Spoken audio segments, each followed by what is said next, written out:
Hello and welcome to episode 106 of Generation GC, Lifestyles of the Rich and Famous from Good Charlotte's second album, The Young and the Hopeless, released in 2002. My name is Molly Huddleston, once again, and as always, I've been your host, as well as the producer, creator, and editor of this podcast. Last time, we talked about I Don't Want to Stop from Good Charlotte, and on our next episode, we'll be talking about a song from the Chronicles of Life and Death. Now, because this song is so special to so many people, I could not possibly choose just one guest. I had to do something a little different. So my guests today, yes, that's right, plural. There are 5 guests. My guests today are Gina Catalano of Black is the New AP Style. You previously heard her on episode 1 talking about little things.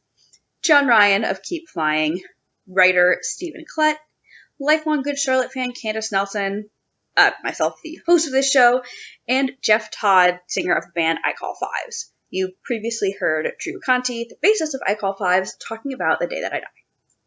So each of these guests will be speaking about basically a different section of the research that I did.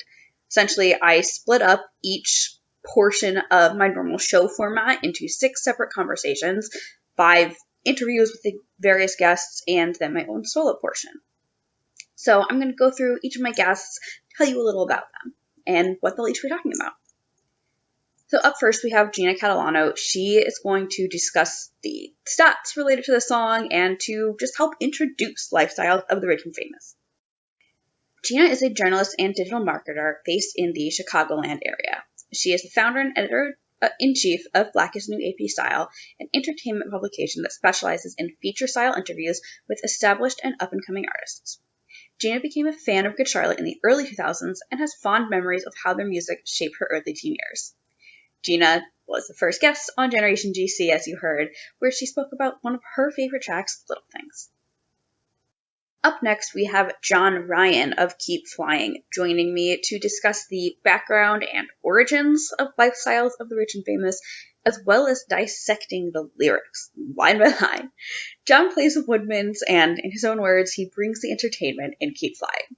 He's a Long Island native, now living in Nashville, and Ultimate Werewolf is his favorite party game. He says that as a professional moderator of Ultimate Werewolf, his favorite memories of Good Charlotte come from hosting several games as a tour manager. That was a very fun conversation to have with John, by the way. And I have gotten to play Ultimate Werewolf with him. It's a very fun game. Highly recommend. So up next, we have Stephen Klett. He is a professional writer focusing on music and philosophy, so no surprise, he is joining me to discuss the critical reception of Lifestyles of the Rich and Famous. Stephen and I connected because he had written this incredible article called Metanarratives of the Rich and Famous, Good Charlotte and the Spectacle of Violence, which was published on Medium in February 2021. I read it, I loved it, I said, hey, you should come on my podcast and talk about this. Stephen holds an MFA in creative writing from the New School, and his work can be found in his award-winning poetry chapbook, A Field Full of Mirrors, released in 2014, the philosophy journal, Undefined Boundaries, released in 2023, and his own Medium blog. Stephen plays guitar and sings in the band Undercover Rabbis. He has 2 cats, and he likes to run. After Stephen, Candace Nelson will be joining me to explore the fan reception to Lifestyles of the Rich and Famous, which, wow, like what a ride. Oh my god. There was so much to unpack in this part. Candace is from Northeast Tennessee, and she works at the corporate office for a major trucking company called Forward Air. She has been in logistics for about 8 years now, and she loves it. Candace has been a Good Charlotte fan for 23 years this year, which is incredible. And she was a junior in high school when she started listening to them. Now, following that, I, Molly, your host, will be diving into specifically the music video for this song, scene by scene. I had a lot of fun with that, and just really exploring that and discussing a few covers of Lifestyles of the Rich and Famous. Finally, Jeff Todd will help me wrap things up by discussing the legacy of this song 20 plus years later. Jeff sings in a band called I Call Fives, and he's currently a technical project manager for a cloud infrastructure company. His hobbies are hanging out with his wife and 4-year-old son, playing video games, and playing music. Good Charlotte played a big role in just learning how to play guitar, and the second song he ever learned how to play on guitar was Lifestyles of the Rich and Famous. This episode has been a long time in the making. I knew I had to do something really special for such a big song, and was just kind of looking forward to it. This is the last song from the Young and the Hopeless that I have to talk about, and I also knew from the beginning I had to save this one for last, because it was a pretty big deal. And with 5 interviews plus my own portion, this was a lot of work. But it was all a labor of love, right? For those of you that have been following along with my personal updates, I did start a new migraine preventative medication. It's a monthly injection, and apparently it continues to sort of help over time as you keep on taking it, which is pretty exciting to me. It is in this new class of migraine medications that work on CGRP. It's one of only a few injectables on the market, and apparently, I guess it builds up. I don't really understand all the science, but apparently, you often see some benefit soon, and that you just continue to improve as you take it over time, ideally. Doesn't always happen, but that is the ideal. And I had some roadblocks in getting this episode done, just had to reschedule some recordings because I was having a really bad pain day. More than once had a migraine attack hit during or kind of right after recording. So it feels really good to have this one out there. I feel like I'm improving, but sometimes I still have really rough days. It's a slow process, but I am hopeful that, the new med will be kind of a game changer for me. Now, this is an absolute monster of an episode. As you saw in my social media posts, yeah, this is the longest episode of Generation GC yet. I don't really expect any other episodes to be this long, but who knows, I guess. I'm so happy that you are listening to it. I hope you will listen to the whole thing, because every guest has some exciting things and just really unique perspectives to share. There was so much to dive into and explore, and it's okay if you don't listen to this one all in one sitting. It's going to be like well over 4 hours, right? If you need to take breaks, listen to it in pieces, that's okay. With that, I do have a few reminders before we go into episode 106. First, I am very much looking for guests for some new episodes that I will be recording over the next 2 months. I love having guests from all around the world and from all different backgrounds on Generation GC. If English isn't your first language, that's okay. As long as you're comfortable holding a conversation in English, you're good to go. And different backgrounds doesn't just mean location or ethnicity. It means ensuring a varied gender and sexuality representation, representing fans of different ages and fans with your own unique life experiences of any sort. I truly want everyone who listens to this show to feel like they are represented on it, to feel like there is someone similar to them sharing a story that they can relate to.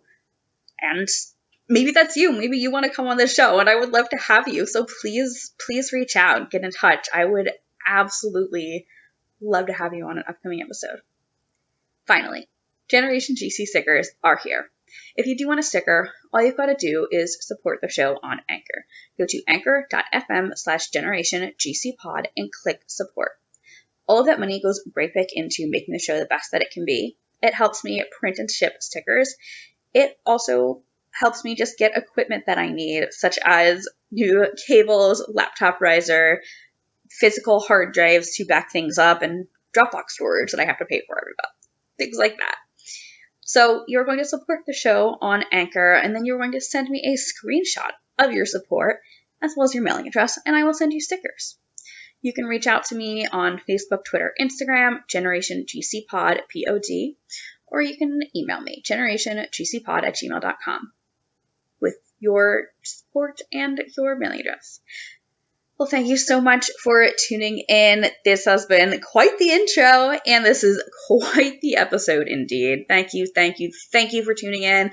Thank you for being part of the Generation GC fam. And now, on to episode 106.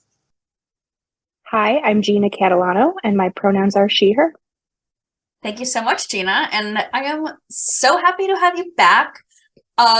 For everyone listening, and you'll hear this in the recorded intro as well, but Gina was the first ever guest on Generation GC talking about little things. And it just feels appropriate to have her back for such a milestone episode. Gina, I just want to help our listeners get a sense of who you are. So we know each other through music journalism, of course. Can you just share a little bit about what first got you started in this whole world? Like, why was it something you wanted to do? First of all, thank you for having me back. This is so weird. I can't believe that you started this in 2020. Yeah. Like, I can't believe it's been that long. And then I'm still doing it. There's a lot of songs to go through. The start of my journalism career, I knew I wanted to be an English major, but I didn't know what I wanted to do. So I took a journalism class on a whim. And I remember sitting in the room where they had their meetings every week, and the editors would go through the stories that they had for people to pick up. And when someone got to the art section and said, "Oh, Switchfoot is playing our college, does someone want to cover it?" I was like, "Oh, that sounds right up my alley." So I took it, and I had asked the professor who was in charge of the newspaper, "So what do I do? Do I interview them? Do I get to go to the show?" And they're like, "No." I'm going, "Well, what am I writing then?" And he goes, "Oh, just write a preview." And I go, "So copy and paste the Wikipedia page and publish it in the newspaper." Cool. So I don't know how I did it, but I found Switchfoot's contact. And my first ever journalism interview was Drew Shirley from Switchfoot. That's incredible. I love that.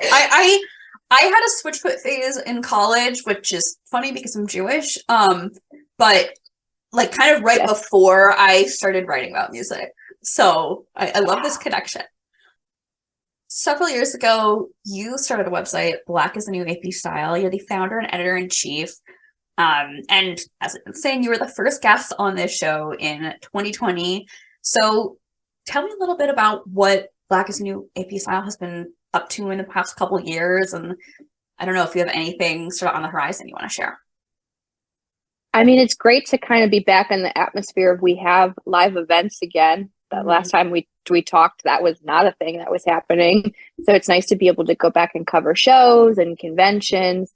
We just recently covered Disney on Ice, which we do every year, which is so fun.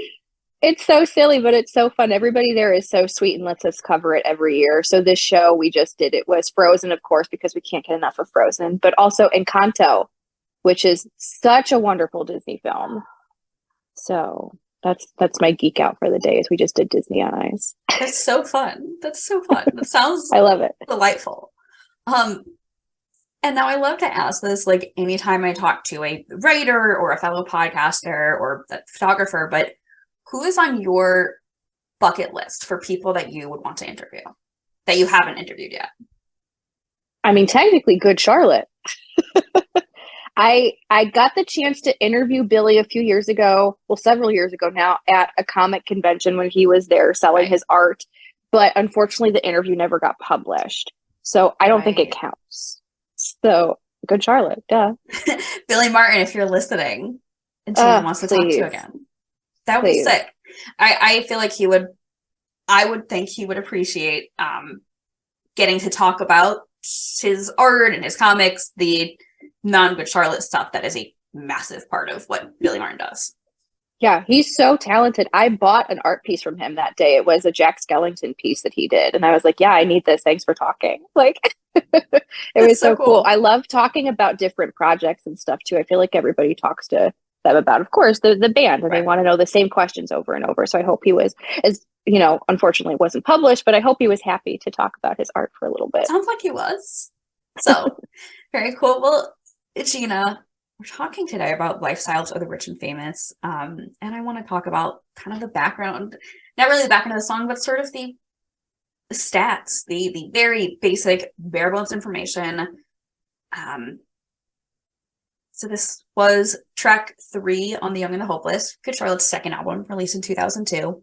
Track 2 was the anthem. Track 4 was Wondering, which I feel like you have this like independence, like, you know, individualism anthem, and then you have Lifestyles, which is like, it's so bold when you look in retrospect. Like Lifestyles is a really bold song. They were saying a lot for, you know, a band that was kind of on the cusp of breaking big, right? And then Wondering, which is like kind of a silly song about their dog. It's so powerful, this one, because it's, they had that image at that time of like true punk, and this song is just so punk. It's my definition of it, at least. Oh, I would agree. This song is very punk. It's very like outspoken, like, fuck you, here's what's wrong with society. Yes. But well, I don't know. I feel like there's more layers to it. You could dig into it. But to continue on with the song, I mean, I don't know why I didn't put this together, but Lifestyles of the Rich and Famous was not only a single, it was the lead single from this album. So this was the first thing anybody heard from The Young and the Hopeless in August 2002. Why did I think it was the anthem? I thought it was the anthem too, but weird. Yeah. So I don't know. Gina, why do you think they chose this as the lead single? I mean, like you said, it's a very fuck you single. So yes. I guarantee that, whoever was repping them at the time was like, we should put this one out. And they're like, no, we're going to do what we want to do. I feel like it's a very like Bohemian Rhapsody story of everybody told them not to put it as the single. And they're like, we're going to do it anyway. So I feel like this was probably the best representation of them at the time, too. If they wanted to be that angry punk, go-to for music. So I feel like this was the only song to help show that. What I wrote down was some suits probably got real mad. All the suits got mad. That's why they're in suits in the music video. Right. Because it's like they were I feel like they were just such on the cusp of like being this really cool band from still kind of the underground with the first album, trying to break through to the mainstream, and then they're like criticizing celebrity culture. Like, how, I don't know, how does that work? Clearly it worked, right? It clearly worked. Yes. I also learned recently, and I may have learned this before, but I guess I had never like taken in this information. Banty and Jill Madden co-wrote this song with Tim Armstrong of Rancid. I feel like, again, how did I never know that? I must have, but I don't remember knowing that at all. What a cool co-write. I tried to find some information on, any quotes they might have said on what it was like writing with Tim, or that Tim might have said what it was like writing with the Maddens. I didn't really find anything. Then again, that was, 2002 this came out, so probably was not a lot of stuff like super internet age, right? That was a little prior to that. But, right? Like, that's so cool. And I feel like that gives them more like punk credit, if you will. Oh, 100%. You can't get any more punk than co-writing a punk style song with one of the highest regarded punk bands ever. I was just thinking, so I just recorded an episode with a guest whose favorite band is Rancid, and like got into Rancid because of GC. And I'm like, I gotta hit this person up and be like, hey, did you know this? Because I didn't know this. I'm sure this person knows. Are we the only ones? I'm being a little secretive because that episode is going to come out after this one, so I don't want to tease it. But no spoilers. Yeah. I'll tell you after I finish recording, Gina. Okay, thanks. Lifestyles of the Rich and Famous has been played live many, many times. Setlist.fm says they played it 303 times. They rank it number 2 of their most played songs, behind the anthem with 312. Obviously, I don't know how accurate the number is, but basically, if you've seen Good Charlotte since August 2002, they have probably played this song. Oh, yeah, absolutely. This is the big song. Everyone wants to hear this one. It's a big deal.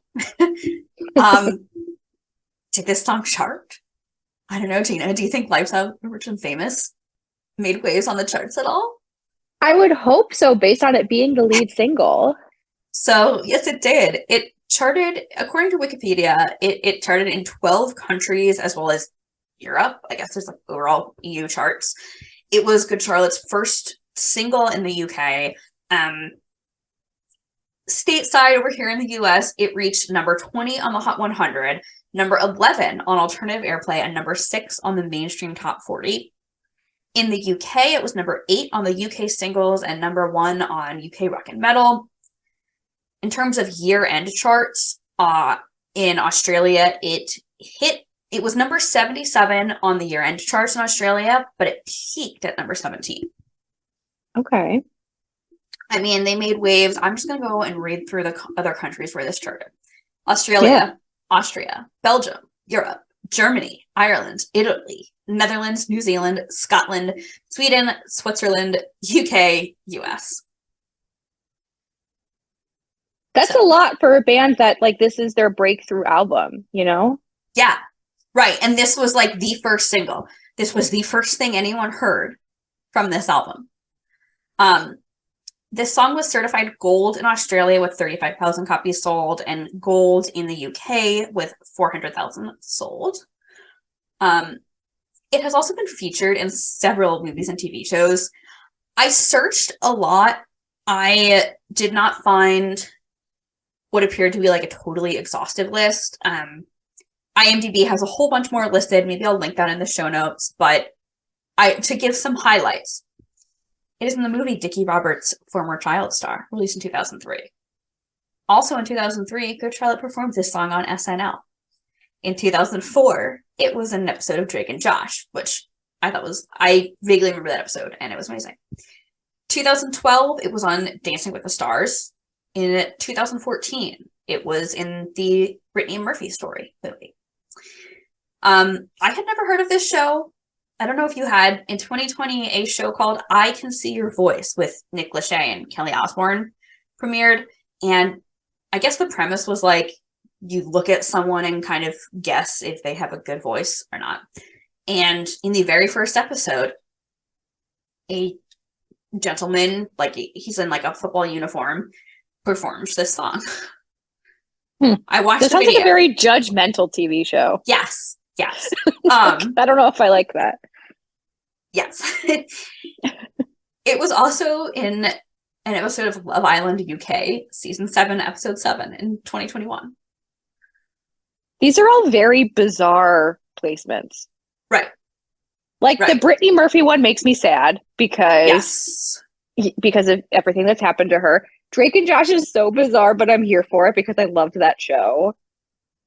The weird Love Island. Like, why? Like, you said you watched a clip of it? Or you watched a clip of I See Your Voice? of I Can See Your Voice, yeah. Okay. Yeah, I feel like what was happening on Love Island UK that they thought that this was a good song to use? Right. Unless it was like they just liked the instrumental or something. Fair. Very weird, though. I know that the anthem, like the trivia that, gets shared about the anthem was that it was written for a specific movie, did not get used for that movie, but has since been used in like more movies and TV shows than any of their other songs. Right. So, but I feel like the anthem would be a little easier to place in like a movie or a TV show, but it's so strange, but yeah, that's fine. Yeah. More stuff for them to, be a part of. Exactly. And Gina, because so many people have connected with Lifestyles of the Rich and Famous, I would love to hear a memory or story that you have about this song. I mean, it's not exactly specific to this song, but this was, I think, around the time that I found them, because this was the MTV era. This video was playing on MTV, and I'm going, wow, look at this band talking about how they hate celebrities, which, of course, as a 11-year-old, you're like, yeah, me too. They're so rich and don't need to be because, you relate to that. And just seeing them in those suits. Right, because you're 11 and have no money. Yeah. Right. Yeah. So I can relate to that. But just seeing them in those suits with Benji's Liberty spikes, like that just is such a vivid memory for me. And seeing one of my favorite people on the planet, Chris Kirkpatrick of NSYNC, in the music video. I love him. He's so wonderful. I love that you pointed out like seeing them in suits and like Benji's Liberty spikes, because I remember watching.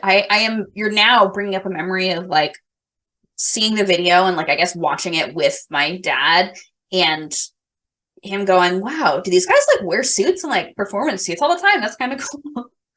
They do not wear suits. Sorry, there Dad, was like don't.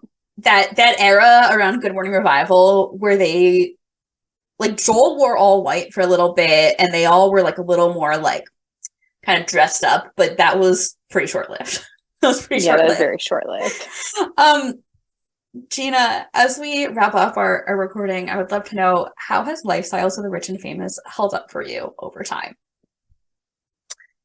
I mean, I feel like it's still so well in that punk phase that it's just such a good representation of it. But at the same time, it's kind of cringy to me now, especially based on, they had so many songs in this era where they just talk shit about celebrities, which I get it because that was the time to do it. But now they're both married to just really well-known people that it's just kind of cringy for me now. Like, does Nicole Richie ever look at Joel and be like, hey, remember when you used to hate people like me? I know. I think about that. Like, did that come up? I mean, right.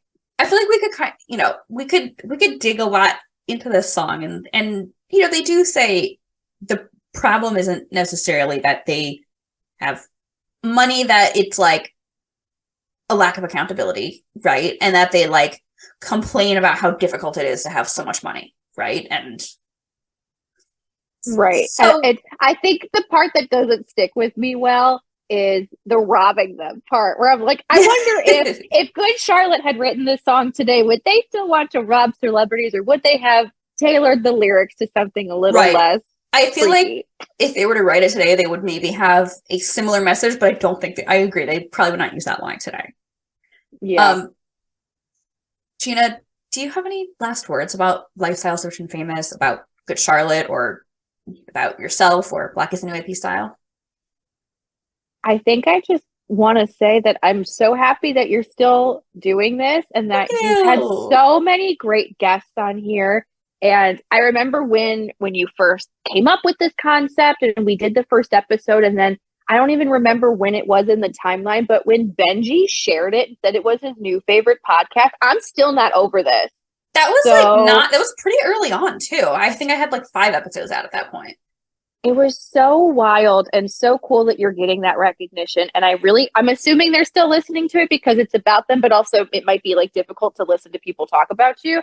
But if any of them are listening, 5 episodes versus like 100 and something now, Right. They're like, we didn't even like this song when we wrote it. Now we have to listen to an hour and a half of them talking about it. Right. But they're reading into things that we didn't even know. I know. Right? I think about that all the time. Oh yeah, they must think like, no, we just wrote the song because it was fun, and they're fully dissecting it at this point.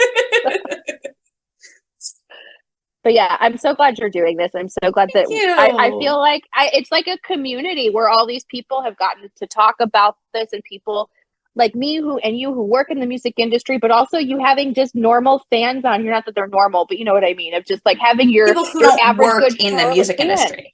Yeah, so they get like a cool insight too, where I love to hear that kind of stuff in general. So I think this is going so great. I'm so happy you're doing this. Thank you, Gina. This has been such a wonderful journey. It's been so much fun. And it's so wonderful to have you back. This feels like an appropriate occasion. I mean, listeners, I had reached out to Gina a few weeks ago and I was like, hey, I want to have you back on the podcast this year. I think you were just like, yes. And then I was like, hey, you should be on the Lifestyles episode because that's a big episode and it's perfect.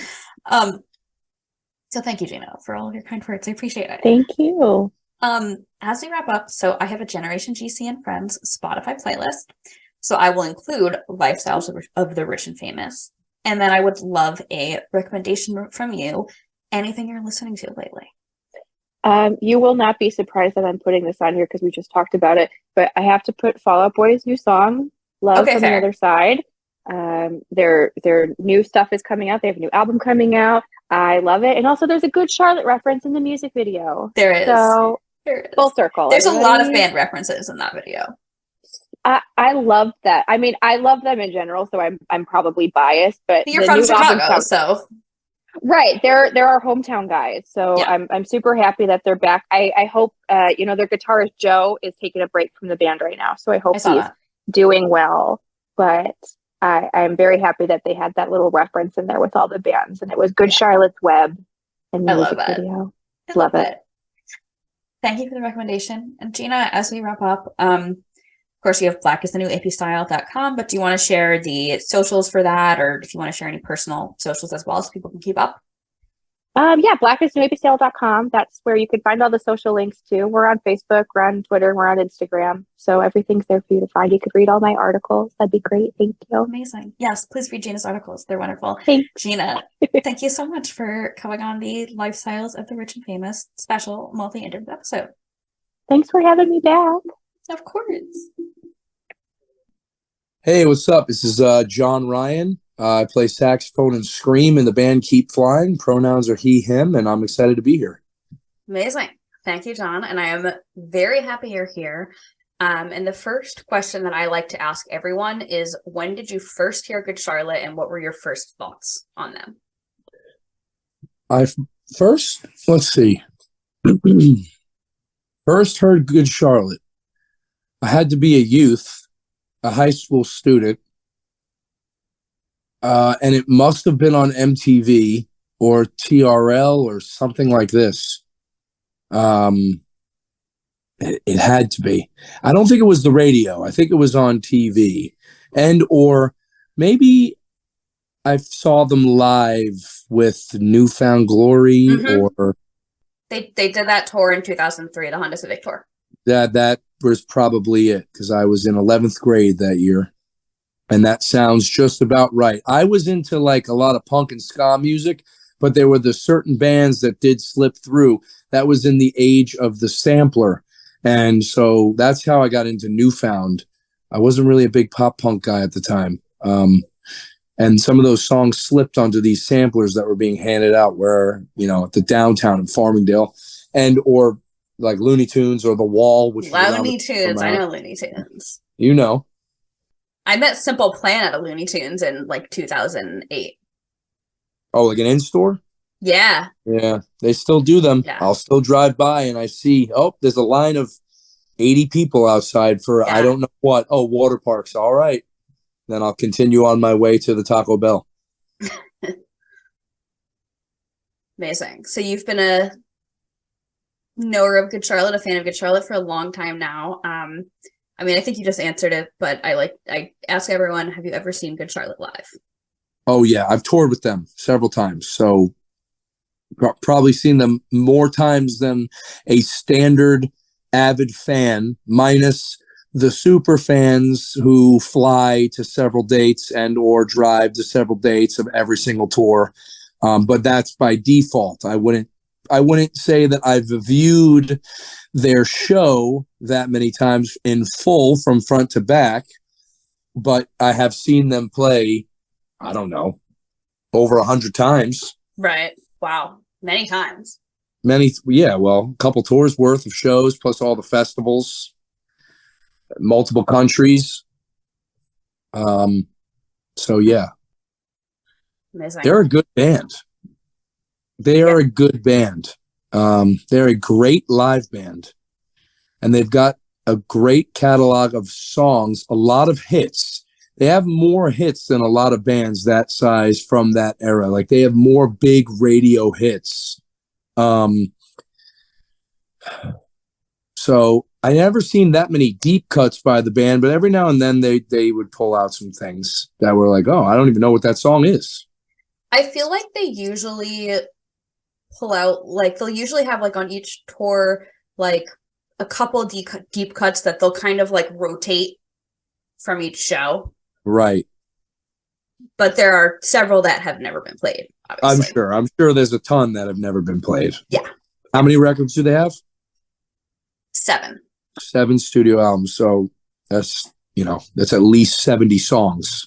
They play nothing from Cardiology, which is the 5th album. They right. almost never play anything from that album.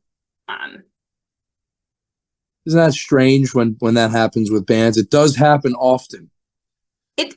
It does, and like I get it with Good Charlotte because Cardiology was like on a different label than the couple records before that, and it was right before they went on hiatus.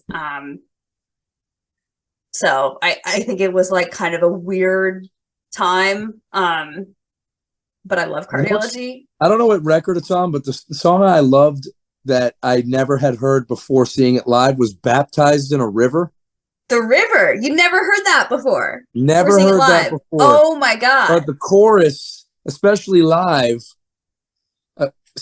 again, often for me, this is a very interesting fact about myself, but I don't really listen to music that often since a youth anymore, except for live. I've become someone who doesn't, like, I have a lot of silence around me when I'm not on the road and or just at home. I don't, or if it's anything, it's like movie scores or like lo-fi music. Like, I don't know, maybe it's just over the years I've become, my head hurts, but my head hurts. A lot of times I hear songs for the first time live, and that was one that I had never heard the recording of that I was like, this chorus is awesome. Because it's like quarter notes on the kick drum, baptized in a river. I don't know why that one is coming through. I know that's not what we're about to talk about, but that one is what's coming through for me. I think because other people did not like it. See, I feel like, and we talked about this on the episode about the river, so often in my experience, and you're further proof, that people who, know Good Charlotte's music, but are not necessarily like the diehard fan like myself, will say, I love the river. That's my favorite Good Charlotte song. And what record is that on? Good Morning Revival, which is that's right. The dance record that I think is like fucking brilliant. It got totally like panned in the press. Like, yeah, people must have moved right past that one, but they played a few of those live, and they were good live songs. Yeah, they were good live songs. Well, yeah. Either way, they've clearly tried to reinvent themselves several times. They've changed up the production of the music and the direction of the music. They've taken a break, like you said. They've came back. But ultimately, from my eyes, they've maintained their core demographic of people that have been with them for quite a long time. So they're at least doing that, and they're pretty quiet as of late. And I know that they're busy doing other business ventures, but anytime that band plays a show, it's going to smash for the rest of their career. If they announce anything, it will smash. So yeah, they haven't played since 2019. Right. So whenever they decide to do the festival circuit or not, or tour, or I don't know that they necessarily need to do an album. They can if they'd like. I'm sure that the same people will all be stoked. Maybe some new people, but I know they launched their management company and all that, and so they're not fools when it comes to the music business. They know, so they know also to take a break. Yeah, which is smart. I want to touch on something also about touring, a little different. You mentioned in like your bio you sent to me, I probably would have asked about it otherwise, but you run these games of Ultimate Werewolf. So for anyone listening that's not familiar, like, what's so great about Ultimate Werewolf? Ultimate Werewolf is a role reveal party game, a deduction game, so similar to Mafia or Resistance or Secret Hitler or any of these party games that are like you are something and you're trying to figure, no one knows who you are and you're trying to figure out who everyone else is. It's a great icebreaker. It's a great way. I know a lot of companies do it to like team building. It's good team building exercising because you don't know anything about someone and now you're having an in-depth conversation. It's not a board game. It's mostly discussion. With strategy on both ends, as far as in Ultimate Werewolf, there's two teams in the basic game. There's more when you get advanced, but the basic game, there's the villagers and the werewolves. The werewolves are eliminating the villagers in the night rounds, and the villagers spend the day rounds trying to deduce who may be a werewolf. to eliminate them, and it just goes back and forth between the night rounds and day rounds until only one team is left. It requires a lot of strategy, a lot of manipulation, lying. It's just a really enjoyable game when you've got the right group of people who know the fine line between being too aggressive and staying too quiet.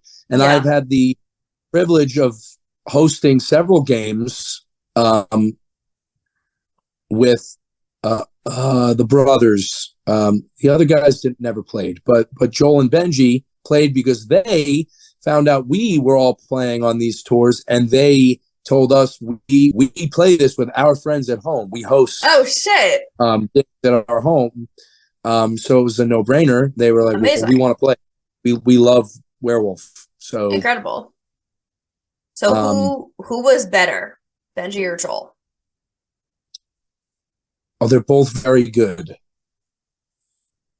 We Fair. played many games, but man, I had mentioned this to you. There was one epic game that we played on their bus. I think we were in the UK or Ireland. No, UK.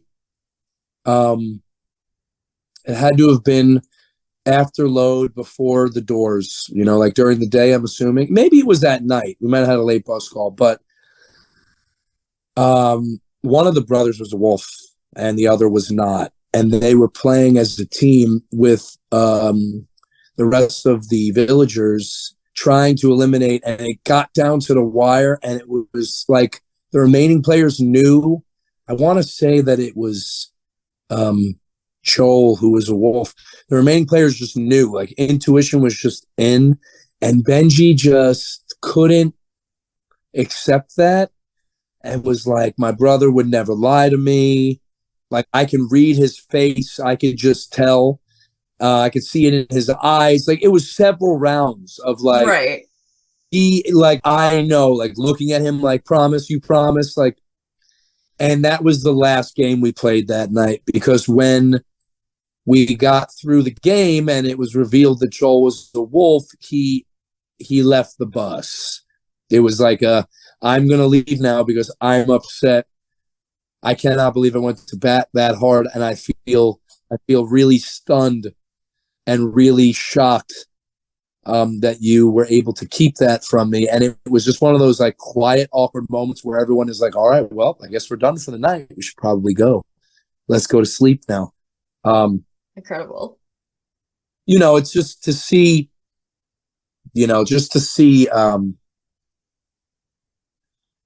brothers like that in a different setting. It's not the two guys from Good Charlotte anymore. It's like two brothers who genuinely care about each other, who are sad now because of a game. It's just a game. Right. You walk away from it. But that was a really interesting life experience for me in relation to those guys. Yeah. Sounds like a good time. Oh, great time. Funny. Super funny. Like holy. Like again, we're talking about it right now. This has been, I think, a decade. So it's a great story still 10 years later. You know what I mean? Yeah. Incredible. I do want to ask about Keep Flying before we go into the song. So you just did a run, I think it was like Northeast, because I think you were I don't remember the venue, but you were in New York last week. Yeah, we played Bowery Electric for the first time, which was an incredible experience. Incredible. Great room in Manhattan. Like I've never been before, but like I think it's like 100 capacity. The stage is a little small for us, but it's not the first nor last time that we're gonna squeeze six larger gentlemen on a small stage. But yeah, we just did a quick run out to Chicago and back, just playing some of the classic places. Before that, we did a little Northeast ripper in early January to start the year off, and then when is this going to air? A couple weeks from now. All right, so when this goes up, we'll be leaving for a 5-week tour on the West Coast. Cool. Like 38 shows or something. Wow. Just following up all these cities that we had played, opening for Less Than Jake and Bowling for Soup last fall. So things are going well. We'll have a new single out by the time this goes up. It's called Left Behind. It's coming out on a record later this year. So we're going to be starting to tour on new music and just kind of try again, you know? Amazing. I'll be on the lookout for all of that. Yeah, I'm excited. And I did want to ask, what Keep Flying songs should Good Charlotte fans check out first? The new one. This one is in that realm for sure. It's called Left Behind. It'll be up, so you can check that one out. And I would say Fire Sale and off of Survival. And I would say trying to think big production, more like mid-tempo. Maybe High Cholesterol, which is off our second record. So those would be 3 starters. And Fire Sale and High Cholesterol, 2 are our bigger played songs, so it's easy to see on the Spotify or the Apple. Plus the new one. Those Amazing. are all in the pop punk wheelhouse, kind of like bigger sound, open chorus kind of tunes. Amazing. I will add them all to the playlist. Awesome. And let's get into Lifestyles of the Rich and Famous. Let's get it. Let's get into it. We're talking about, background and origins of this song. And the first question that I did do some research on, but I'm curious if you had any thoughts going into this. But first question I have is, where did the title of this song come from? Did you have any thoughts or understanding before this? Because and my theories may be total bullshit. I have no idea, because that Lifestyles of the Rich and Famous could just be a saying. So when did this song come out? 2003 or 2002. Yeah. Oh my god, 2002. Okay, right. So there's no thought for me other than how could you not remember the music video? The music video is a crazy thing, and as a young person in high school, you just see the name of the song and see the music video, and you think, well, they're just rich. Yeah. And they're new rich, and they are kind of making fun of people who are born into wealth, maybe, and because they're like punk guys. I think his hair is crazy in that video. Benji's Benji had the spikes. Yeah, right. And you're just like, there's the punk dudes. They made it. Like, these guys made it. That was definitely, clearly, I know that you went and researched into it, but for me, no, it was just, this is a poking at everyone outside the punk scene. These guys are millionaires now. We know that. Oh, I see them fly in and out of every show that we did when the last tour I did with them. I'm not really thinking that they're too concerned with money anymore, but they were. I don't know. So yeah, and I think also being a youngin', I was probably 11. I was 11 when I first heard this song, and I did not conceptualize that a band could be on the radio and not already be rich, which they definitely were not rich when they wrote this song. Right, but the video makes it seem like, I know that it's music. Again, as a youth, you don't know yet until you're in the music business, but you're like, who paid for this? Right. I don't know that at that time in my career, in my life, that this is a label fronting however much money that thing cost to make, 70 grand. I don't know. Yeah. But they were, clearly they were pushing that band and they were going all in on it, which worked because they became a massive band. So it did work. Yeah. Oh, it totally worked. Back to the title. So I have a few theories written down, and I found these by I think I went on Wikipedia and I just searched Lifestyles of the Rich and Famous, thinking it would just take me to the page about the Good Charlotte song. And lo and behold, the first thing that I found was a TV series called Lifestyles of the Rich and Famous that ran from 1984 to 1995. It was hosted by Robin Leach, and it basically is showing the homes and daily lives of celebrities and people in power, rich people. rich people and famous people showing their lifestyles. The other theory I found that is the more promising one to me, and again, this could be total bullshit, I don't know. But with all the context, I think there may be something to it. Okay. So there are 2 other songs I found called Lifestyles of the Rich and Famous. One is by Momus from 2016. It's this like indie pop, electro pop kind of thing. And it came out 14 years after this song came out. Right. The other was by Cool G Rap and DJ Polo from the album Rated XXX.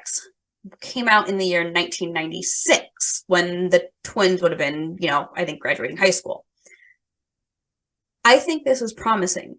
Are you how much do you know about hip hop? Are you familiar with Cool G Rap? No, I'm not even gonna lie. Neither was I at all. I don't know anything about hip hop. But he is a big deal, apparently.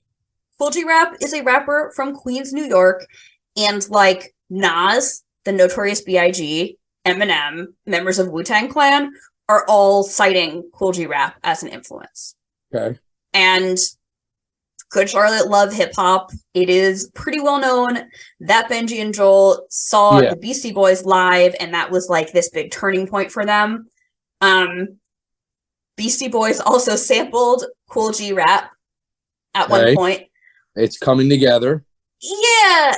And so I think it's and this came out at what would have been probably a very formative time for them. And, the Cool G Rap and DJ Polo song, it's very different from this song. They're kind of talking about putting Queens on the map, putting their hometown on the map, and how great it is to be rich and famous, or maybe what they do when they were rich and famous. I don't know what, their career was like at that point. But, I think there is something to this, especially knowing that Beastie Boys have sampled Cool G Rap. I think there is something to this being somewhat of an influence on the song title. I would agree with that. Yeah. I looked up, Good Charlotte and Cool G Rap. I didn't find anything specific that confirmed it. But I also didn't really see anything that was super specific about any other, reason or background they called this on. Yeah, I mean, that all could be what it is. Yeah. Maybe you got to remember, they probably decided the titles still at that time in their career. They probably had to pitch it. But I'm trying to picture myself sitting in a room, listening to the conversation, the way that every band does. We keep flying. When we're talking about song titles, we did it in the van. Took us days for 6 songs. Wow. Just you go back and forth on things. So I wonder, I'm trying to feel how that came up, but it, not for nothing, the lyrics, once you really get through the lyrics, I wonder if that came first. The title? Or the lyrics, which came first, because that's just clearly the main line of the chorus. So that is also a common move with songs, as you're well aware. A lot of times, the track is titled something with the chorus, or maybe it's something obscure in the verse or something. But that's a very common thing. Well, and if they came up with the title first for this song, I think that would point to maybe they were referencing something specific, right? Possibly, right. Well, let's get into the lyrics. Do you know if they wrote this song with anybody? Have you looked that up? Yes, they wrote it with Tim Armstrong of Rancid. Okay. That's cool. Yeah. I just found that out when I started doing the research for this. Yeah. I did not find much of anything talking about writing this song, but like Benji Madden was in a Rancid video for Fall Back Down. So right. there Yeah, was a friendship there. Like they were friends, or they are friends, whichever it is. But yeah, that makes sense. I was just curious if there was someone who produced the whole record, or if they were co-writing, or what they were doing at that point, because that's kind of stuff I never really look into. But sometimes you can just tell, like, okay, these three really stuck out here. I wonder if somebody, who's just a talented writer, was involved. I mean, Eric Valentine produced the record. Yep. I don't think he was credited as writing this song. Right. Okay. Well, Tim Armstrong, rock and roll, man. He's a crazy guy. Yeah. I love Rancid forever. What an insane band. Anyways. Yeah. Let's talk about like this song. Like what are they saying in the lyrics here? Well,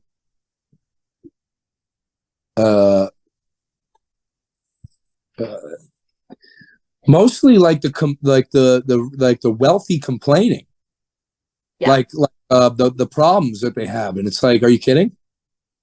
Yeah. Like, why are you complaining? Like, why are you? What about us? Like, what about the rest of the people? Like, this is silly, which is to this day still something I think that most standard people can relate to.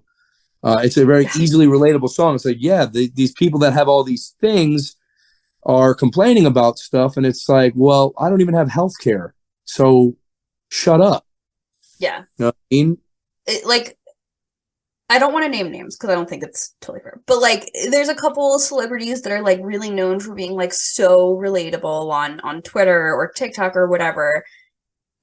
And then they'll like try to be relatable about, I just splashed wine on my, $700 dress at this like 3-star Michelin restaurant. It's like, you're not as relatable as you think you are. You know what? Let me bring this to terms with real life experience. I was blessed. I was blessed during the pandemic to fall into a group of friends who took me in and really treated me with the utmost respect and courtesy and kindness. And one of my friends was very wealthy, and he's even more wealthy now. And sure, there'd be some times where we would pick and prod at like some of the complaints that he would have about things, because he'd be like, I can't believe you're complaining about this. This is bro, stop, please.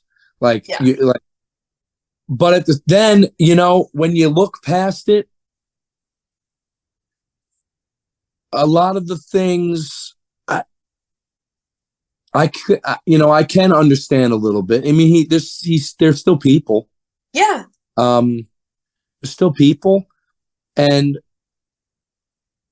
a lot of times you don't know what's going on there in the deeper level or the deeper surface, or because social media has really truly made that impossible.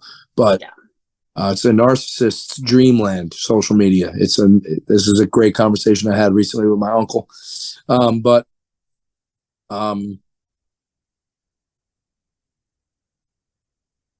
don't know. Like complaining about spilled wine on a $700, whatever it is. It's like, you know what? If you want to complain about it, go ahead. Maybe we don't need to all see it.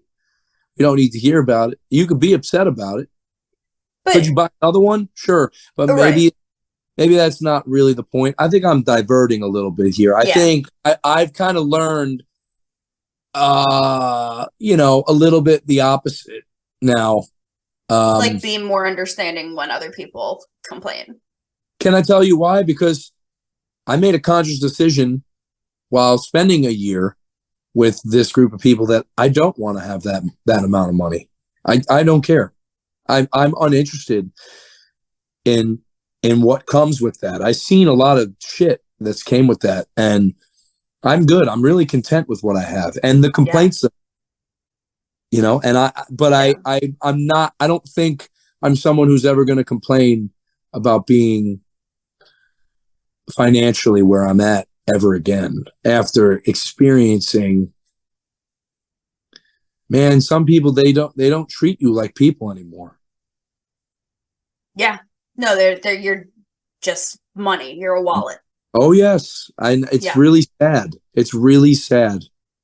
And trying to like watch some of these guys like find that out. It was very sad to see. But, it's what happens. But anyway, I think that this song was really like the pushback for the blue collar punk fan. And that's exactly what it did. It made people be like, yeah, come on. Like, let's storm the gates. Let's storm the castle kind of thing. Like punk rock is here to stay. We love punk rock. We want to be who we want to be. And we want to be proud of it. Even though we don't got the money. We don't care. Yeah. And maybe we'll take some from you. Well, but do they not care? Because like what I kind of take it, and I had a really interesting discussion with Stephen Klett, who's a writer, and we talked about sort of the critical response to this song, and he had written this like incredible essay about the song. So we went super in depth on this, but like I don't get from this song that they're saying, nobody should be rich. I get, what they're saying is like, no, we want to be rich because like we'll be okay with it. Like we're not gonna complain all the time. You know what though? I think that fast forward, things change. I think you're 100% right. Fast forward to the next record and the song "I Just Want to Live." Right, correct, 100%. You nailed it. I think that it's a very empowering song to get people to be like, come on, we could get together and get a group and we can be these people because we won't complain. We won't brag. We won't this. We'll do better. You know what? It's also like, what's like coming to mind for me a lot. Like I've had a lot of health issues over the past year and a half. Right. And like, among that being my right knee is like in terrible shape. It's actually doing pretty well now, because I take care of it. I get injections. I go to physical therapy. But that being said, I can walk. Sometimes it hurts a lot, but I'm not like unable to walk, right? I can get up and down the stairs to get in and out of my apartment. Sometimes it takes a really, really long time. If it's like a bad pain day, I can drive. Right. The only time the only time my knee stops me from driving is like the day I'm getting my injection, Right. I take an Uber, whatever. So, but like, am I not allowed to complain about my issues because I can walk? No, I can, I am more privileged than some people, but I still have shit to deal with. Right. And I live in Philly. Like, there's plenty of... You live in Philly now? Oh. Yeah, I'm in Fishtown. Wow. I'm like right by all the venues in Philly. Yeah. Yeah, Chuck lives in South Philly, my bass player. Oh, shit. I don't think he's ever going to leave there. But, respect. Yeah. Yeah, I've been here since November 2020. Very cool. Yeah. Yeah, I was in Florida during 2020. Gotcha. It was peaceful. Yeah. Pleasant. I rode my bike a lot. Amazing. Yeah. No, I feel you on that. I'm just like kind of reading through here thinking to myself, like. I'm thinking about, I want to go into the second verse a little bit where the second verse is where I think the second verse goes kind of hard. They talk about, celebrities getting away with a lot of things that the rest of us would never get away with. That's still a thing. Oh, yeah. But the bottom line is that's always going to be a thing. It's always going to be a thing because money can change anything. And we know that. Yeah. We know that. Like, and quite frankly, I don't think anyone's going to change that. No. As far because as the people that have money, people that are in power, like being able to get away with shit. Like no politician who enters the realm, in order to enter the realm, to be taken seriously and be considered seriously and move up wherever you're trying to get to, they all become corrupt in some way. You have to, at some point, you're going to make a decision on something that it doesn't have a choice that will allow for everyone to be in good standing. It's just the way that the world works. I hate to be like, I'm really not, I'm being positive about it. Like, I've made my peace with it. It's called compromise and sacrifice, right? You have to give a little to get a little. That's just what it's always going to be. You know, for the people who dream big about, you know, maybe if we went back to the barter system, that's exactly what the barter system is. You got to give to get, right? Yeah. You want this, you got to give something. You can't just have something for nothing. So of course, celebrities and or just wealthy people in general are always going to find a way. Maybe not always, but like oftentimes there's ways, because it's money, you know, you're able to just make it go away with cash. Yeah. You know? Well, I want to talk about the two main examples, second verse, of famous people getting away with crazy shit. The first being, did you know if you were famous, you could kill your wife? There's no such thing as 25 to life as long as you got the cash to pay for Cochran. Right. Well, she's a direct, that's just, here's what we're talking about right here. Johnny Cochran, listeners, Johnny Cochran was the attorney who represented O.J. Simpson when he was acquitted, found not guilty of murdering his ex-wife, Nicole Brown. Which, to this day, we still have people who... Oh, yeah. Right. This is a thing that will... OJ. Even past OJ, whenever he eventually passes, like, even past everything, this will always be, and in fact, an American staple at this point of is it true? Did he do it or did he not? And that will exist for forever, right? Yeah. The other example we have here is, you know, if you're caught and you're smoking crack, McDonald's wouldn't even want to take you back. You could always just run for mayor of DC. Marion Barry was mayor of DC from 1979 to 1991, and again from 1995 to 1999. What was he doing in between? Well, in 1990, he was arrested by the FBI on drug charges after he was caught smoking crack cocaine. He spent 6 months in federal prison, was elected to council in 1992, and re-elected for mayor in 1994. Right, which we know still exists because we got the guy that's in Congress there who lied about his... I haven't paid a lot of attention, but there's a guy right now who's in Congress, I believe, who lied about his schooling and or his certificates. Of course. Right, so that will also always be a thing. It's, you know, there's always going to be... It makes me feel like I should run. Dude, I'll vote for you. Really? God bless America. Yeah. You know?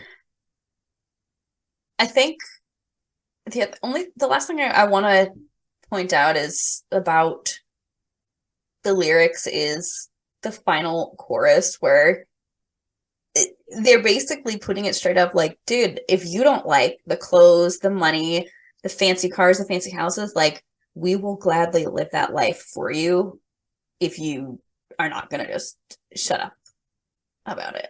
Right. Which literally, like, I have this conversation with my best friend where I'm like, if my rich buddy, the amount of money that my rich buddy just burns on certain things that I think is stupid, but to him are really important. So it's not stupid, you know, right. It is. Right. But I say this amount of money, if you just, one of these things, if you just didn't buy one of these things, and you gave me that amount of money, you'd actually change the trajectory of my life for the next several years. Wow. If somebody handed you 75 grand right now, that's 1.5 times what I make in a year.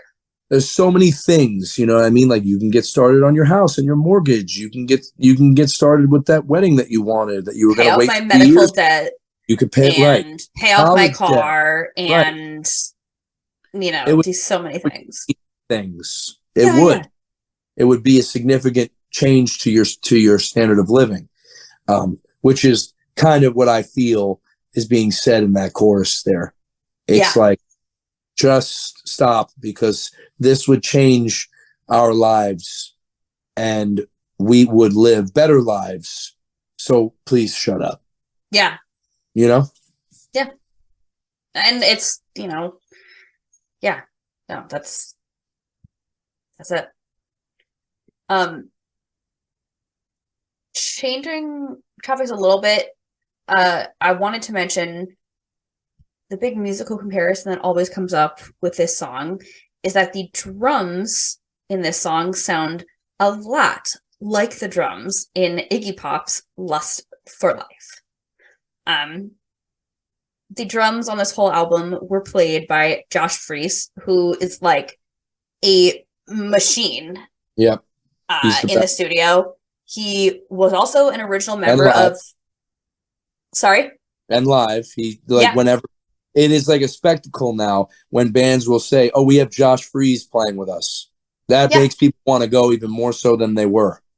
He was an original member of A Perfect Circle. He is also a member of the Vandals and Devo. Right. He has played with Guns N' Roses and Nine Inch Nails. So, I mean, that's just, a few.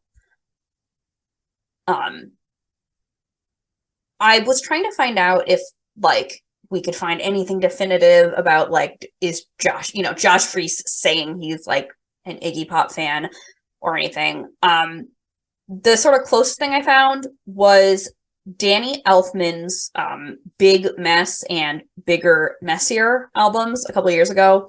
Danny Elfman, Danny Elfman music was a big inspiration for, the intro track on this album.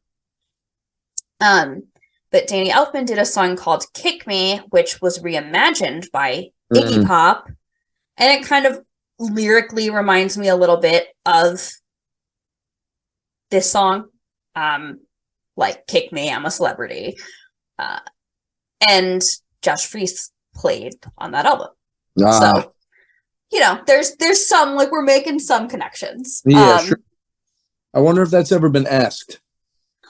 I couldn't find it, but right. I'm assuming it came out in 2002, so it's possible that it was asked in print or it was asked somewhere that was archived online that I haven't been able to track down. Because I pull a lot of stuff from web archives and fan sites that oh, well, Good Charlotte was interviewed in this magazine, and they take a picture or they manually type up, and I have to go, okay, I can't technically verify this, but this is what I saw on this fan site that they said was in this magazine.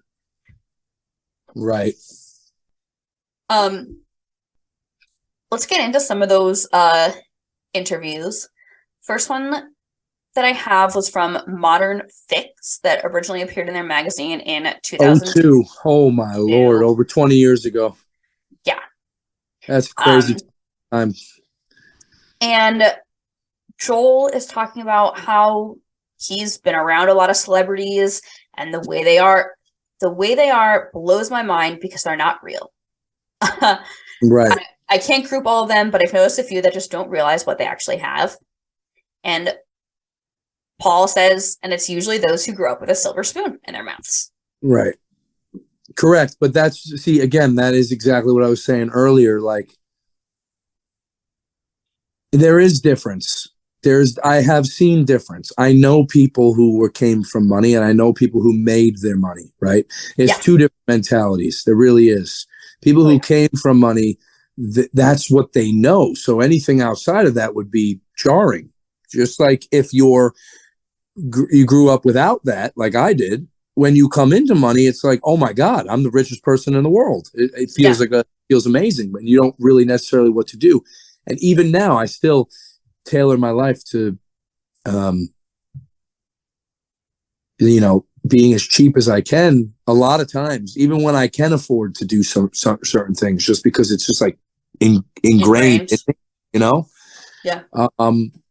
But yeah, clearly they were getting bigger, and they were spending more time around those people, and he would have to, again, you'd have to see the complaints and hear the complaints and just be like, I can't believe what I'm hearing and seeing.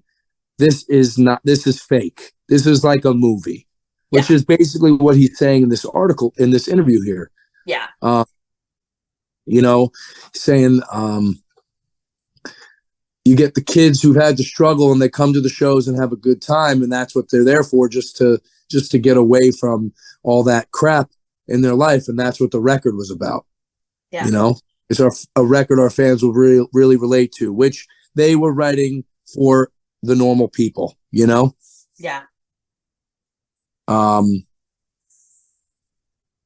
There you go. I lost you for a second. Yeah. There's another interview we have here on a fan site, gcriotgirl9.tripod.com. I see that. It says it was an interview with Billy, courtesy of alloy.com. And this interviewer asked Billy, so you're not turning into the people you sing about in Lifestyles of the Rich and Famous. And Billy says, people come up to us all the time and are like, well, do you guys feel stupid playing this song now because you're rich and famous? And I'm like, if I'm rich and famous, then someone's holding out because I definitely don't have a new car and a new house. People just assume because our video's doing well. Right. So this is something that is still to this day, as we can relate this interview 20 years later. I'm assuming this was probably at around the same time. But yeah, I think 20 years later, we've got Twitter now, and we often will get the posts from, the bands that they do the thing where they break down all the expenses and they show you how much money they're actually making from the streaming or what their contract was, what percent that they get. And the manager takes a cut, and the agent takes a cut, and the venue takes a cut. This has been the same thing for forever. And that is exactly what he's saying here, where he's saying he's getting paid whatever he got paid and he still can't afford it. Like, that's true. And as a kid, I did think, watching their video, oh, they must be rich now. They must just be massive. I talk to artists on this show sometimes and have interviewed many artists over the years. I work with artists at my day job, and everyone's, most of them have jobs outside music, so it's like, we'll go to schedule an interview and be like, right, I can't do that time, I'm working. Right. And it's always like, oh, yeah. I mean, yeah, of course. But every once in a while, it's like you come across someone where you're like, what? Like, you don't make a living off your music? Like, or only a part-time living, right, depending on, right. It really depends nowadays. Like, man, that would be a dream. That would be a dream to be able, that's the 1%, as it is with every industry. Only the 1% is really able to make it to a monetary, financial place where they're able to not have any other income, Yeah. That's really rare. I feel probably only getting more rare as time goes on.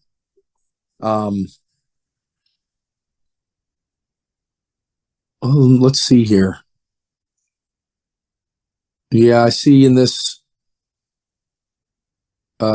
same interview, right, with Billy.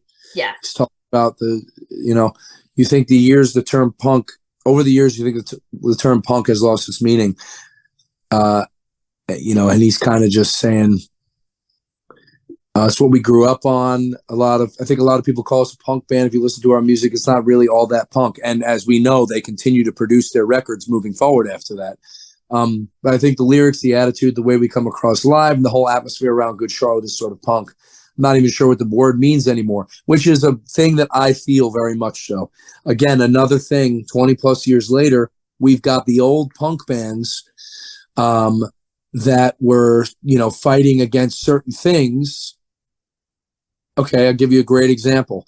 You got the Mighty Mighty Bosstones, who are my favorite band of all time, who have spent their whole career fighting racism amongst many other topics. And last year had to deal with the fact that the lead singer and I would say maybe the heart of the band is somebody who wasn't going to get vaccinated or vaccinate his children. And suddenly he became not punk, though.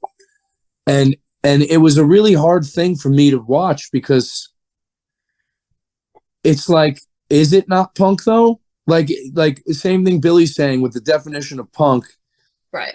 It's really hard to use that now as a term, because what does that really mean? What does that really mean now? Because for me, for him to not vax his kid, that's his choice if he don't want to vax his children or himself. It's like, he cited great information about how many vaccines we get now versus how many we got 50 years ago, and so on and so forth. What we're putting in our skin. And it's the same thing for me as someone who's straight edge. And it's like, well, I choose to not smoke weed or do drugs or drink alcohol, smoke cigarettes, whatever. It's a really loose term nowadays, very vague. And I feel you can be someone with a punk mentality, even if you don't showcase the 10 things that make a crust punk a crust punk. Right. down with the government. I hate all cops. I hop trains. And then if you get vaccinated, then I mean, record, I am very pro vaccination personally. Sure. That's my standpoint. But like there will always be like that fraction of people that if you like get vaccinated and like, you know, post, you know, encouraging your fans to go get vaccinated, then there will be people that comment and go, "Oh, I can't believe you're giving in to the man." Like, and then that's exactly my point, is that no punk is going to agree on all 100 points of every other punk. Everyone is going to have like, here's all the things, and here are the things that I think on every single one of these topics. We're never going to all line up exactly. And once again, we're back to that compromises and sacrifices that I was talking about earlier. Like, I consider myself somebody who is ethically in the punk realm. I feel a certain way about big business. I feel a certain way about the government taking advantage of certain things, but also I'm vegan. And a lot of my friends who feel the same way about me on all those things are not vegan. And I don't hate them for that. I don't hate them for that. In fact, my closest friend he hunts. That's what he does. Yeah. He's a hunter. Everything else we're on the same page about. Yeah. That the world can't work that way. And so, you know, again, I'm drifting a little, but going back to his Billy's interview here, the last thing he says there is, our music is about revolting against the norm and speaking up for things. And I think that really is the main thing. Yeah. Speak up for the things. If you feel you need to speak up louder, go ahead. If you feel like you're maybe wrong, maybe you can quiet down. Maybe you can listen as well. I think that there's a good balance between speaking up and also listening and taking in. Yeah, because sometimes like you are not the center of the conversation, right? Correct. You know, Correct. like, I'm a woman, but I'm a white woman. I don't know what it's like to be a woman of color in this world. You know, I don't know what it's like to be a trans woman. So yeah, speak up, but also listen. Right. Which I have also learned in the last few years to do a lot more of. Yeah, that's great. It's been a process of learning for myself. We're all learning. Yeah. I'm not afraid to admit anything at all. But yes, I like to listen and hear what other people's insights or views on things are, because I definitely was someone who would push how I felt for a while. Yeah. But not so much anymore. I just want to have a good time. And I could relate to Billy with Keep Flying. I truly love to do our show so that people can come escape from whatever bullshit they're dealing with at home. That is truly why I still do this at 37 years old in May. I clearly not for financial gain. It's for my own joy and the joy that others get from it, and or peace that they might get from the fun that we provide. That's how I feel, you know? It's an escape. It's a place where you ideally feel comfortable, safe, you know, you enjoy yourself. You don't have to worry about things for a couple hours. And even here, another thing you threw out here, there's this interview here with Teen People that Benji did. Yeah. Where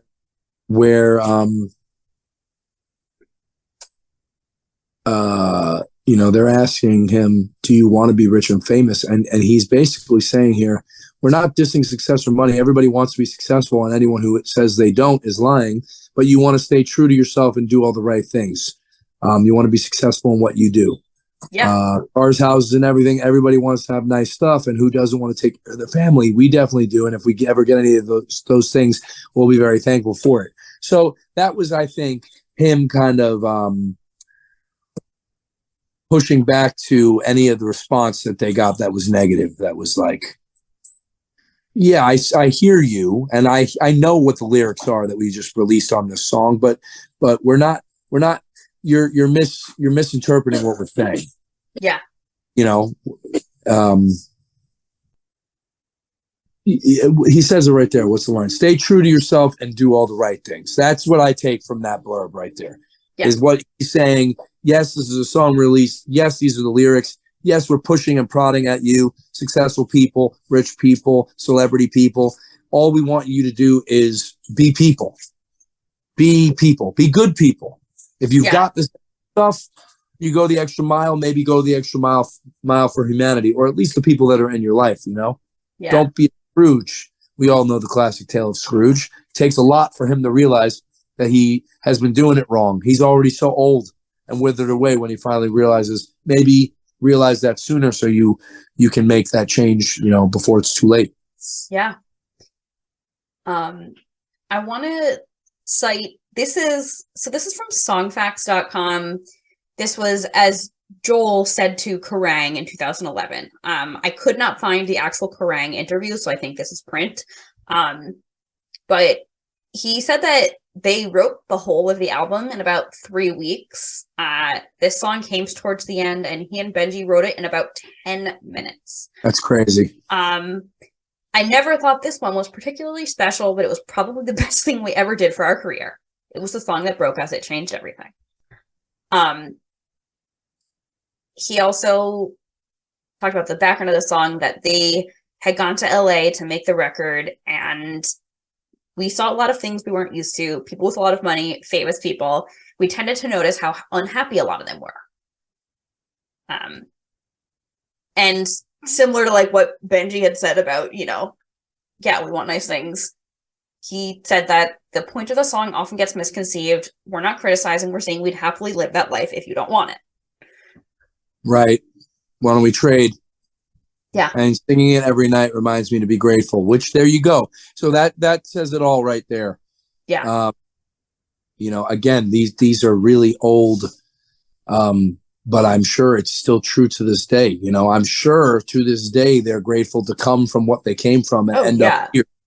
And you know what? It is kind of I'm going to say this with love. It's kind of a goofy song. So yes. I'm sure that's why they're like, I can't believe this was the one that popped, because it's a little goofy and it's pretty simple. You know, even the actual songwriting, like I think the snare is just quarter notes. It's very just simple song, but sometimes that's all it takes, you know? Yeah. I mean, the anthem, also a simple song. Right. Well, it's a simple song with like some very specific references, you know? Correct. The anthem, a simple song with, you know, a little more personal references, right? But simple is good. Simple connects. They say KISS, KISS, keep it simple, stupid. Sometimes You don't need to overdo it. Just keep it simple. It's easier for people to take in. Yeah. Unless you're some weird mathcore band and you're trying to write some crazy ass thing, which is for certain people, because not everybody wants that, then go for it. But man, they were just going to be, they just wanted to write a great pop punk song, and look, man, it changed everything. Clearly, even the whole genre as a whole, they and a few other bands really helped elevate it at that time. Just shaped it. Yep. Yeah. Todd, this has been amazing. To wrap up, I'd love to hear if you have like a memory or story that you want to share about this song. About the song?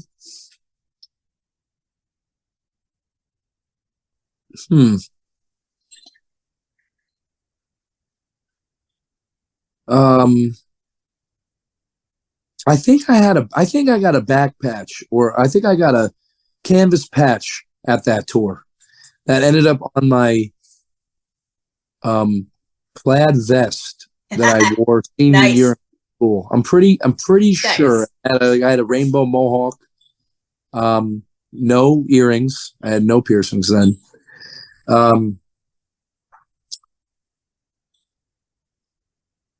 No, nothing really in particular, except that I would say it also made me feel cool because they were cool and they were on the TV, and I looked like that already, and then proceeded to choose to make myself look more so like Benji, subcultural, and it feel okay, and they made it cool. And in the time, I liked that. I was not somebody who was a gatekeeper or whatever the term is now, of like, ugh, you're taking punk and making. I was like, no, that's fine by me. Yeah. And I would say the way they perform that song live is also the way that I like performing music, because it's such a simple song. They can go crazy on stage and move around a lot, which is the way that I like to perform. Yeah. So for anyone who hasn't seen Keep Flying live, John moves around like you're running around like crazy. Yeah, I'm starting to be in pain from it. It's starting, no. The age is starting to catch up, but no. I pushed through it. But yeah, that changed a lot for me too, man. Yeah, that's amazing. Great people. I'm very fortunate. This is a different thing because I was fortunate enough to spend actual time with them in person. Great people, kind people. They would check in on the crew. At the time, I was not playing in this band. I was just a crew for another band. They would check in on the crew of not even their own band, the other bands on the tour's crew. That's rare, especially for a large artist like that. That is a rare thing. And so I have always told everyone how much respect I have for you guys. Always. That's incredible. And I have heard other people, share, anecdotes about them that just consistently point to their I hope character. so, because I've never heard anyone tell me anything poor from them. So I'd like to get that. Yeah. Yeah. How has this song held up for you over 20 years? Nothing's changed. You kidding me? At the emo nights when this comes on, it's like it might as well have been released last week. Yeah. Yeah, this is one that you hear at like any emo night. Might as well have been released last week. Everybody knows it. Everybody loves it.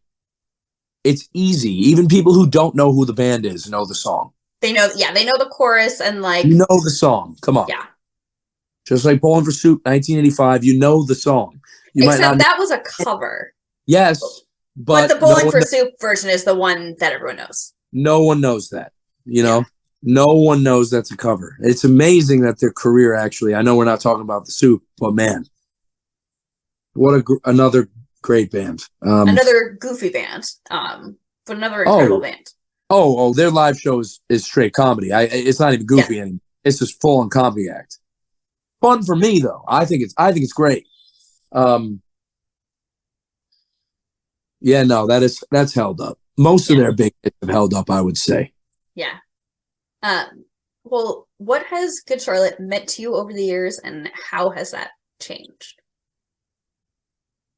It hasn't changed. Exactly what I said. The way that they treated me is the way that I like to treat people when I'm TMing a tour and there's the opener bands on there, or the way I feel when I'm taken on tour with my band by other bands and I see the crew and my band mates and I will help the crew of the headlining band out because I'm a crew guy. So I know, and it's like nice gestures. Yeah. That band was so kind. They went out of their way for me several times, and many other people. The 1 year of Warped that they came and were the special guests, they like bought In-N-Out for the whole, like 1,000 people. Wow. Didn't have to do that. What, you know, they were giving back still. I don't know, man. If I was on Warped Tour that year, like 2016. Yeah, they got the In-N-Out truck for everybody. Yeah, I do remember that, and I remember they did like they sponsored some like movie thing, and they bought like all these snacks. Like, yeah, they clearly care, and they're still giving back, and that's exactly how I would like to think that I would be if I ever came into wealth like that or fame like that, because I already have done that. No ego with no wealth or fame. I've done that. The amount of favors that I've done for people that have never came back for me is actually a list that I could not possibly write out. I've accepted that, and I'm no longer upset about it because it's just who I am as a person. But I'd like for one person to try to argue that point. I would love to hear somebody argue that point about me. But yeah, I don't know. I think that that's really respectable, and I think that I look forward to the joyous energy that comes with any sort of announce from them, whether it is a future live show or music. I think that it will bring a uplifting, positive attitude and kind of river of positivity. I do think that. I have already decided if they release another album, I'm taking the day off work the day it comes out. Are they playing When We Were Young Fest? No. They are. They are. Okay. That's where it was. So that's their next show. Yeah. When I saw that go up, I said, now that's cool. I know that the whole lineup was cool, but I specifically had my eyes went right to Good Charlotte, and I said, I knew that they were going to get them, and I'm so glad that they have them. And I would watch them, even if that's the only show they do. That's this year, right? October? Yeah, if October. That's the only show they do, or shows, it's going to rock. And you're going to feel good watching them. You're going to leave there feeling good. I don't know if I'm going to be there, but if I was, that would be the number one time slot that I would make sure was marked down on my little app or whatever gimmick. I know. I'm now like, I gotta get myself there. Right. John, do you have any last words about Lifestyles of Rich and Famous, about Good Charlotte, about Keep Flying, or about yourself? No, I have no last words. I appreciate you choosing me to be one of the guests that you're speaking to on a band and a song that means so much to you, that also means a lot to me and hopefully the listeners or viewers of your program. And I was very, very happy that you had asked me to be a part of it. Thank you so much for coming on. Thanks for having me. For all that. You think Pentimento will ever do a reunion? Listen. I don't know, but they're always starting new bands and such. I saw them in 2019. It was the third time I drove to Buffalo to see them, and they played a new song that night, and I got my hopes up. It was incredible, and I got my hopes up that maybe they were going to release something, and nothing. They keep creating music though, as people, individuals. Yeah. Keep Flying's playing a show with one of the guys' new bands this summer. Something. It's Ricky's handling it right now, but yeah, Sick. I like music. Cool. It's nice. Very cool. And I like to talk about music, especially cool. This was nice reminiscing about this because it brought me back to being in high school and also being in my 20s when I was touring with those guys. So that's sick. Kind of cool. Yeah. Thank you again. I have a Generation GC and Friends Spotify playlist. So obviously going to add this song. I'll add a couple Keep Flying songs. And and then I'd love to hear a recommendation from you. Anything that you're listening to, it's just anything that is not Good Charlotte or Keep Flying that is on Spotify. Oh, I would say any song from the new Harry Styles record that came out. I know that you're probably looking for something that isn't that, but no, I literally have like so many different like. I couldn't agree more that was the record of the year, and also I liked his first 2 records better, but it was an excellent record. It came out on my birthday, Incredible, May 20th, and that was the record that I played the most, I would say. And I told you I don't really listen to music, but that record I would easily put on because it would come on and it would end, and I'd be like, I can't believe it's over. It needs to come back on. And so, yeah, any track from the record. I have no favorite track because I've only listened to the record in full. I don't ever put a song on. And, maybe something from Josh Freese we got into him a little bit. I would say a Vandals song. Maybe trying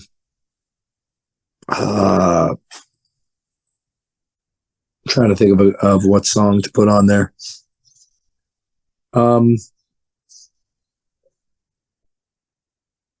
It's a strange record title, but anything off of Hitler Bad Vandals Good, which is I think their best record. Okay. You could probably throw one of those on there. Sounds good. As we wrap up, John, where can people keep up with you and Keep Flying online? Keep Flying Band. Keep Flying Band is all the socials. I don't really use mine. I just use the band account, and that's where I am. Amazing. If they're, I'm usually the one answering.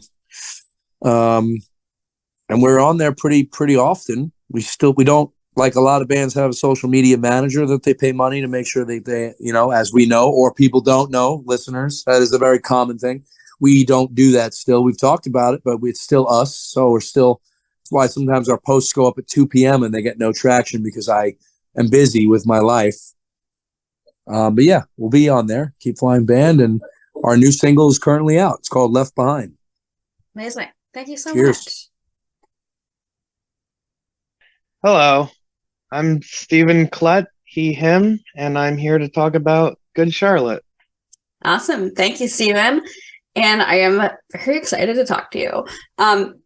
The first thing I like to ask everyone is, when did you first hear Good Charlotte, and what were your first thoughts on them?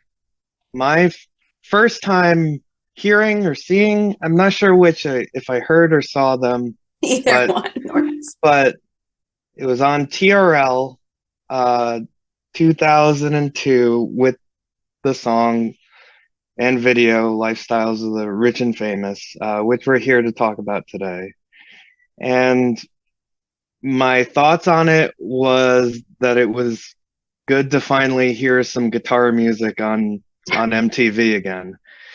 And that's where they are placed in my mind. And I saw this as I don't know if you were around at the time, but it was a lot of Backstreet Boys and Britney Spears and a lot of boy bands, and then Avril Lavigne and Good Charlotte kind of wedged in there between Enrique Iglesias and a bunch of other stuff that I didn't like. And so it was kind of a breath of fresh air. Yeah, Avril, I mean, I almost feel like we could do an entire episode just talking about how Avril was this like transitional artist, almost like female pop idol, but also kind of punk guitar player. Well, okay, so I did a lot of research on Avril, so I could do a whole podcast like this one about every song by song of hers. But she was supposed to be a country artist. They wanted her to be a country artist. Right.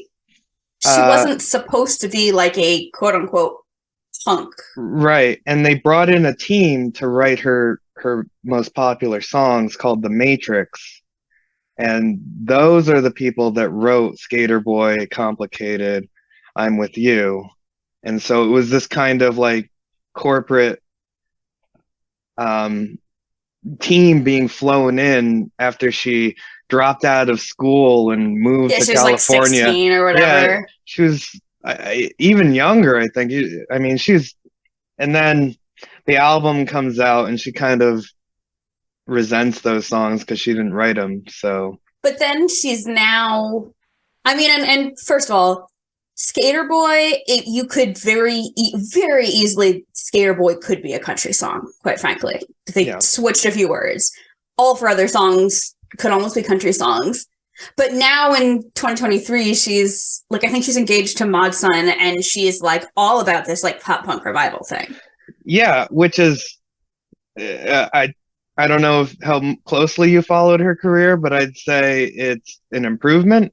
She's like collaborating with Youngblood, I think is the artist that she's kind of latched onto, or at least she's seen as like the grandmother of pop punk, and that all these younger bands are looking up to her, and that's very strange to me because she's very tiny. She's still like 5'1". She's a very short person, and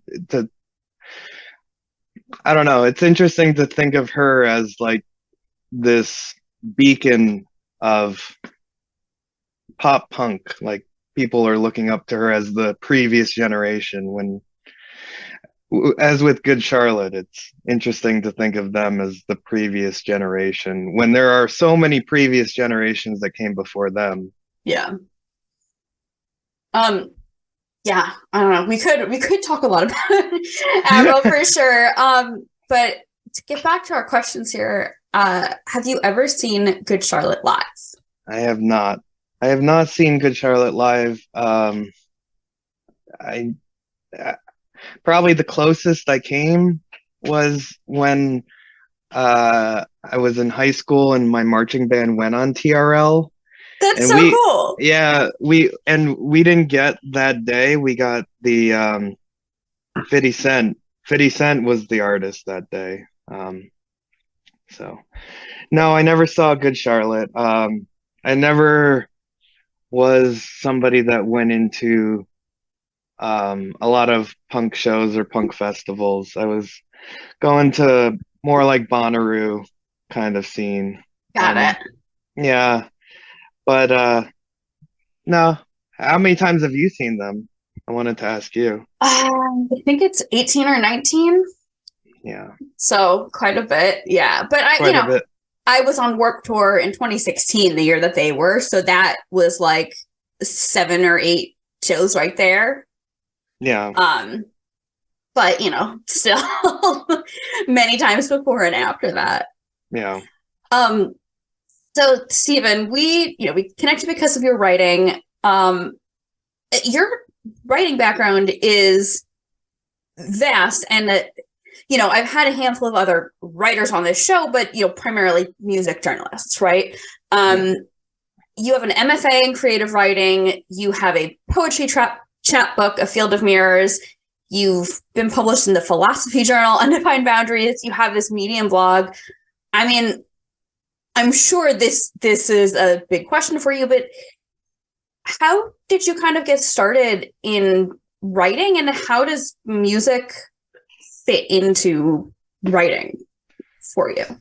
Well, for a short period of time, I was a music journalist. Okay. Maybe for a year or two, I was an unpaid intern at this website called Pancakes and Whiskey. Oh yeah, I've heard of them. Yeah, and I was going to a show a week basically, and reviewing live shows and reviewing albums and doing things of that nature. And I saw it as my bridge because I graduated with an MFA in poetry, and I was like, what do I do with that?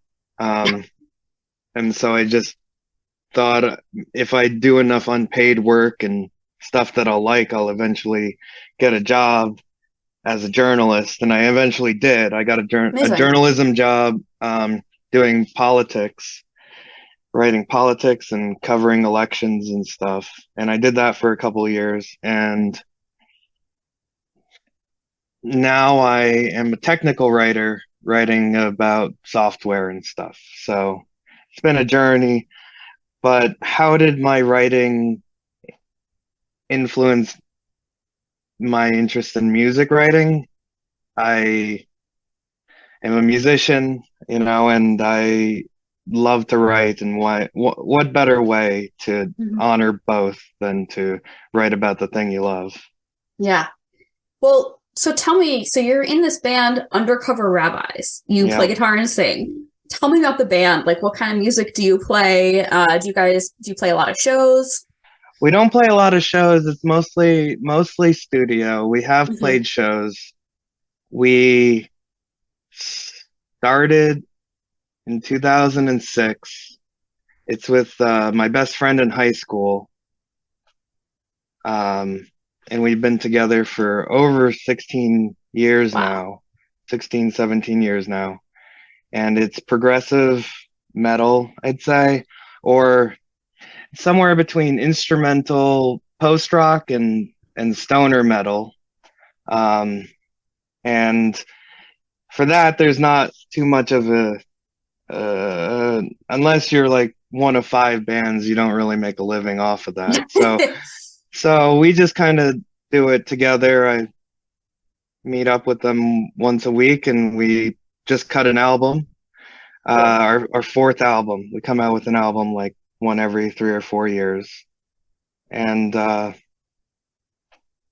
songs are long.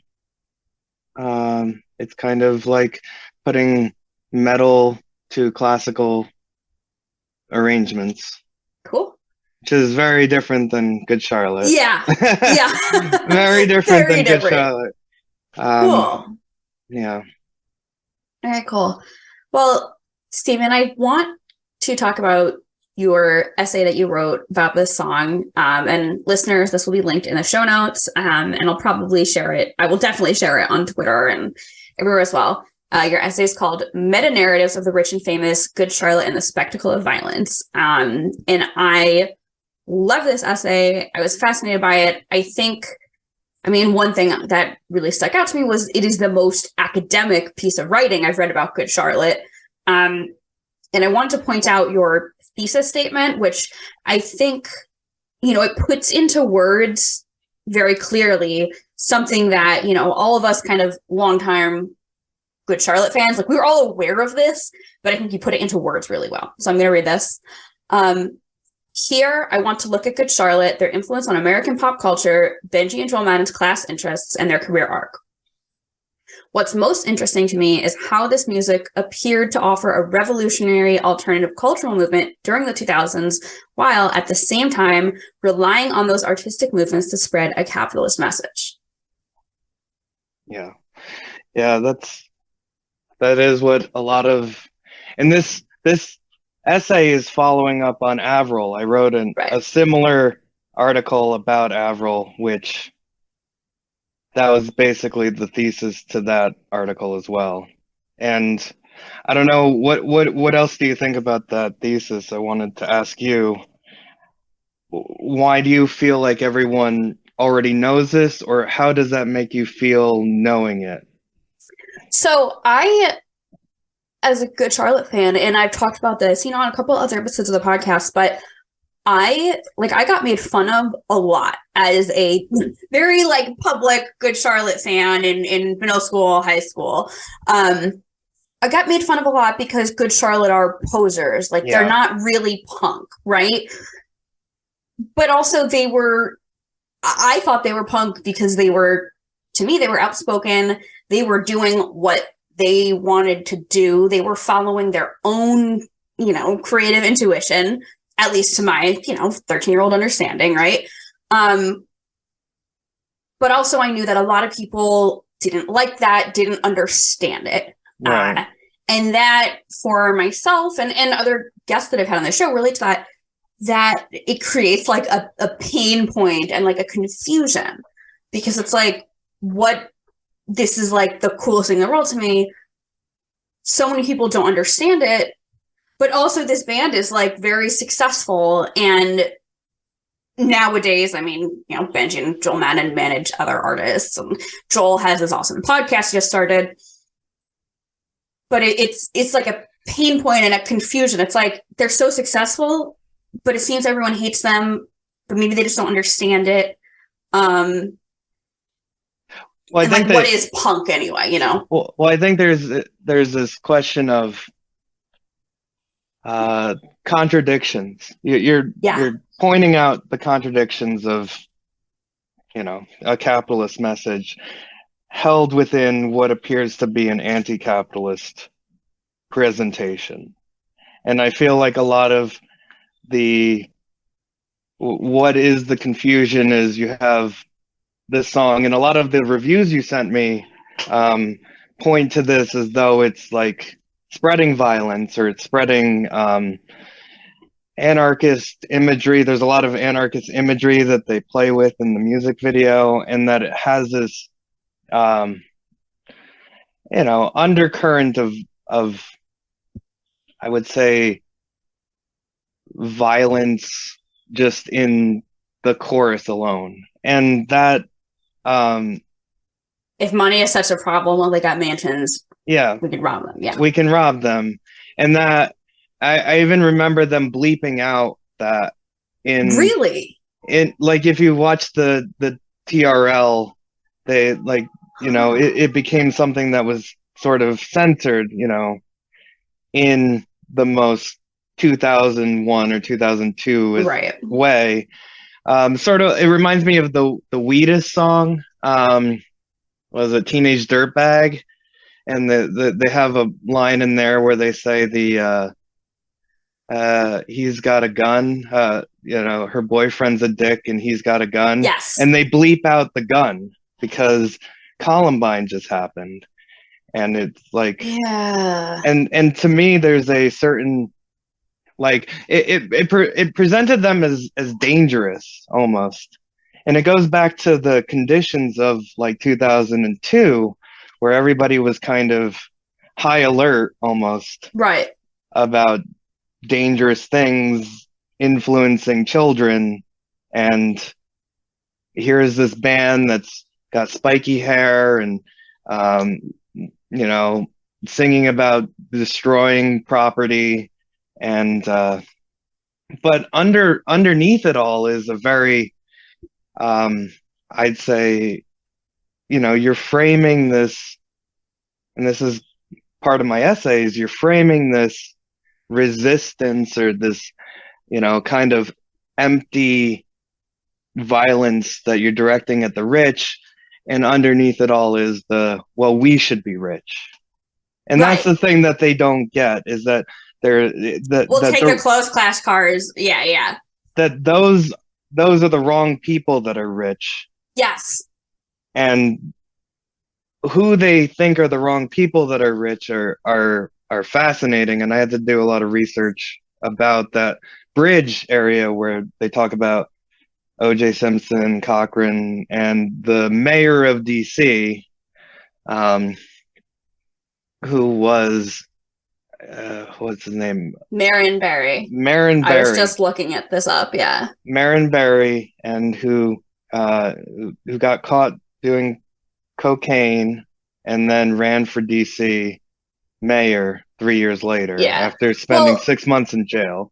Well, and it's like, is the problem that Marion Barry did drugs, or is the problem that, you know, this like mayor of DC, Marion Barry, is the problem that he did drugs, and someone that did drugs should not be in a position of power? Or is the problem that, well, someone who's like a working class person would lose their job at McDonald's or their job as an elementary school teacher if they were found doing drugs, but this like upper class politician got reelected, you know?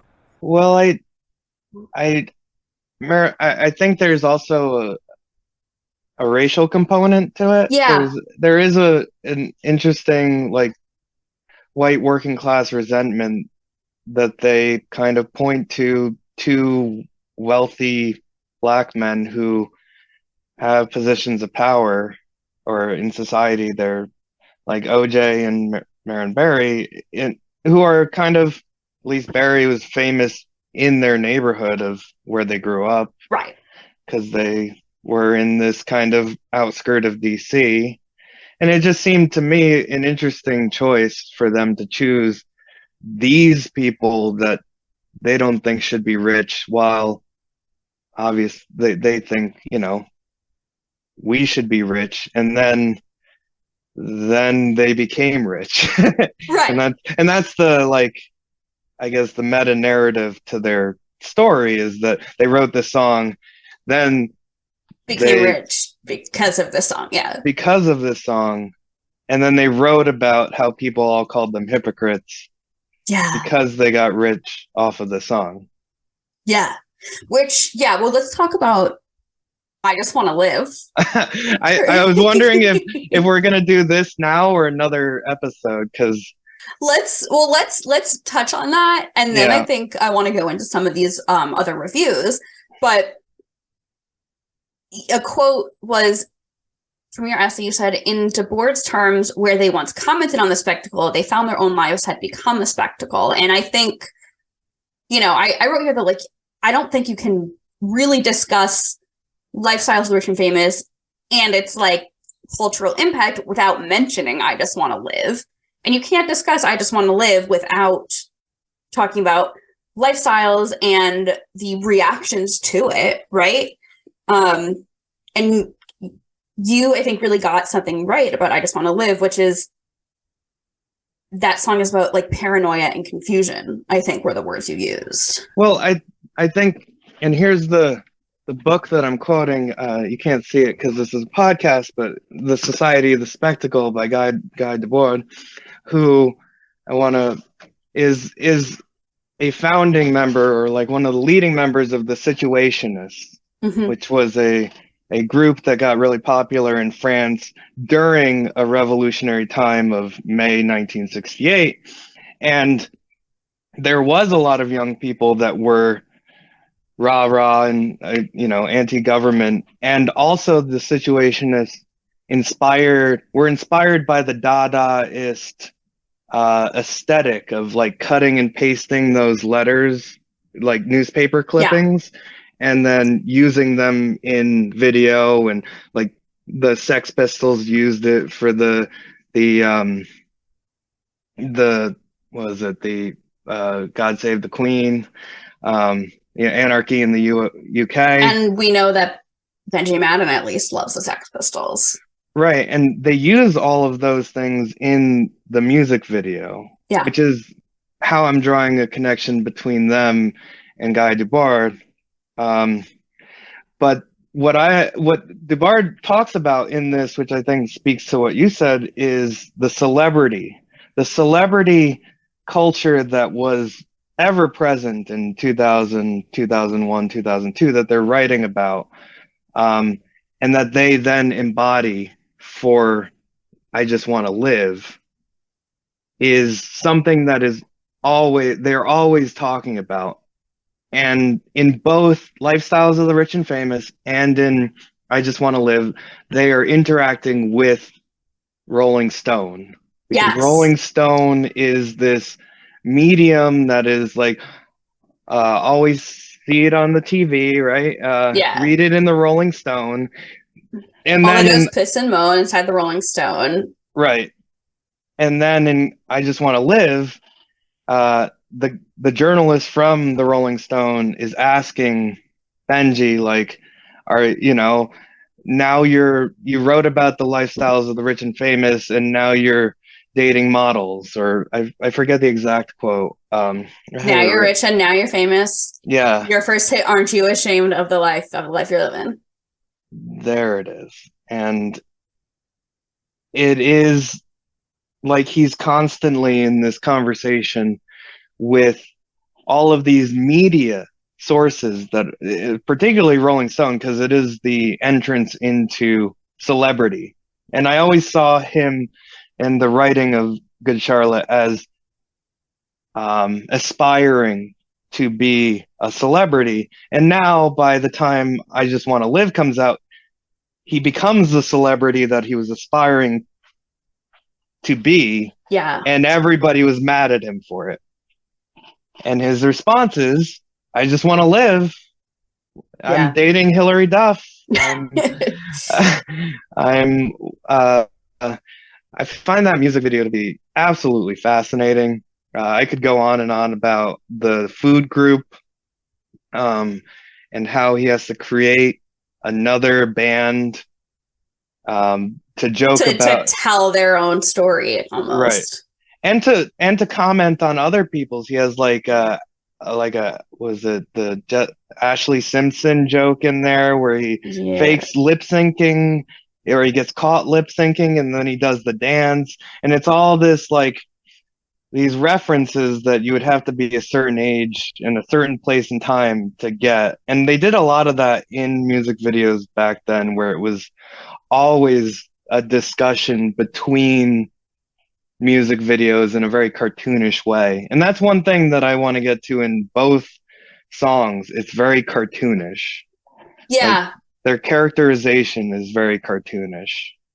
Well, it's like they characterize in I Just Want to Live, they characterize, like, they make themselves into the cartoon, but it's something you talk about in your essay, is they're kind of making a cartoon, a caricature of the whole idea of celebrity in this song, especially in the like part when they're in the trial with the guy from Tenacious D, yeah, and the guy from the Backstreet Boys, or NSYNC, yeah, NSYNC, and you know that like overdone, affected, like posh accent that he does on the stand. That's very funny. And everything is like so blown out of proportion. It can't even be taken seriously. And the fact that people kind of saw this as a dangerous song, just, you know, there is a funny, there is a joke in there about people taking this very clearly ironic sense of humor straight faced and sincere. And that's like a whole thing, I think. I mean, if we were to go through reactions to several of Good Charlotte's songs throughout their career, like, you know, Good Charlotte doing this ironic commentary kind of thing and people taking it at face value, that's a theme throughout their whole career, I think.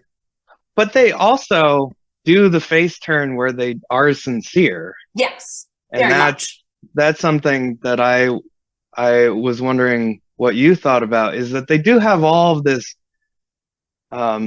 irony, you know, they're laughing at themselves, they're laughing at the characters of themselves, but when it gets down to it, they have a sincere message that they want to put forth. They have a sincere vision for the world. They have a sincerity about their belief system that they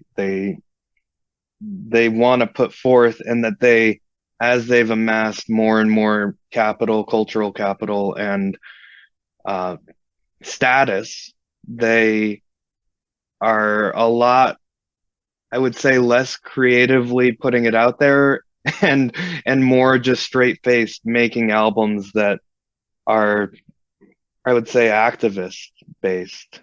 And that to me is interesting. Huh. What do you mean activist based? Well, I listened to the RX Generation album. Yes. Yeah. And to me, every one of those songs is like an activism about mental health, an activism about addiction, activism about recovery.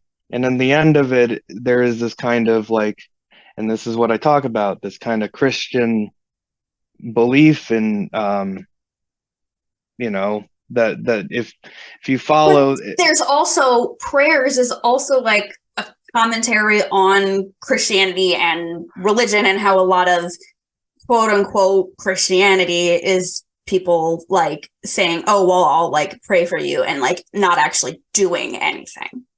Right. So there is the commentary there. It's not like the sarcastic, ironic kind of thing, but there is a commentary there. But that's a very common thing for a lot of I would say Christian narrative, is to say, you know, here's the false here's the false way of believing. I'm going to sell you on this is The truth. This is the truth. Right. And the truth, I think, for a lot of their later stuff is you have to find salvation through recovery. You have to find you have this a lot of suffering that you went through, and that you have to come out of it with a positive attitude. Yeah. Sorry, that was like a cultural spanning I love that. I'm like career taking in everything you said. a career spanning look at their thing, but I think it comes back to Lifestyles of the Rich and Famous, because you start out with this and we'll get into the commentary of like what the reviewers said, because I was familiar with the Iggy Pop one, and that's sort of I definitely nodded my head to some of them with, okay, a lot of these reviewers are saying it's like Iggy Pop, and I sort of hear it. What they're saying, and I put it in there as it's a little thing that they kind of lifted. Yeah. That made them, and I think this might go back to them co-writing the song with the Rancid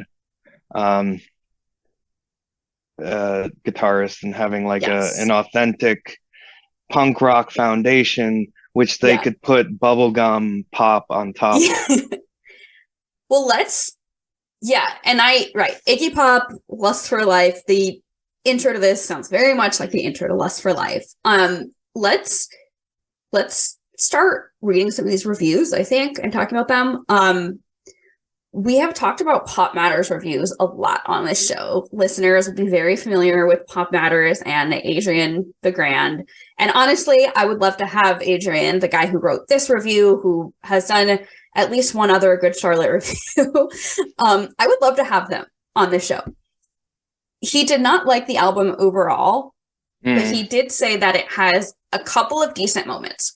Lifestyles of the Rich and Famous, with its thunderous Lust for Life, is drum intro by studio veteran Josh Freese, the only guy with any musical chops on the record, is a fun rant about whiny celebrities. So he's kind of saying that, like, well, actually the only good part of this record is by the drummer who is a studio player and not like a quote unquote actual band member. You know where I know Josh Freese from? He was a studio musician for like Guns N' Roses in the 90s. Wow. He did studio work with Guns N' Roses for Chinese Democracy before it came out. Wow. And that's where I first heard his name, but it's interesting. I keep running into the guy because he's on so many records that I've listened to. I think, was he with The Offspring? I think he's with The Offspring too. He's done a lot. Like, he's done a lot for a long time. So he's probably. Yeah. I can't say off the top of my head whether Josh Freese has played with The Offspring, but probably. I'm trying to look it up, but the Pop Matters kind of dismissal of the whole album, except for this song and the drummer, I think speaks to the strength of this song within the record. I don't know that I would say it's that much different than something like the anthem, but I think the power behind this song is in its ironic distance from its own material, and that's the real fun of the song, is its insincerity almost. I like that. So this next review is from NME. They gave the album a 4 out of 5, and they said, and I'm remembering I have cited this review before on other songs. Their like headline was Jimmy Eat World with something to say, which I don't know. I don't know what that means. neither do I, because I wouldn't have said Jimmy Eat World was like a empty band that wasn't saying anything. Yeah. Anyway, they said But within these standard issue angsty skater boys, stylized SK8 or BOI, lurks an emo-esque intelligence that'd kill Blink-182 in under a minute once they infected with it. I don't know what that I don't know what that means. I think they're trying to say they're like smarter than Blink. Like Blink was trying to do the like dumb fart jokes, and Good Charlotte never did that. I think that's what they're getting at. Yeah, but Blink-182 had a seriousness about their emo sensibilities as well. I mean, they wrote about depression, and they wrote about like their I don't know. I don't get that review. Maybe at the time and the way that Blink-182 was perceived, that might be. Sorry, I cut you off. The next part is really important. Yeah. Take first single, Lifestyles of the Rich and Famous. Trucks on a trampoline, right? Yes, but it also advocates an anarchist form of rob the rich communism while taking side swipes at celebrity culture, political hypocrisy, and O.J. Simpson. Okay, I have so much to say about this, because the thesis of this review is the dialectical opposite of my argument. It is, to me, this song is the opposite of advocating for anarchist rob the rich communism. This actually reinforces the opposite. This says capitalism is being done but for the wrong people, and that capitalism should continue. We should be the rich ones. Yeah, us specific, like me, Benji. Yeah. Like Benji and Joel and Billy and Paul, we should be rich and famous. Yes, or at least a class of people that I identify with also is disaffected and alienated, and we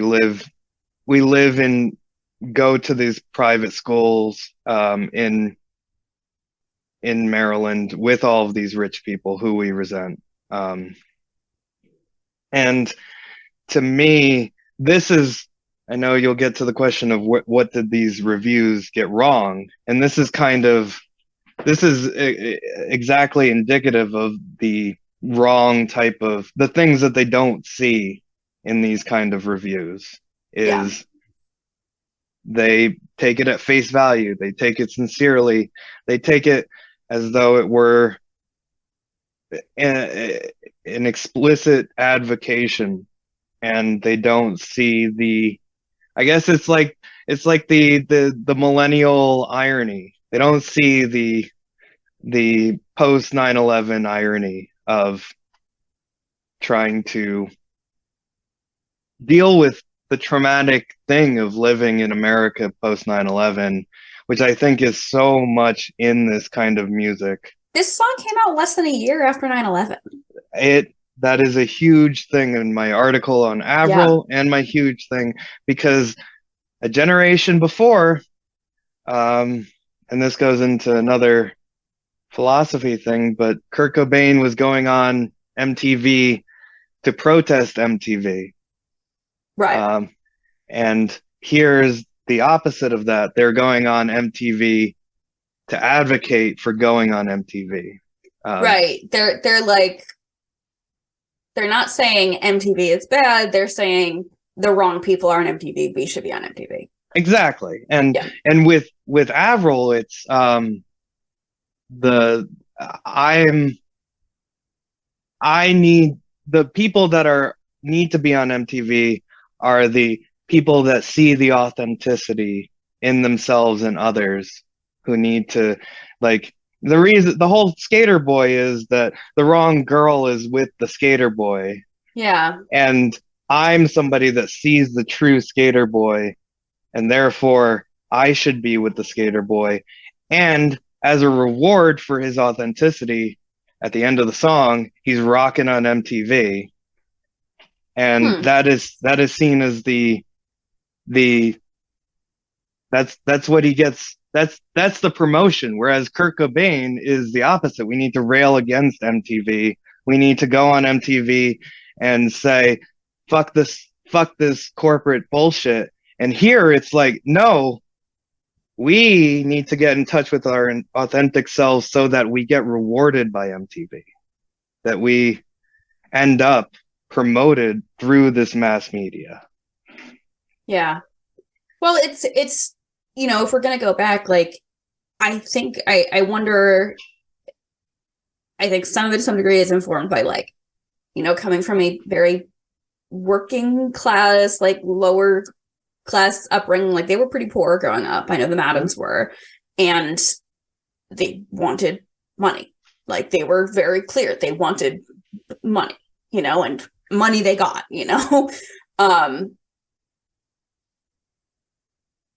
So I think for that reason, they were very unabashed about, yeah, we want to be rich. Right. And the difference, though, is their attitude towards corporations that were willing to give them money. Because previously, it would be like, we need to make our own money and rebel against the corporations. And in this case, it's like, no, we need to frame our rebellion and also get the money from corporations. Yeah. Okay. And so in order to have this middle class aspiration be fulfilled, and that's more or less what happened, and they were rewarded for it. And that, to me, is the difference between, like, kind of Gen X punk rock and, like, turn of the millennium punk rock, or you know, pop punk rock. Is this embrace of corporate culture as a way to fulfill this aspiration, and also to create this entire industry of mall punk, like an entire aesthetic that blossomed out of this, where overnight it was like you could go to Hot Topic and look like Good Charlotte if you wanted to. You could get hair dye, you could get pyramid stud belts. I had several of those, you know. You could get the pants with chains. I had a Good Charlotte wallet that had a chain, and I, like, bought a pair of trip pants from Hot Topic, like these baggy black cargo pants, and I would put my Good Charlotte wallet in, and I would have a chain, and I thought that was cool. Like, yeah, but my point is that it was a two-way street between the artist and corporations. Was that artists gained what they wanted out of having this, you know, I would say, like, I guess, impotent message of violence and against the rich and the famous, and corporations saw an opportunity to sell that, not just with the music, but with an entire culture, aesthetic and culture that sprung out of people wanting to hear it. Like, people wanted to hear this message, and so they just literally created an entire cottage industry of it that is now in vogue again because people are nostalgic for it. Yeah. Wow. I feel like we could dive a whole lot into the, like, aesthetics and everything. I want to read a couple more of these reviews. I think these next few, they're all kind of negative. Although they say a little different things. Uncut gave the album 1 out of 5 and said that though on occasion they are Green Day light, there are enough solid rock moments to keep their youthful following happy.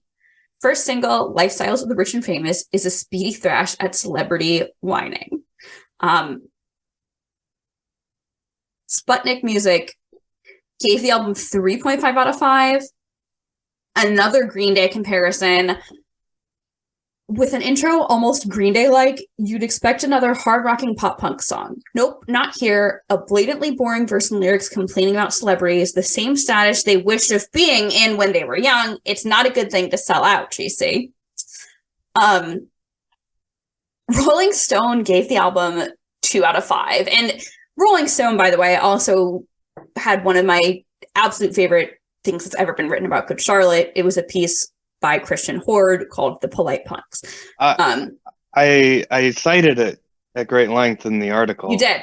Yeah. I noticed that. Yeah. This review says, Benji and Joel, the identical twins who co-founded Good Charlotte as teenagers, sometimes sound too desperate to establish their punker-than-thou credentials. The us against them bravado of the anthem, lifestyles of the rich and famous, and the young and the hopeless is strange.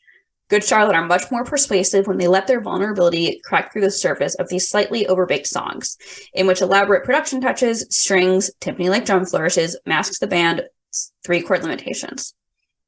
But I would argue there is a vulnerability in lifestyles because they say we'll take it. Like they're saying we want it.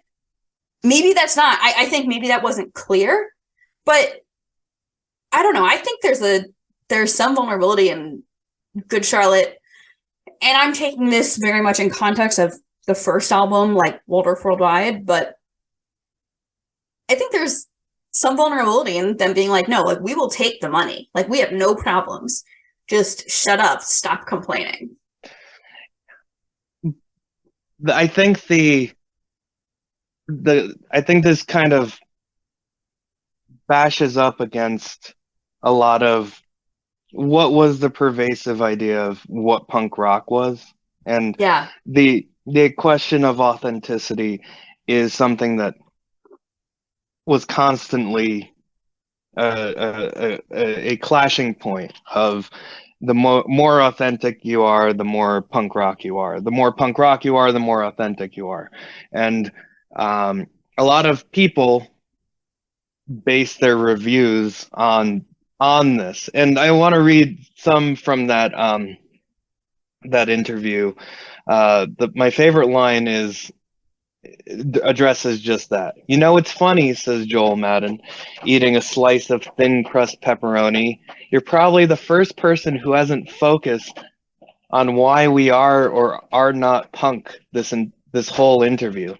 It's very cliche for rock and roll journalists to go, well, you're not punk. We don't care if we are. We don't care if we aren't. And to me, that kind of becomes the tension by which they often got measured. And so did Avril. Like, are they punk or not? Are they punk or not? And I think it comes from this kind of Gen X generational expectation of like, we grew up with Iggy Pop. We grew up with the, Sex Pistols. And but also the Sex Pistols, I mean, are the Sex Pistols like authentic? But I mean, well, I'm not a punk rock person. I don't know, but I do know the history of punk rock, and I think that from its very inception, punk rock has always played with this question of oh yeah, we're going to be as snarling and as superficially violent as possible. And then you get into we could rob them, yeah. Well, then you could get into God Save the Queen and her fascist regime, and how hard we are.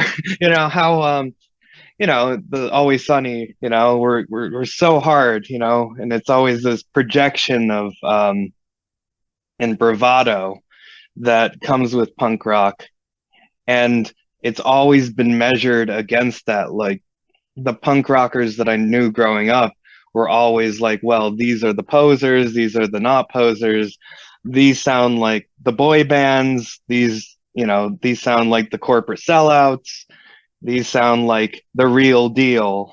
And it always is a question of what is the real. And I think that is a fundamentally problematic question, because what authenticity is always subject to all the large things of what we define as authentic punk rock. What does authentic punk rock look like?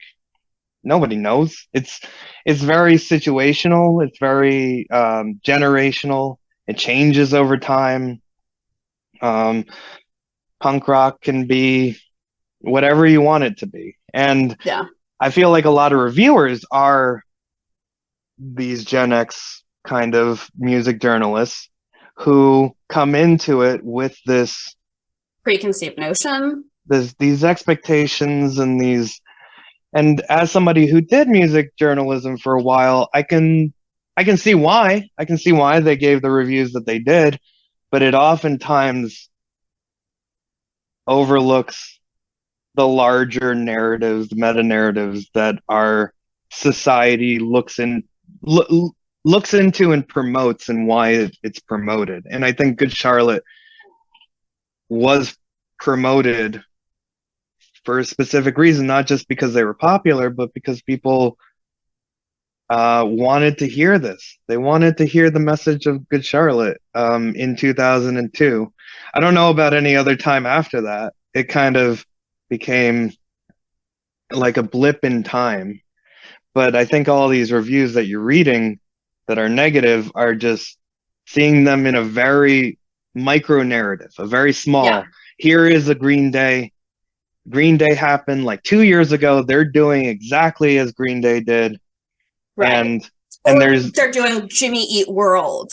Yeah, they're lobbing on to a trend that is popular, and I think there is some truth to that. There is a trend, but I also think that trend exists because of larger social reasons, mostly angsty white men in the suburbs who are growing up in the 2000s, looking for answers and angry about why the world is so difficult to deal with. Yeah. I think there's, well, let me read this Punk News review, because I want to kind of tie it into what I want to respond to what you just said. Punk News gave it 2 out of 5. They described GC as the very poppy band that dresses hardcore with no limits. And they said that this song, in aspect, is not a horrible song, but the video is the worst, most cheesy piece of crap I have ever seen in my life, and don't even get me started with the lyrics. I think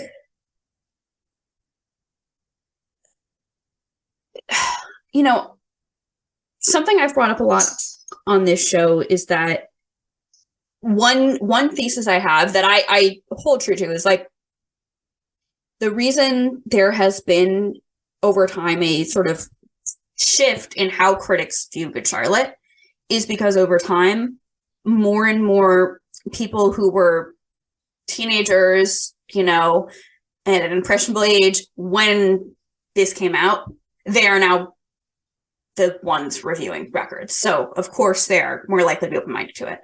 Punk News, I don't like. I kind of get from this a little bit of,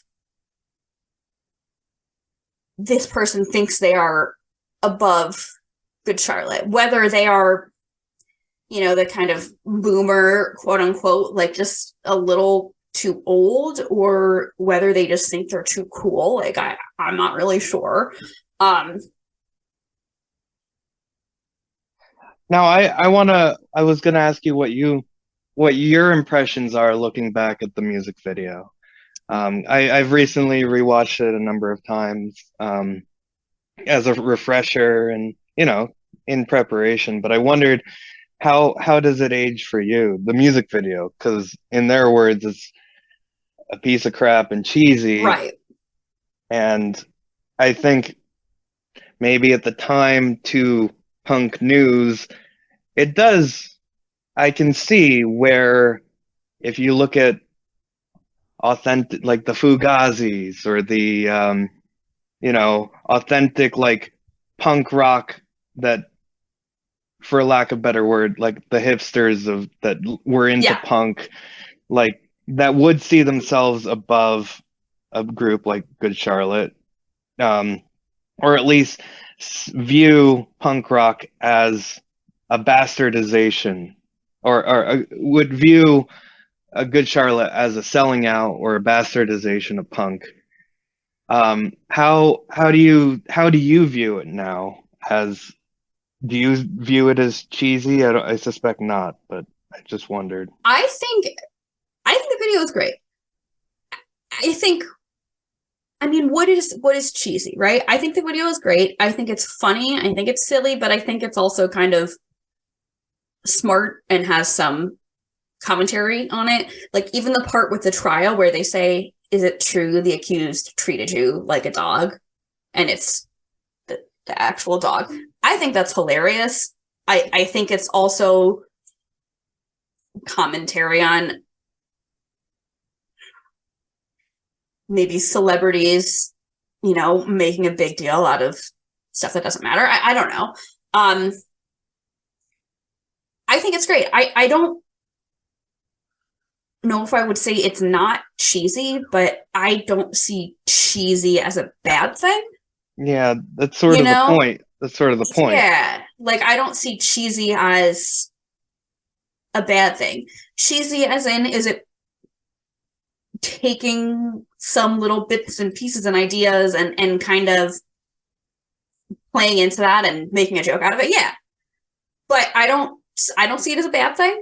I think it's great. Well, I think it's this kind of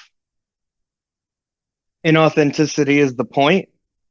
And a lot of people that are searching for authenticity are going to see it as inauthentic and therefore dismiss it. And I think that you have this shift where inauthenticity becomes the authentic. Like the more inauthentic you are, the more authentic it appears now. And to me, there's almost this it's like a larger question of what is authentic. I mean, the issue I have with it is not whether or not it's authentic or not. The issue I have is the implications behind a lot of it. And I write about this a lot, the blurring of the working class and the aristocratic class, and not really, and having this cartoonish version of each. Like they're these working class heroes that are like condemned or like put in prison, and that their end goal being like, oh, we're going to be authentic to ourselves, and that will emancipate ourselves from the prisons that we were unfairly put into because all we wanted to do was get the rich and famous and their mansions and stuff. And to me, that message comes off as I'd say naive and childish. And at the same time, I appreciate the way that it presents itself as inauthentic, because that's something that I feel like I have real nostalgia for. If there's any nostalgia I have for it, it's that I miss when music videos were cartoons with flashy clothes, flashy production values. I miss an MTV that once presented us with, a fun things.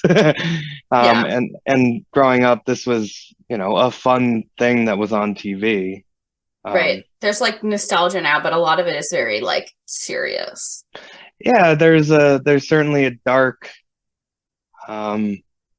sincerity that came with the 2010s, and the Breaking Bads and the everything has, and the Batmans, and everything's dark, and there is a certain level of levity to seeing something in the early 2000s that is frankly just silly. It's very silly. I want to respond to something specific you said, because I mean, you sort of answered my question of, is this song authentic? But, I would personally argue that this song and the first couple albums were extremely authentic. I think you were spot on in saying there was some naivete here, right? Because, I mean, when you're not rich and famous, you have absolutely no idea of the reality of what it is like to, like, have people, you know, stalking you and trying to find your address and have the public be way too interested in your private life. You have no concept of what that is like if you are not rich and famous, right? But the authenticity that I see is, I feel like there were so many bands and just not just bands, but I feel like actors and just people in general that were rich and famous and that would say, oh, it's all about the art for me. It's not about money or fame. And okay, but like you are rich and famous, right? Like nobody makes millions and millions of dollars because they like do not want money, right? And I think objectively, most people would like money, right? You know, how money driven are you? I mean, varies from person to person greatly. But I've always appreciated an authenticity about Good Charlotte saying, no, we want money. We want money. Money is, you know, they were direct about that. So that's something that I've always taken as very authentic. No, I see the naivety differently. I think that has always been part of their, you know, shtick, is this kind of working class grievance against the bourgeois. And I think that the naivety is more the implications of the world changing if the right people get the money. Okay. And to me, it's presented in a way, in a universalizing way. It's presented in a universalizing way when they're actually talking about themselves. So it's like, if we go out and get the mansions, to me, and we redistribute this to the people, or the right people end up getting the money, getting on MTV, getting the power, that's going to somehow change the world for the better. And to me, that is the naivety that is kind of I guess, a Marxist critique of this that is in my article, which is that their naivety comes from this belief that if the right people get into power, that'll change the world for the better. And I think, and I think that through line runs throughout their entire career, and that comes out in their later, where the belief is that if we do these large, I mentioned this, the tsunami relief fund. Yeah, there was like a huge thing in the mid 2000s, and then later they have like the Generation RX, where they raise money and awareness for these different causes and activist causes, that will somehow, that if we bring awareness to it, that it'll somehow make the world a better place structurally. It'll change the world.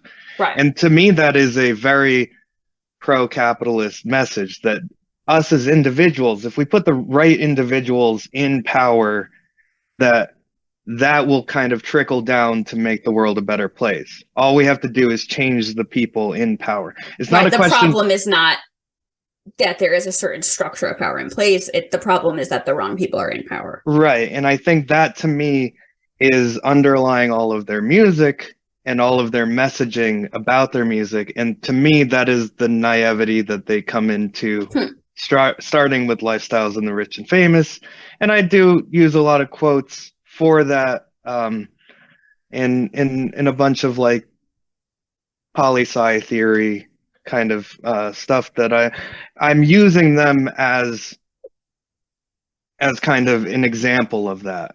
And that, to me, is, I'm coming at it from, I want to talk about the political implications of culture and how it comes out.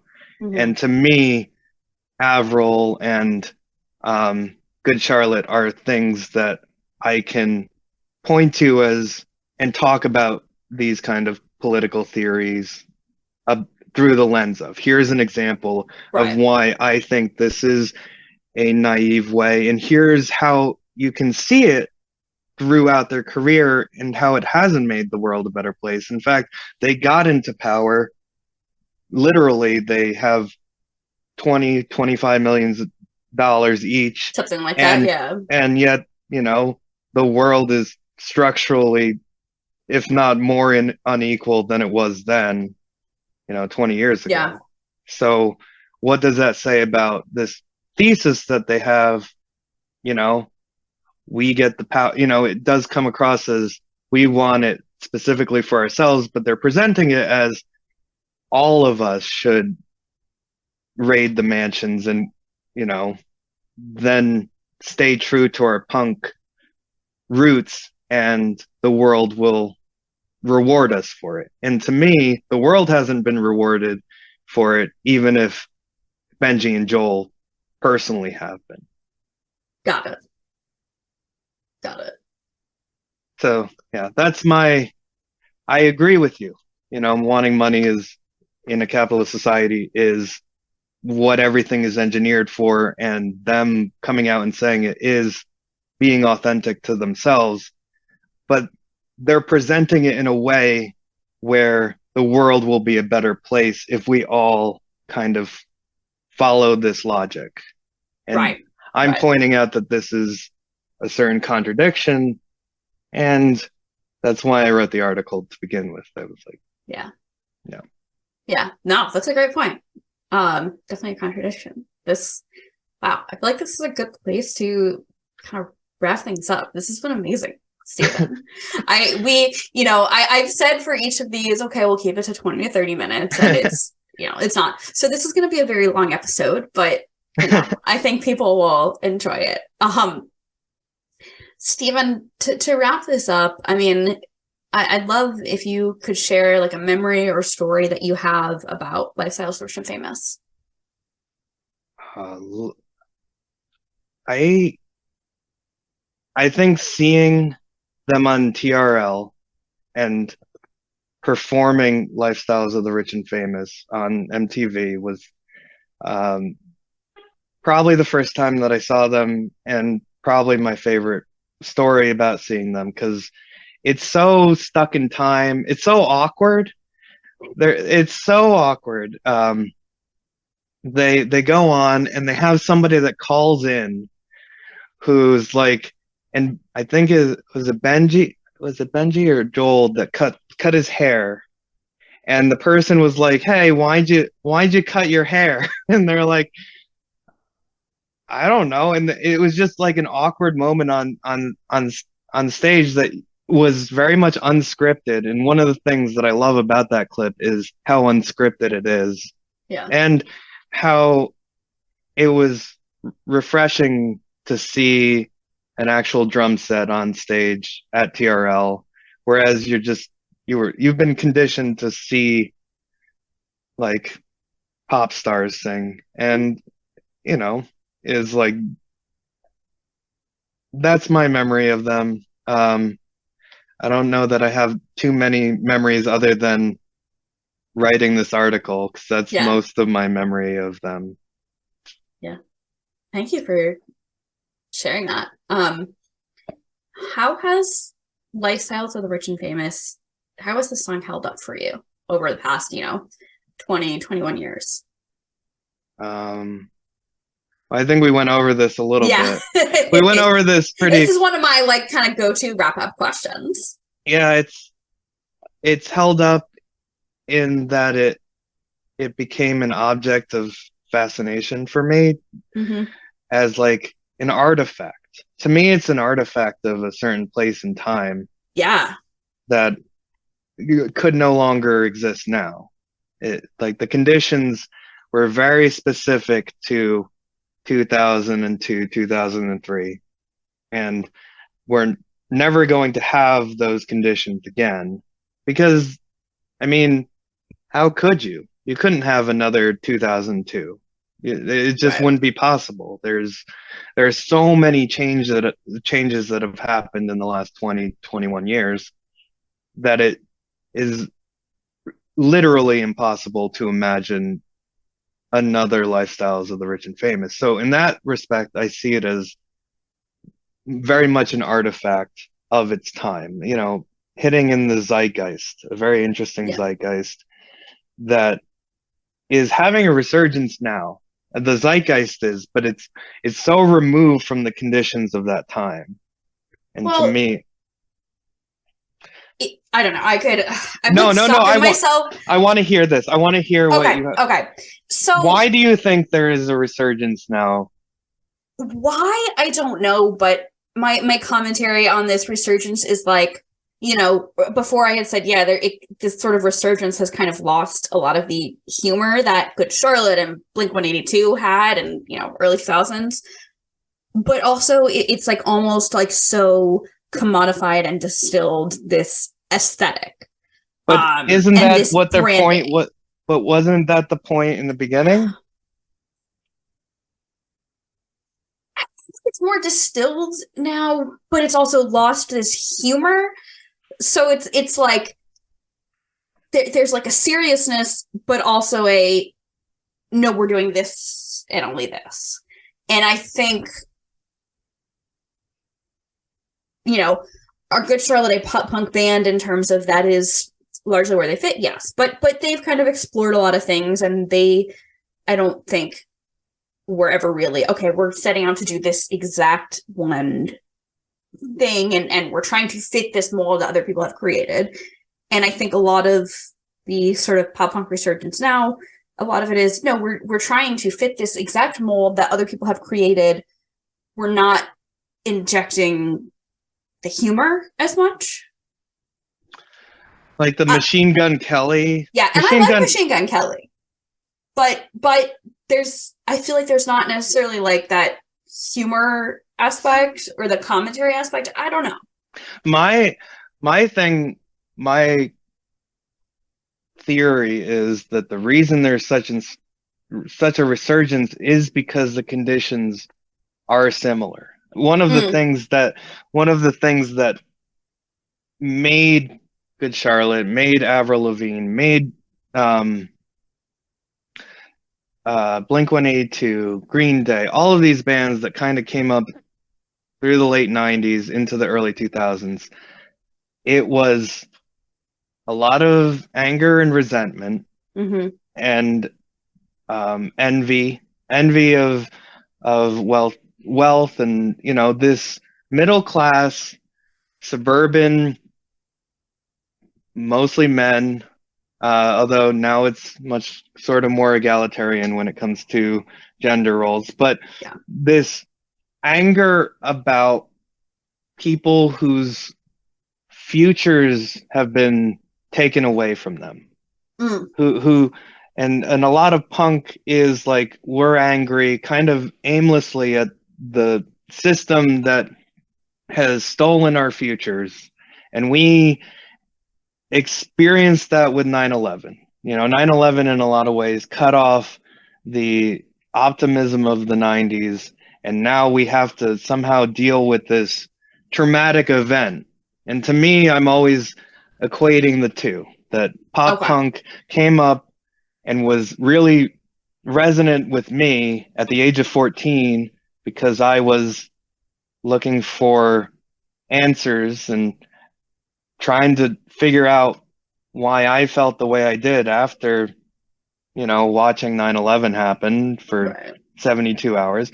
And here you have 20 years later, a traumatic pandemic, and after a massive, you know, economic crash, you know, 10 years ago, that we're still feeling 15 years ago at this point, that we're still feeling, that creates the conditions of like a mostly white, lower middle class white man who sees their future stolen from them.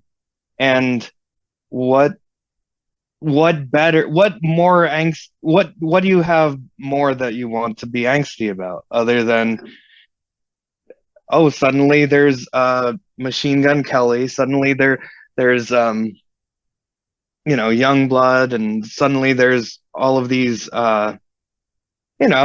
simulations of what we already know from Good Charlotte. But to me, the conditions are similar. Yes, it is more commodified. Yes, it has a radical sincerity to it, which I think the irony of the early 2000s has given way to this dark. I mean, just think about like the Batman movie, like the Right. Batman Forever. You have this fun, like cartoonish, ironic, like flamboyant, and then you have this dark, twisted Batman.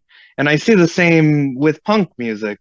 You have this colorful, deeply ironic and enjoyable, happy-go-lucky Good Charlotte, and even Good Charlotte of 20 years later is very dark. I mean, I listened to Generation RX, and it's got a lot of dark moments on it.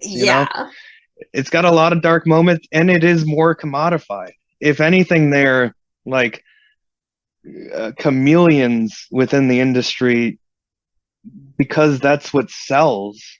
Is people don't want to hear the cartoonish, kind of insincere or inauthentic unhappiness, or inauthentic happiness, like smiling as we talk about burning down mansions.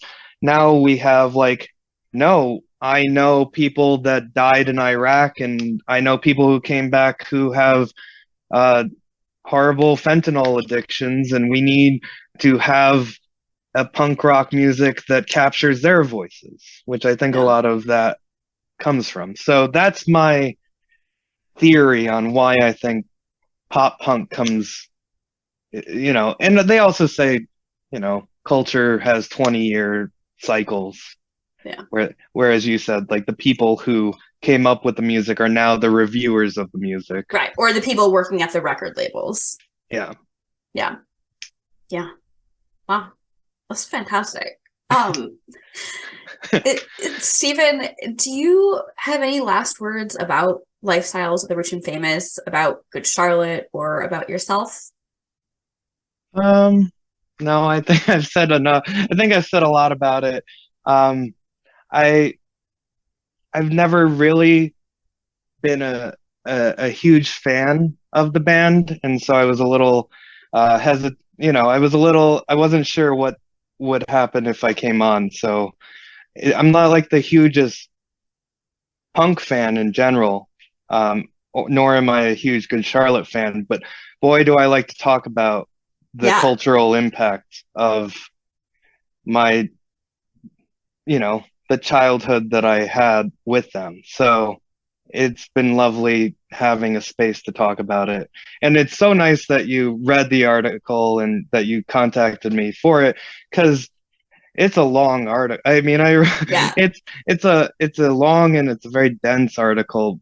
And I appreciate that you said it was the most academic one, because I have it in my mind that I want to put my academic chops to work, and with things that people love. So it was really nice to have that appreciated. Oh, no, of course. And I think you took a lot of things that, myself and other Good Charlotte fans, from 2002, 2003 to the present, like things we have felt and understood, some things that are explicit, like things that have come up on the podcast, some things that are, I think, sort of unsaid, and explained academically, for lack of a better word, why they make sense, or put them into the cultural context. And I think that's something I really appreciate, and thank you so much for doing this. I appreciate that you were able to give such thought and consideration to something that you are, not necessarily like a huge fan of, but something that you're like, hey, this is something to talk about. So thank you very much. The only thing I am working on my own podcast. That's the one thing that I want. I'm working on my own podcast. One of the people that I cited in this is a a philosopher who does a lot of this cultural criticism. His name is Mark Fisher, and he wrote about Kurt Cobain, and I took a lot of influence from him, and I'm working on a podcast doing similar to what you're doing. And we're working on our first season, which is going through his book, and it's called Lost Futures, a Mark Fisher podcast. Cool. And we're going to be listening to Joy Division. We're going to be listening to a whole bunch of his favorite music and analyzing it critically like we're doing with Good Charlotte here. So I'm excited. It's not going to be out for a while, so at least from February, I think it'll probably come out probably by the summer. So yeah, if somebody in the future is listening to this and wants to look it up, and you like what I said, you know, it'd be cool to have more fans, and yeah. Cool. Amazing. Well, thank you so much, Stephen. As I wrap up, so I have a Generation GC and Friends Spotify playlist. So I will put, obviously, Lifestyles, Rich and Famous. And I would love a recommendation from you of anything you're listening to lately. It can't be Good Charlotte, and it has to be on Spotify, but it can be anything. You want it now? Yeah. Well, I just mentioned Joy Division. I've been listening to a lot of Joy Division for the podcast. So if you aren't familiar, it's a wonderful, almost futuristic take on what punk rock could have become. Cool. Yeah. Awesome. Stephen, thank you so much. Where can people, keep up with you, read your writing and everything? Yeah, the Medium blog, they're very long articles, so they take a long time for me to put together, but if you follow me on Medium, I'm also on my band is on Bandcamp, and yeah, I don't use Twitter that much, although we talk on it, but I don't. That's how I found you. Yeah, you found me. But if you want to shoot me a DM, and if you have an Avril Lavigne podcast, I'd love to go on that. I'd love to talk about it. I have many thoughts about her role in a similar way as I do with Good Charlotte. So thank you for having me, and thank you for giving me the opportunity to talk about this. Yeah, thank you for coming on. You're so welcome, Stephen. This has been fantastic. Hi, my name is Candace Nelson. I go by she, they. I'm here to talk with Molly about the lifestyles of the rich and famous. So I'm really excited to be here. Thank you so much, Candace. So good to have you. Yes. Whenever I do this podcast, I like to start off with one question. It's the same question every time. I like to ask people, when did you first hear Good Charlotte, and what were your first thoughts on them? So I was 17. I was a junior in high school. So I started listening to them with the self-titled album, with Little Things and Motivation Proclamation. So I really liked the music, when I first heard them, and everything. Didn't really know what they were about or anything like that. But the music kind of drew me in, I guess. They kind of had the boy band vibe, but with like a pop punk edge to me when I first started listening to them. So I like that boy band vibe with the pop punk edge. I like that. They did. Joel had the blue jean jacket and the slick back hair, so he was kind of the clean cut guy, I feel like. Yeah. But he was the ladies' man, right? Absolutely. Was it? Or that's what I remember reading in some interviews that Joel was always at least trying to go out with some girl in high school. Yeah. Yeah. Oh yeah, for sure. Yeah. So, but yeah, they definitely gave me that, like I said, the boy band / pop punk vibe. Yeah. Well, it's an approachability. Yep. Yeah. And I also like to ask people, have you ever seen Good Charlotte live? I have, actually, 4 times. Amazing. So, yeah, I miss it. I'm ready to see them again for sure. Yeah. I know. I'm like, all right, come on, chop, but they're busy. They got other things going on. I get that. Yeah. So Candace, I would love to know, you are from Northeast Tennessee. So I would love to hear like what cities or concert venues you like to go to when you go to concerts, or maybe where you have actually gone to see Good Charlotte. Yeah, absolutely.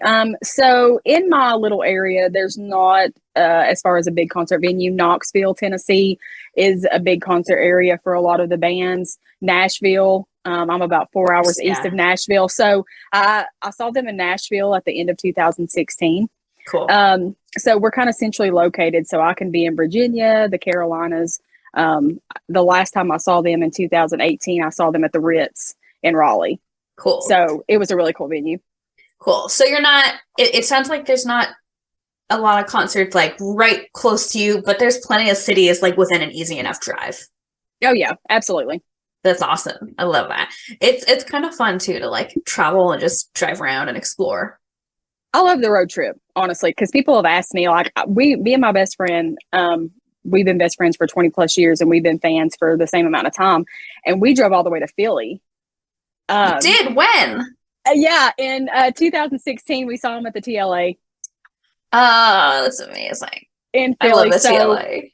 Everybody's like, you drove all the way from Tennessee? Like, people could not believe that we made that like Charlotte 12-hour drive. At the TLA. Yes. Yeah. I mean, absolutely. That was like Philly and the TLA specifically was like very instrumental to Good Charlotte, getting discovered and getting radio play and getting signed for the very first time in like 1999 or something. Yeah, absolutely. And I mean, they had just come off the hiatus too. So on that tour. So it was a big deal. I was like, I'll fly across the country at this point. Yeah. And that's South Street's a cool area. It's fun to just walk around there. It is. Yeah. Yeah. I definitely love the road trip for it. Yeah. So, well, slightly related. I mean, it sounds like you're not on the road, but you do work for a trucking company. You do logistics, I think you told me. Yes. What is that? Like, what does that mean? Just like the organizing, kind of the back end stuff? So I work for the corporate office, for the company called Forward Air. I actually started with them back in 2015. In customer service, just as a rep. We just kind of take the phone calls, customers tracking their shipments and everything. I actually left there in August of 2020 and went to another logistics company and did billing for them. And I just missed the vibe. It's a really good place to work, and just, the people there are really, really cool. So went back there in April of last year, worked on one of their specialized teams and stuff. And so now I've been promoted to it's a salaried position, but we kind of work closely with sales. It's a lot of reports, numbers.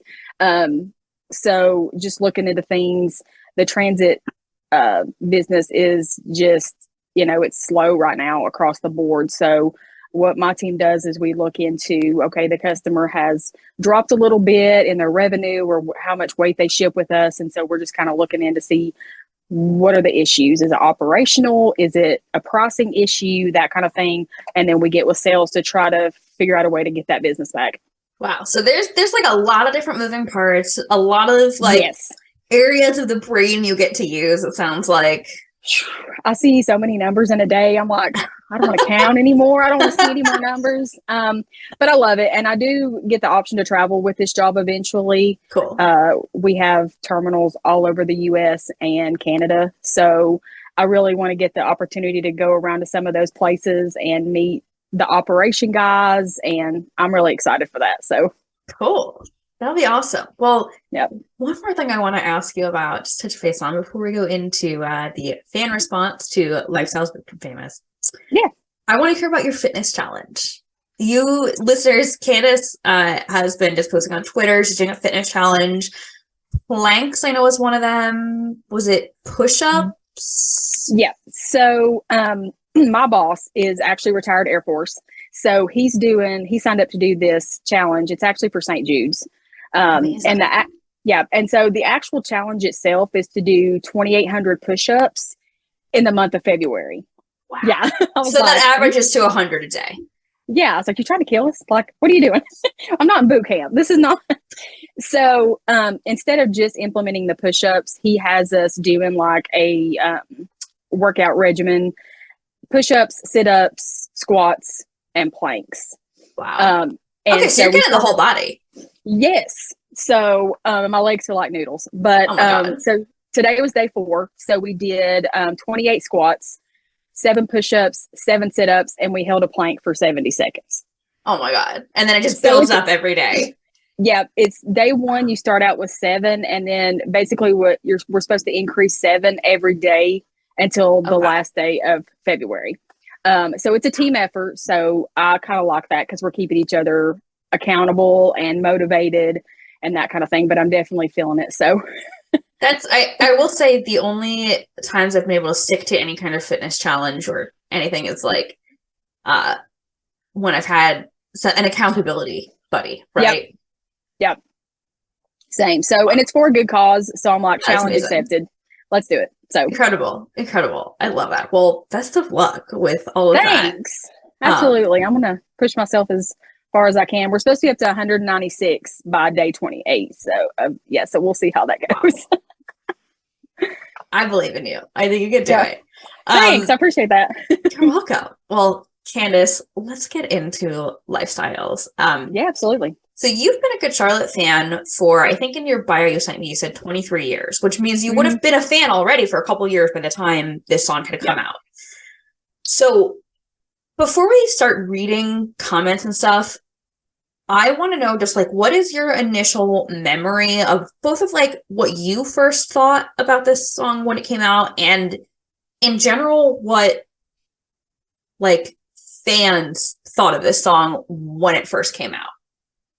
Yeah, so when I first heard the song, me and my bestie, we were actually in the video, was just amazing. But I think my first thought about it was, oh wow, like they're I'm sorry, you said you and your bestie were in the video for this song? No. Oh, We were watching the video.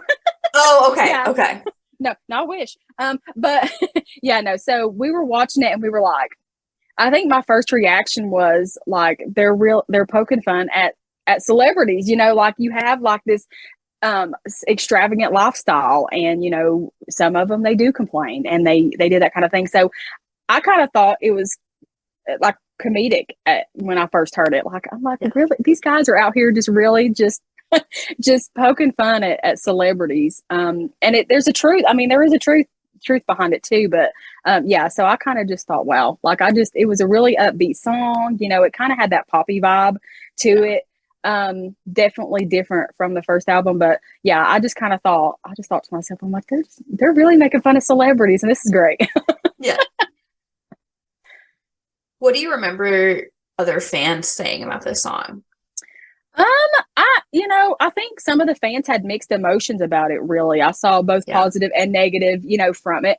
From the positive standpoint, you had the fans that really did think, they are speaking truth right now. Like, this is honestly how some celebrities are, in their day-to-day lives. They have all these things. They shouldn't have anything to complain about, right? And then you had the negative side of it where the fans were like, okay, that's when the whole sellout thing started coming about, because they're like, oh, this song made you famous. Like, like you're singing about yourself. Like, why would you do that?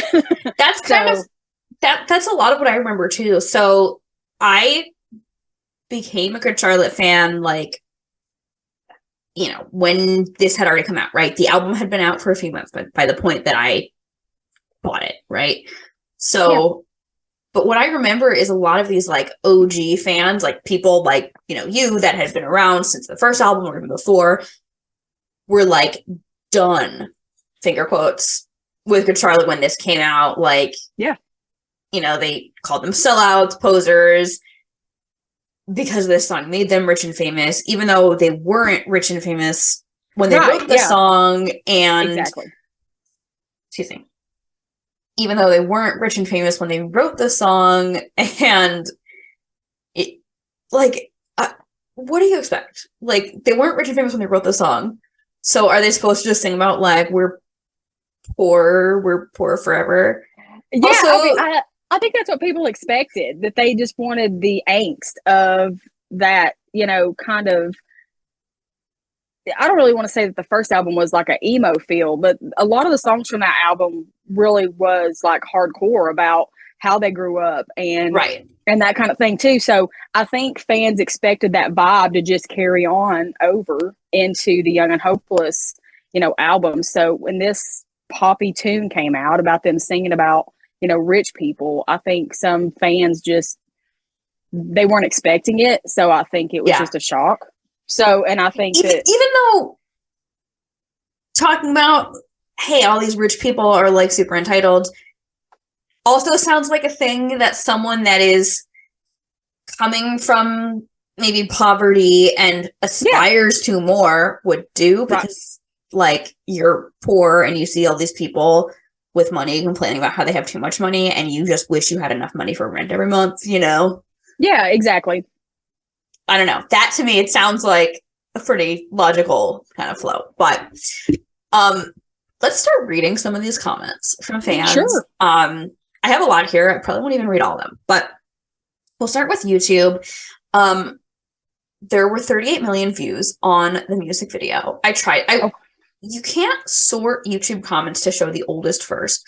You can either do like, I think it was like most relevant or newest first.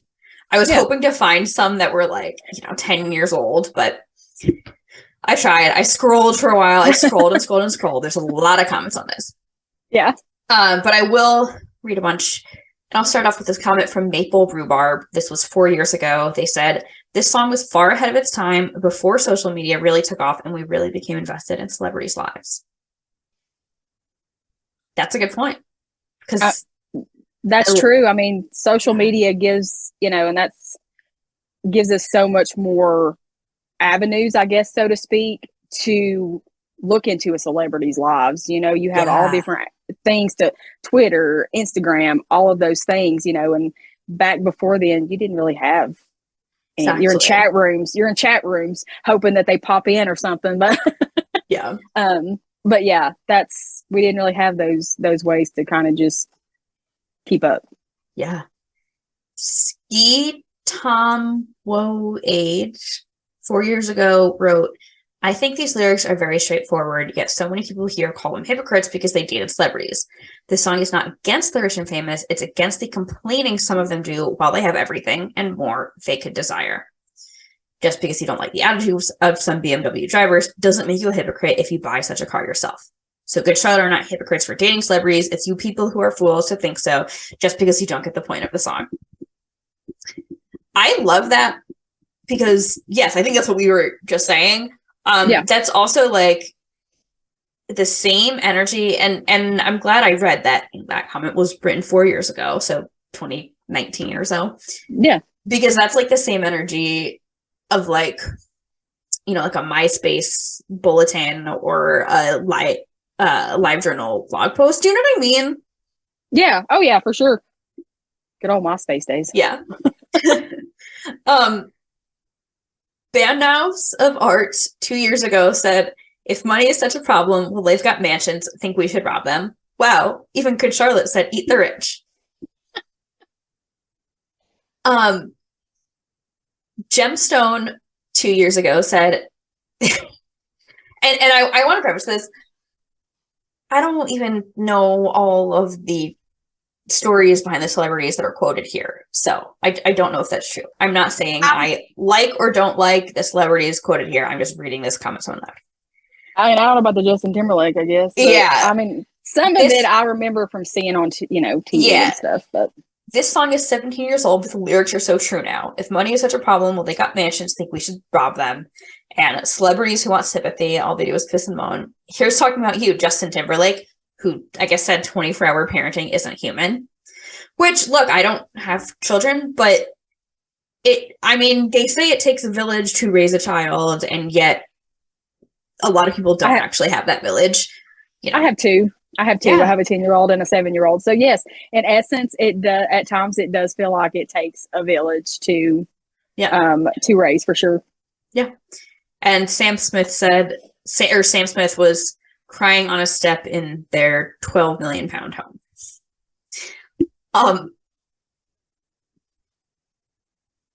Valentina Montoya 2 years ago said, this fits every heartless celebrity who's singing Imagine in the middle of a coronavirus crisis as if it would solve anything. Lifestyles of the rich and famous. Do you remember that? That like, it was this video of all these celebrities doing like selfie videos singing Imagine by John Lennon. And it was like really poorly done and just like really poorly done and just tasteless. I think people said just not that the idea was a bad idea, but it was like missing the mark. Oh yeah, absolutely. Yeah. I think I did see some of that, and I was like, "What is happening? What is this?" This next comment sounds a little bit like you. CJ Armstrong 1 year ago said, "The aesthetics of this group were way ahead of their time. Hardcore meets street meets boy band." I mean, it is a true story. They had that, and that was a big thing too. Everybody's like, well, they're pop punk or they're not pop punk or they're whatever. But that's the vibe I got: boy band / pop punk. So, this comment is from Desmish 1 year ago. I'm just gonna say, I read this comment and I was like, what? Yeah. But this song is so meaningful, it almost makes you forget that the singer owned a tiger. And obviously I read that and I was like, excuse me? Benji Madden did at one point have a pet tiger. It was shown in his episode of MTV Cribs. I remember that. However, in 2012, he told themusic.com.au that it was a bad idea. I guess they asked if he still had a tiger, and he said, no, I have to say that the pet tiger, it was a bad idea. It's not a good idea to have a pet tiger unless you are a tiger trainer. Was there an incident? And Benji said, for legal reasons, I can't say. I will just tell you that it was a bad idea to have a pet tiger. I wouldn't repeat that. No. No, I'm not. Yeah, I think he did have a pet tiger, but he no longer does and realizes he probably should not have ever done that. Yeah, that probably was not a good idea. No, I couldn't imagine having a pet tiger. I mean, I like tigers, but I don't think I'd want to try to have one for a pet. Right. Jam 7 months ago said, such irony. This song literally made them rich and famous. There we go. Death Camp Drone 2 months ago said, forgot how awful they actually are. Amazingly hollow. And just a few days ago, Alec Finch said, that bass tone, though. Which I feel like the drums are what people talk about a lot with this song, especially with the Iggy Pop comparison. But the bass is like killer. Yes, absolutely. Yeah. I want to read some comments from Song Meetings, my favorite website. The comments, I read through like, I don't think I didn't even read through every comment on Song Meetings for this song because there were so many. But I had a lot of fun reading through them in order. And reading from, we're going to start off with some comments from 2007, but we'll go back to comments that were like right around when the song was released to like a little bit after. It's kind of fun. Yeah. In March 2007, The Wizard said, did you know that this song has real events in it?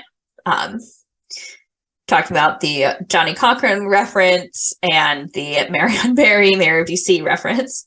Weird, huh? Cool, anyway. Fallen Leaves in May 2007 said, wow, I love this song. It's so funny and true. Don't they wear pizza costumes in their video? Different video. That was yeah, and only Joel wore the pizza costume. Yeah. The rest of them were dressed up as other food groups. Either way, this song is sweet. I think the song has two perspectives to it. One, they're making fun of themselves and realizing that this is what they are like and they complain. But really, they are starving kids with AIDS and who have no parents. But they weren't rich and famous when they wrote this song. Like, they definitely weren't. Like, I don't think they were making fun of themselves by any means, because like you said, they weren't there yet. So yeah. Two, they're not making fun of themselves. They're actually trying to say something. All these celebrities are complaining and they have it good, so they should shut their $2 million mouths. Maybe GC is saying to these tabloid celebs, shut up. It could be worse. Whatever. Silent Eyes in August 2007 said, man, don't people get that this song was written before they were rich and famous? Absolutely. It's like, I don't know. People just, I think they like to be critics a lot of the time. And that's why they just jumped on that immediately. And it's like, they don't They weren't famous then. They, like you said, they weren't rich and famous. So how could they be talking about themselves or being hypocrites? Hawaiian Blue Punk on August 1st, 2002 said, yeah, you're right. I don't know who that was responding to. Good Charlotte tells the truth in their songs and they actually have meaning, which a lot of songs don't anymore. And yeah, I hate how the rich and famous are always bitching about no privacy. Dudes that gave up their privacy for a shot at being famous and rich. On that, I kind of disagree with that. Yeah, like I don't think famous people should like expect that it's just like that's just the trade-off is if you're famous you have no privacy. Yeah, I think they want that privacy a lot of the time, and they deserve it to have the privacy. But it just comes with the territory, I think, sometimes. Yeah. Another girl, also on August 1st, 2002, said, it kind of reminds me of Britney Spears, parentheses in a way, how she's so prissy, and I pay big money to see her or any other pop star live out on the streets for a week. But I think that they describe the whole concept of this song in a great way. So I think 20, almost 21 years later, I think nobody would nowadays use Britney Spears as a reference. No, but in 2002, that's everyone would, Britney Spears would be the go-to reference. If someone was making a comment like this now, I'm sure they would just say Taylor Swift. You know what I mean? Like, oh yeah, exactly. XX Blink Me 82 XX August 2nd, 2002 said, it's good, but it's not great. They have better. I still love GC though, even if I really don't like the song as much as, I don't know. It's okay, I guess. Stars Are Forever, also August 2nd, 2002, said, so there was a lot going on in the song meetings comments right around when this came out. Right around the time when it came out, yeah. Which, I mean, literally, like, there was so much, there was such a fraction of, or such a, this is such a fraction of the comments that I've shared here. Like, I just tried to, like, pick, a handful. Yeah, pick and choose. But it really, like, I mean, right around when it came out, like, there was so much, like, activity and commenting. And so it was cool to, like, see all those comments right then. Stars Are Forever said, I've been a GC fan for a long time and I love them live, but I think hosting their own MTV show has gone to their head. This song lacks a lot of the emotion found in the previous album. I hope the rest of the songs are better than this. We talked about that. People, I think they like the realness of the first album, the songs that came from that. And then this, this poppy song, they're like, what's happening? Yeah. Melisea that same day said, this song is great live. I saw him at work and it was really fun.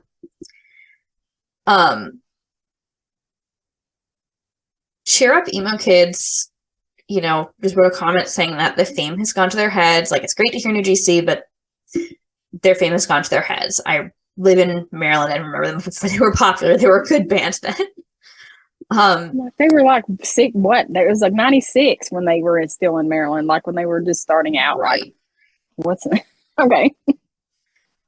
GC Chick about a week later said, well, no one's commented on this yet, so I love it. I don't care if it's not raw like the new album's supposed to be. I think Benji was talking out of his ass when he said that. In fact, the song would probably fit happily in an NSYNC album, but I don't care. It is poppy, but I love it the same way. I love stuff like Waldorf Worldwide. They're fun songs that are good for summer, and they made me smile. Can't wait for the new album. We have 2 comments from August 13th from Roxation and Perfection Through Silence, both saying they were disappointed. I saw that. Roxation was disappointed because they are just pissed at successful musicians since they didn't get all that great of CD sales last time. And Perfection Through Silence said, it's not what I expected from them and it doesn't sound like them.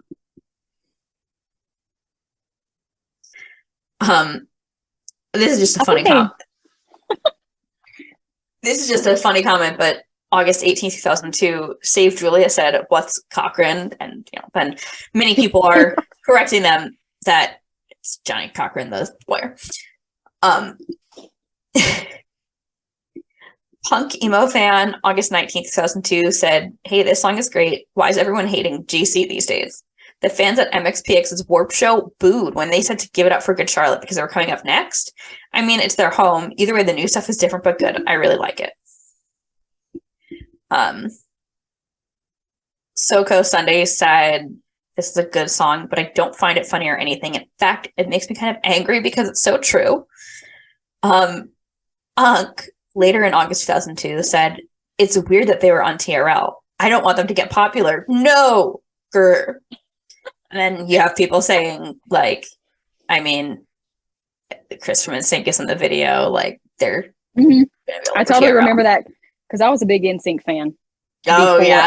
Before I discovered Good Charlotte, you know, and I still listen to NSYNC and stuff. They were my very first concert ever. And so when I saw him in the video, I was like, dude, that's really cool. Yeah. September 1st, 2002, 6 Amps said, this is great because this is also a kind of thing I definitely like. This wasn't me, but I definitely wrote almost the same exact thing, you know, in like 15 different MySpace blogs, like over the years, you know.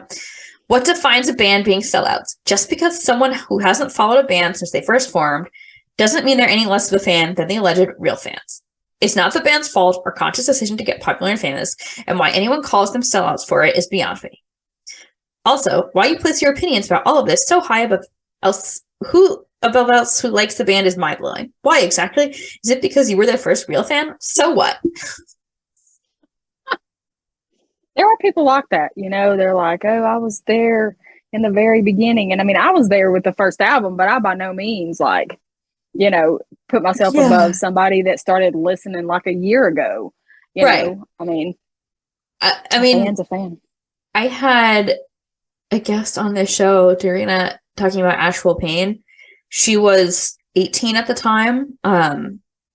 And she had found Good Charlotte, you know, got into him like 2 years prior or something. Like, which was super fun. Amazon reviews. There were not many Amazon reviews that mentioned this song. Wait, actually, no. There were like 2 Amazon listings. Okay. Let me say that one.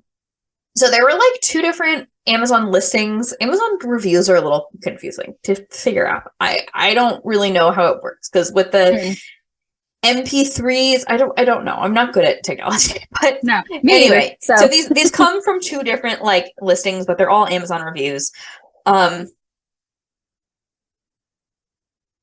Joe gave the album 5 out of 5, called it a great CD, and said, I'm not particularly into pop music, but I love GC. Not because I consider them punk, because I don't, but because of the messages in their songs. Like, Hold On, Emotionless, and even funny ones like Lifestyles, The Rich and Famous. Not everyone likes this kind of music, so what?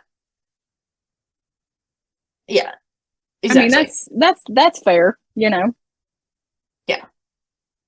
Papa Rocks gave it a 4 out of 5, said Good Charlotte's signature album. I usually dislike my kids' bands. Most of them disappear forever after just a few months, but this one actually has significant staying power.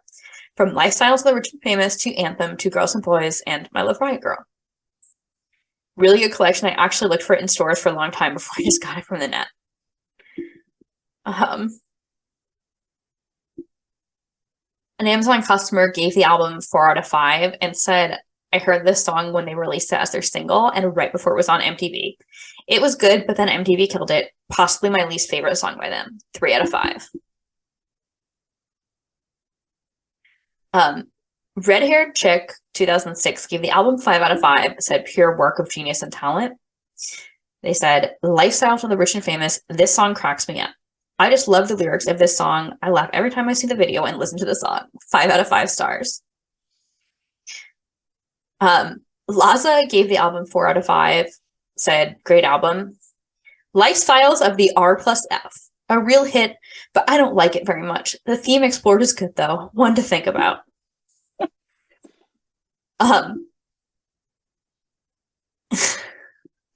X Tragedy X Britney X gave the album 4 out of 5, said, probably my most played CD ever.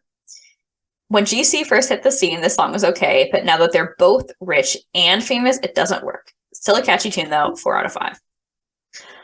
Oh my god, now we get to the, like, negative reviews. And there weren't that many, but These were Oh, really great to read. Mr. Paranoia gave the album 1 out of 5, said GC is a bunch of hypocrites. GC isn't punk, we've all established that, but I still kind of see them trying to play themselves off as a bunch of wild teen rebels. It's good to know they aren't fooling anyone, though, except for the little 11-year-olds who have never heard punk rock in their lives.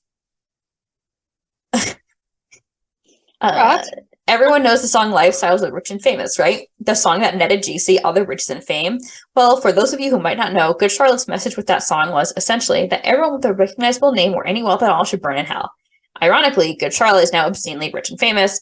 Anyone under the age of 18 knows their name, and they've sold millions of CDs. Suddenly, Good Charlotte's singing a completely different tune. I mean, but again, they weren't rich and famous when they wrote this song. And then why would they write another? I mean, why would they sing about it like 10 years later? Yeah, like that was just the time when that when that song came out. That was just a thing with that album, So why would they? They're always trying to change things up. So why would they come back and write the same song or something about that? Babs Uvula, who gave the album 3 out of 5, said not too bad. A couple of songs on the album are a bit overrated. Boys and Girls and Lifestyles of the Rich and Famous have been overplayed to the extent that I can't stand listening to them anymore. They play them a lot. I mean, but like I said, given that time, I think when that album came out, I mean, the boy band era was still going large, with NSYNC and Backstreet Boys and Britney Spears and all those. It was like dying down though by 2002, Yeah, 2002, 2003, like. Yep. The last Amazon review read is from an Amazon customer who gave the album 2 out of 5, said at least they helped some people. Most of the lyrics, especially within the first 6 songs, are on the dumb side, sorry to say. It's just not as creative as it could have been, and I understand that opinions change, and that just went with what they were feeling at the time, but I think it was a stupid idea to release the song Lifestyles of the Rich and Famous on a major label CD. If they were going to release it, it should have been a B-side, although that was the song that broke them into the mainstream. Right. And, when I was talking about, like, this song being the first single off the album, the lead single before the album came out with Gina Catalano, we were like, it's probably like pissed off some like record label suits who wanted them to just like be successful and, fit a certain mold. And here they are, they're like, no, we want our first single to be, something giving a big F you to rich and famous people. And, it did well. Yeah. So yeah, the suits probably weren't too mad for long. And then I have 2 comments from Rate Your Music to read, and I just found these earlier today. Peggy's Pizza House gave it 5 out of 5 and said Karl Marx could never. You know what? Short, sweet, to the point. That's right. Devin Reviews Singles gave it 1 out of 5 and said, when you built your entire career on whining about how hard your life supposedly is while being rich and famous yourself, you kind of lose the ability to bash celebrities for complaining about their lives. The music itself was really bland and forgettable, but mostly an offensive combination of generic riffs and nasal singing, but it is brought down even further by some of the most blatantly and authentic lyrics ever. Fair. That's fair. Whatever. Yeah. Again. Candace, as we wrap up, we've been on quite a while. I would love if you could just share like a memory or a story that you have about Lifestyles of the Rich and Famous. Oh goodness, a memory or a story.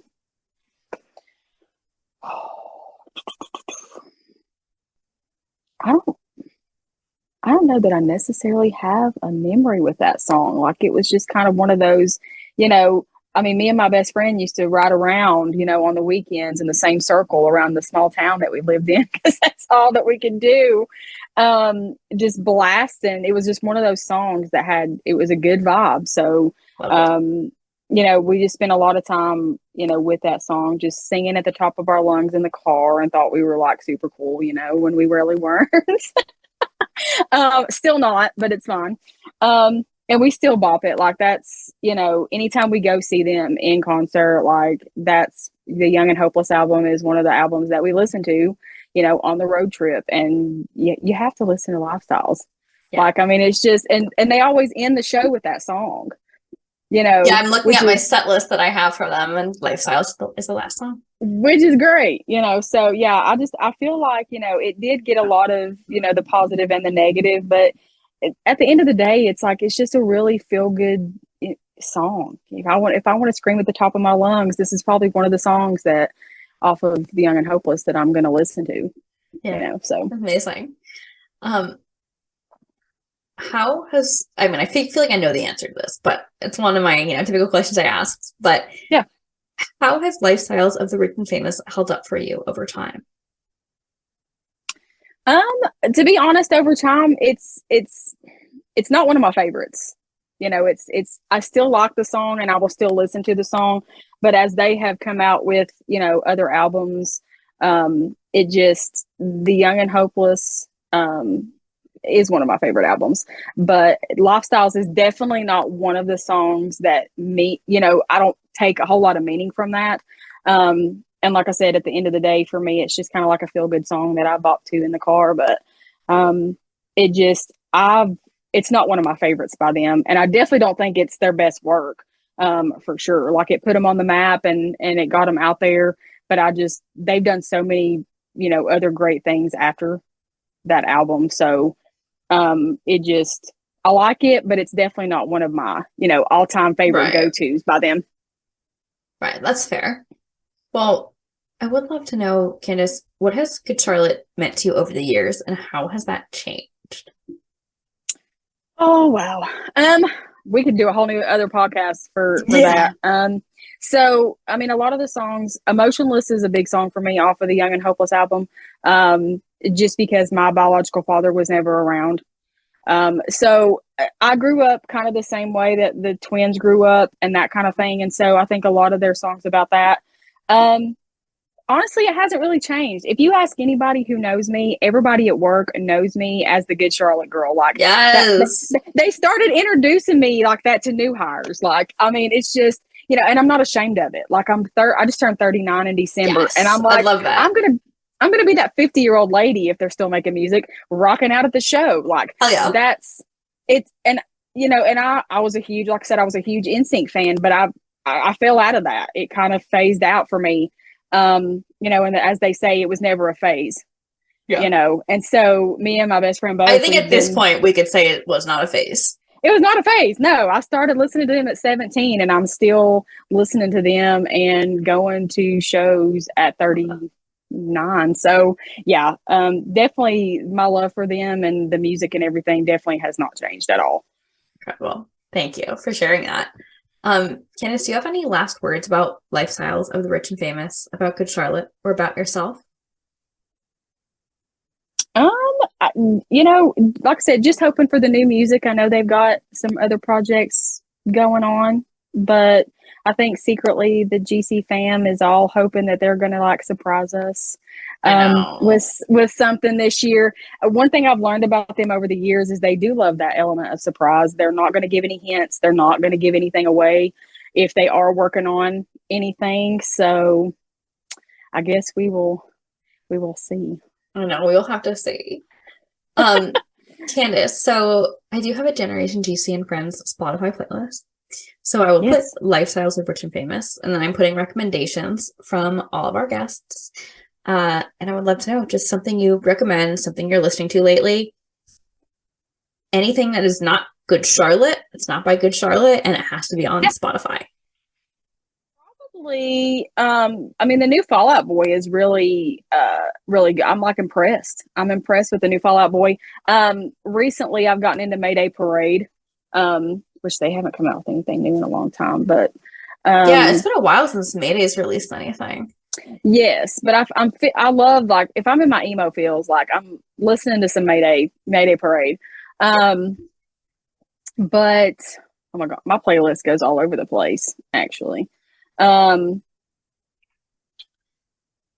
else do I listen to on there?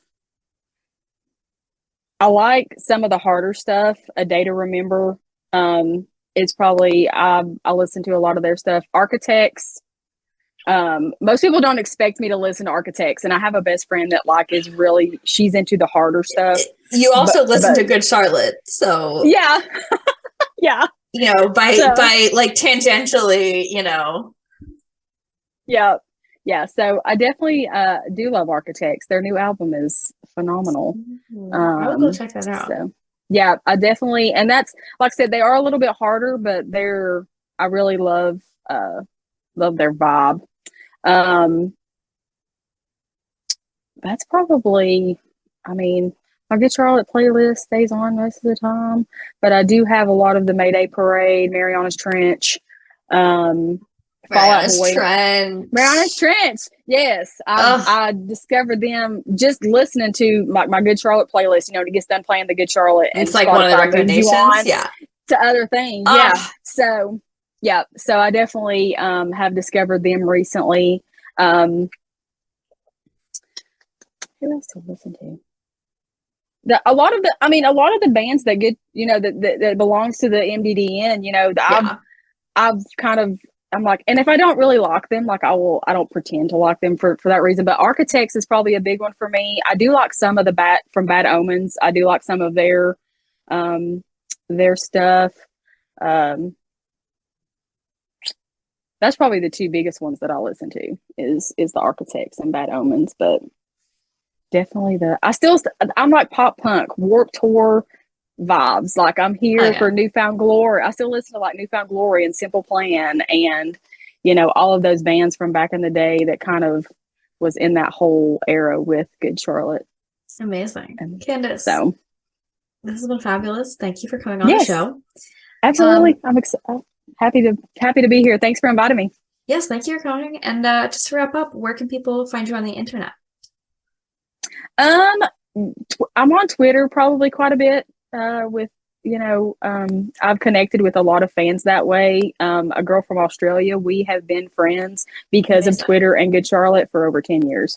And now, so, we talk, but Twitter is probably the biggest thing. I just recently joined the TikTok world. I don't make TikToks. Okay. So actually my first video that I've posted on there was a clip from the TLA, the show at the TLA. So I'm not here to, I don't like, video myself. So I'm not posting any TikToks of myself, people. But other than that, Facebook, cool, Instagram. I don't post a lot on Instagram, but amazing. Candace, thank you so much for coming on the show. Thank you. Hey, I'm Molly Huddleston. My pronouns are she, her. You all know me by now. I'm the host of the show, but I am super excited to talk about the music video for Lifestyles of the Rich and Famous. I'm going to just kind of dig into the video itself, as well as a few covers of the song that I found. So this music video is pretty iconic, if you ask me, and I wanted to make sure I devoted a section of this episode to specifically talk about the video. So the song Lifestyles of the Rich and Famous was released in August 2002, and then this music video premiered the following month, September 2002, on MTV. The video was directed by Bill Fishman, who also directed videos by Counting Crows, The Offspring, The Decemberists, Nickelback, etc. It was produced by Harold Bronson, who also produced the film Fear and Loathing in Las Vegas and the Turtles' Happy Together video, pretty classic song. He also was the executive producer of Hey Hey We're the Monkeys, the Monkeys film. The premise of this video is pretty straightforward. Good Charlotte have robbed a rich celebrity's mansion and, they are put on trial. They're sent to court.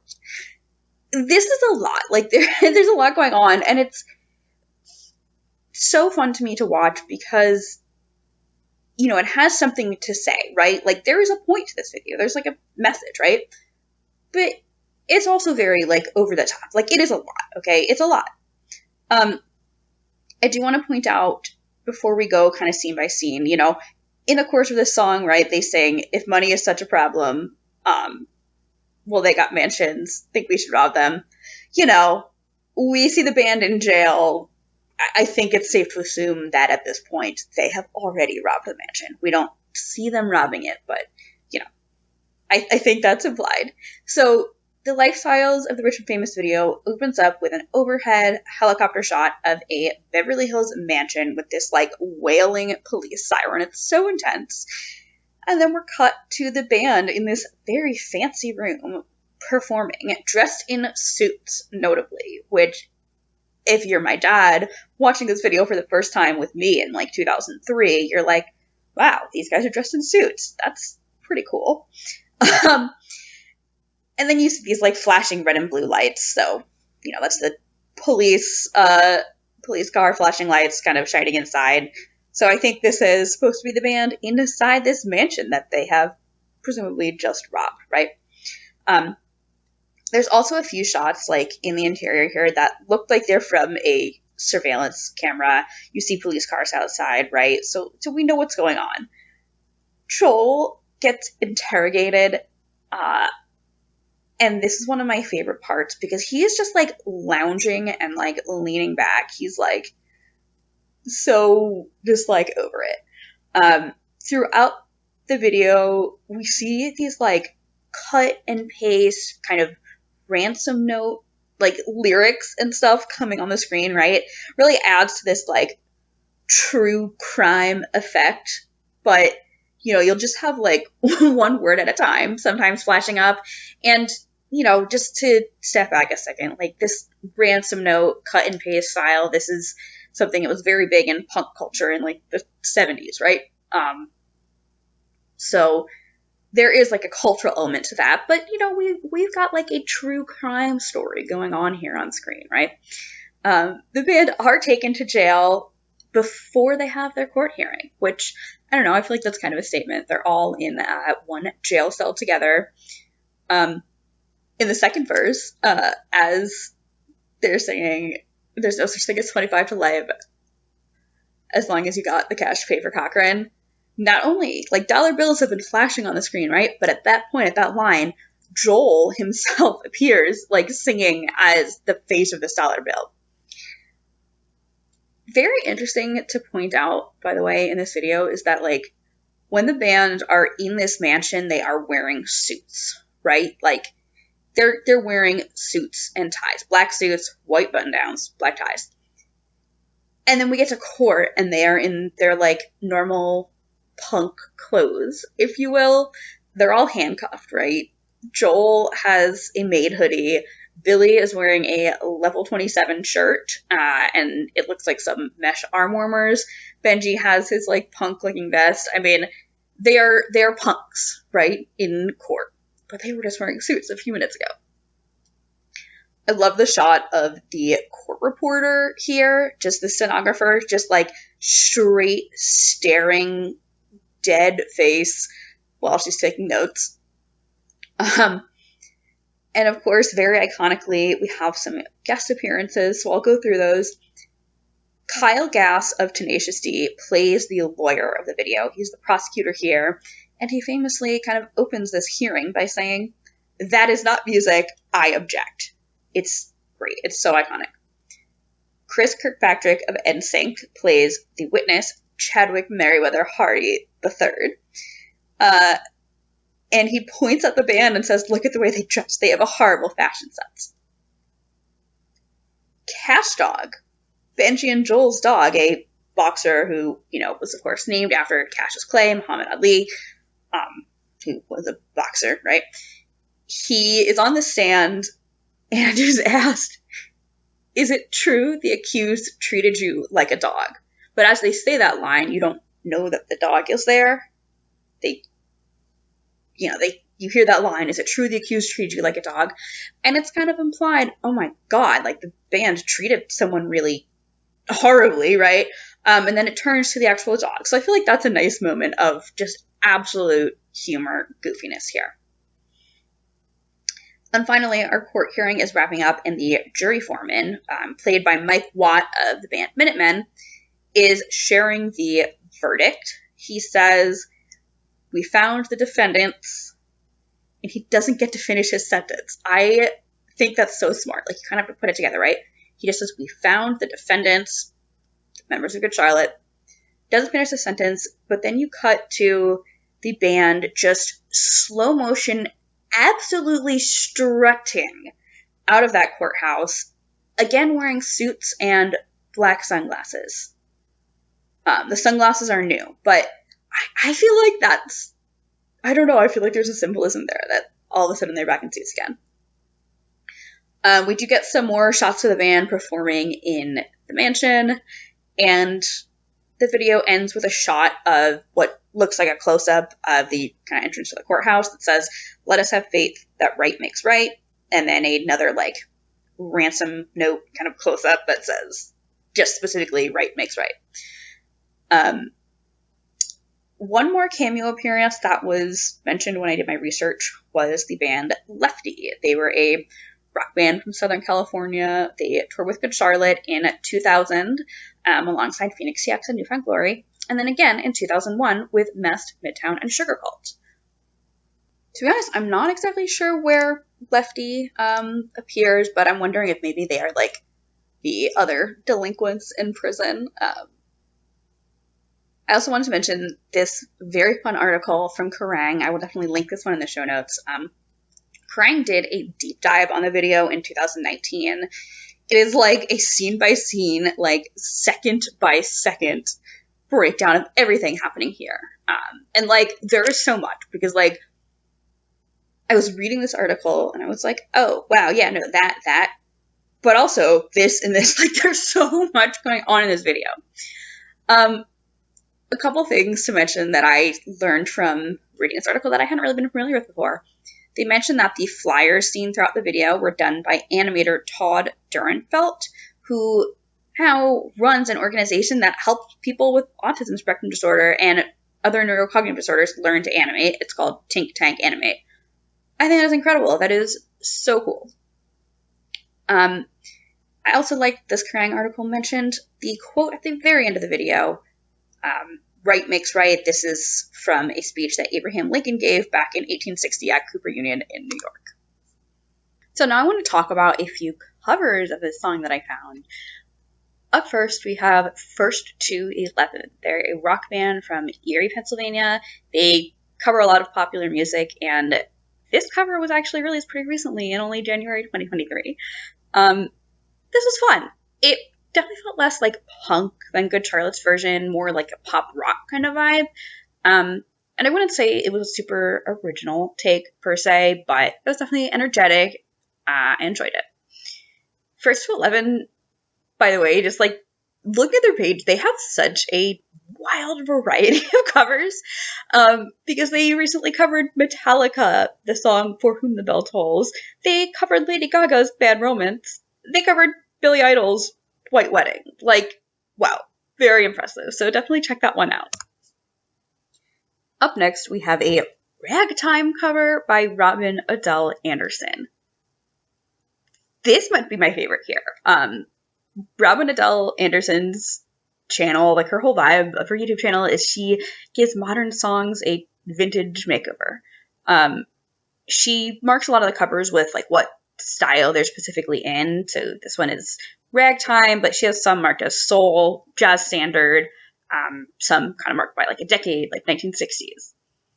I really liked this cover because she just changed up the melody of the vocals, which I thought was great. That was very creative. It wasn't just like, using different instruments. She really like took what I presume, I'm not a ragtime expert, but I presume this is like a typical ragtime melody and everything. I thought that was great. She used a cello, trumpet, a trombone in this song. That was great. Just, this is very like different. It's so out there. It's awesome. Just to mention, like some of her other covers are Eiffel 65's Blue, Dabba Dee Dabba Die, Nirvana, Heart-Shaped Box, Limp Bizkit, Break Stuff.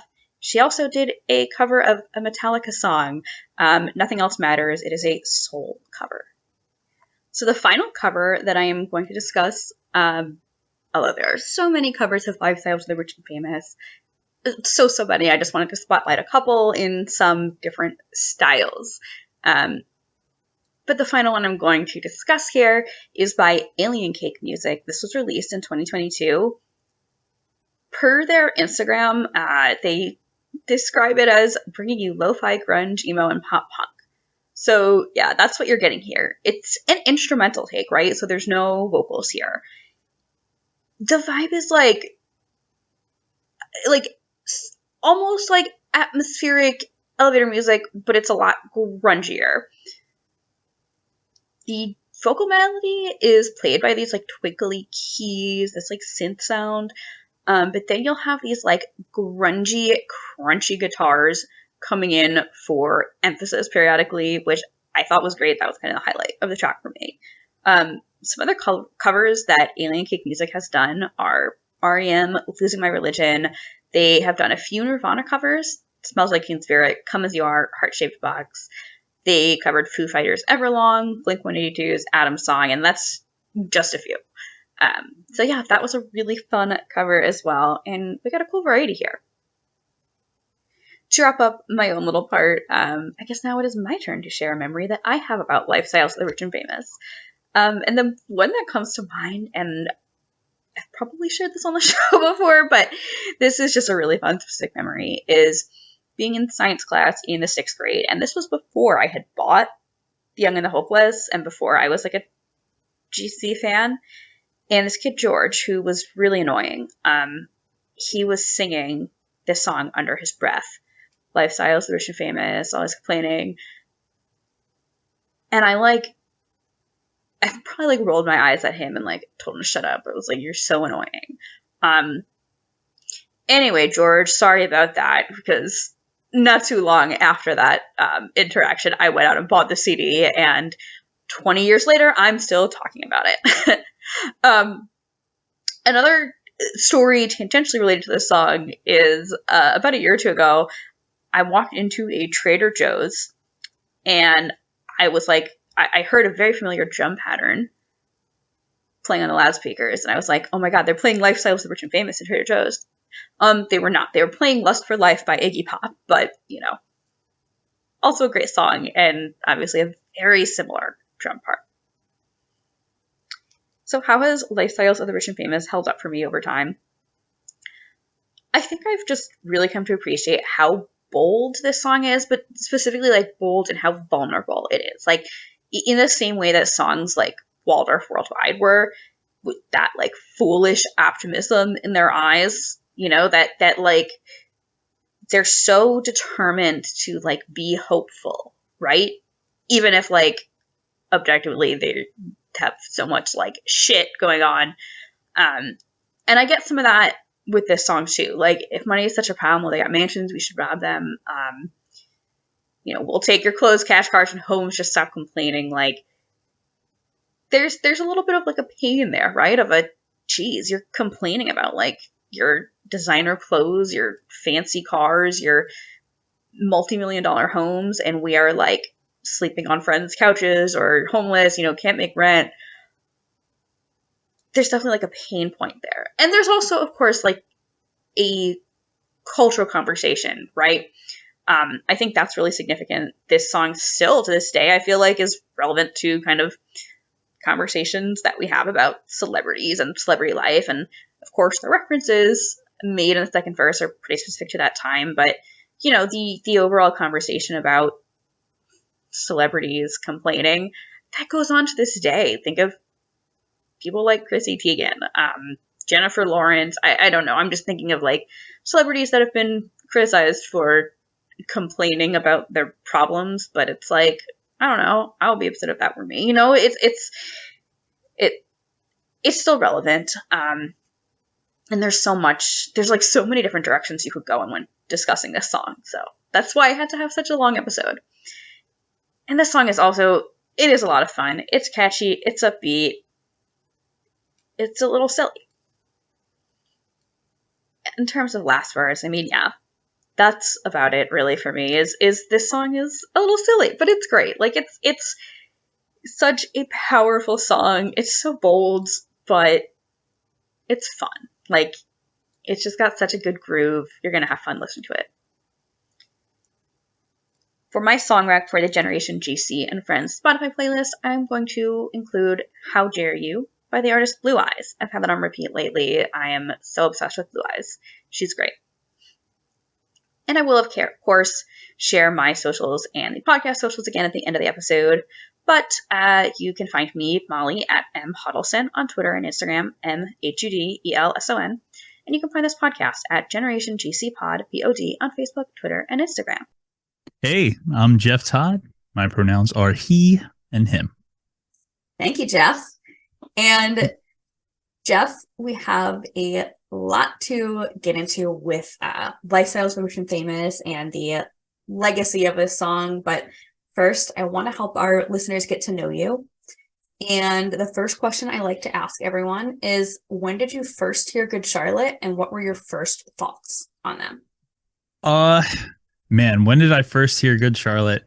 It's going to be somewhere in between. I probably heard them in, I don't know, like Madden 02 or something like that. They were on a soundtrack for Madden. I remember seeing them on like Nickelodeon playing live. They played like at some point like behind or before like the Baja Men. If you remember, like Who Let the Dogs Out. Yeah. I remember seeing them on Nickelodeon when I was young. I used to love watching music videos in the morning before I went to school. So like VH1 and MTV and MTV2. And I remember seeing them. I think it was MTV2 where I first started really seeing them a lot. And I really liked it. And I went and bought a CD and I loved it. It was great. And it was pivotal. See, that's why I don't like editing things, so you can hear all the nonsense that goes on in my brain when I'm attempting to assemble them into sentences. But they really, from a very young age, they played a pivotal role in me getting into like pop punk and like that genre of music. I've always been a big fan, loved most of everything they've done. I haven't followed most of the recent stuff, to be honest, just because I don't listen to music that came out after 2014. I don't know. I'm one of those people. but outside of that, nah, it just I remember them like sneaking into my life through other platforms other than just listening to music, whether it be, obviously like video games and Nickelodeon and MTV and all that stuff. I love that you mentioned the Madden game, because Tony Hawk Pro Skater tends to be like the first thing that comes up when people talk about like pop punk music and video games, but Madden was big too. It was, and they used to have amazing soundtracks. I forget what year was my favorite, but I think Michael Vick was on the cover. I think it was like Madden 07, but it just like it had thrice. That was probably the last year Michael Vick would have been on the cover of anything. It was exactly. I still have like all my old games. I keep all my games here, and I just remember him being on the cover. But like it was just, I don't know. The soundtracks were so good, and it was very alternative, which was really cool. And now, it's not the case anymore, but it's, I definitely remember that. Amazing. I have a lot to ask you, but I also love to ask everyone at the start, have you ever seen Good Charlotte live? I've seen Good Charlotte live probably right around like 8 or 9 times. I'm trying to think. Yeah, I've seen them a lot. I've been lucky enough to like play in festivals and stuff like that they've been a part of. But yeah, no, I've seen them live just to go myself a couple times. The last time I went where I wasn't like playing a show and I actually went to go see them, oh my God, I'm really gonna date myself. This is I think it was Metro Station, The Main, and Good Charlotte. I think that was a 3. Yes, there might have been another band, but that's the last time I actually. Boys Like Girls, but like 2000. No, that was it. It was 100% Boys Like Girls. You're right. Yeah, that's who it was. Yeah, but no, I actually went with my girlfriend at the time. She had a twin. And it's funny because I actually was like better friends with the twin than I was with my actual girlfriend, because she liked the same like style of music that I liked. And so she was like, "You want to go to this concert?" I was like, "Hell yeah, I want to go to this concert." And then we went, and it was an awesome time. It was in Philly. Yeah. Very cool. Well, I do want to shout out that this summer, Jeff, will be 12 years since I had first met you and Drew, seen you. I think it was Canton, Ohio. So it was definitely Ohio. I just love shouting out anytime there's a guest that I have known for quite a long time. And we had first connected about this show a couple years back. And you mentioned then, and you said as well as in your bio, that Lifestyles was the second song you learned to play on guitar. So, I mean, I have to ask, what was the first song you learned to play on guitar? it would be really weird. Like a lot of people would be like, that's not the first song you learned. The first song I learned was Hotel California by the Eagles. Okay. Which is like an incredibly difficult song. But I'm glad it was the first song I tried to learn.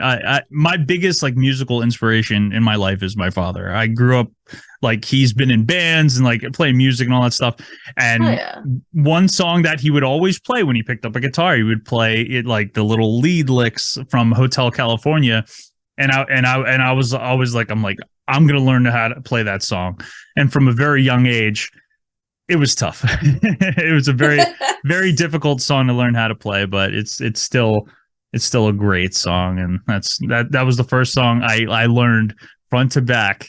But the second song, which I learned because I was so into them at the time, because I bought the album The Young and the Hopeless, and I listened to it front to the back, and it's funny, like from that young age, and I don't think people do this anymore, but I would listen to every song on every album that I had, and that was one of the few CDs I can listen front to back, enjoy every song on it, and just it was great. I loved it at the time, and it was, I was just trying to start my own band, but I really wasn't great at playing any instruments, so I just tried singing and stuff.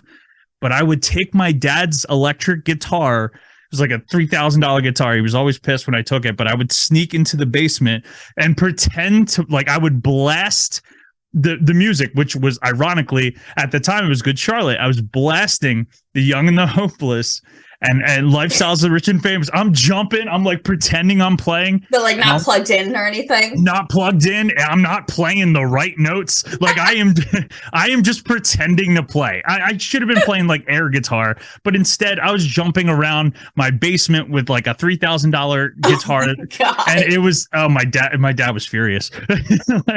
But he came down and he's like, you realize what you're pretending to play is so easy, right?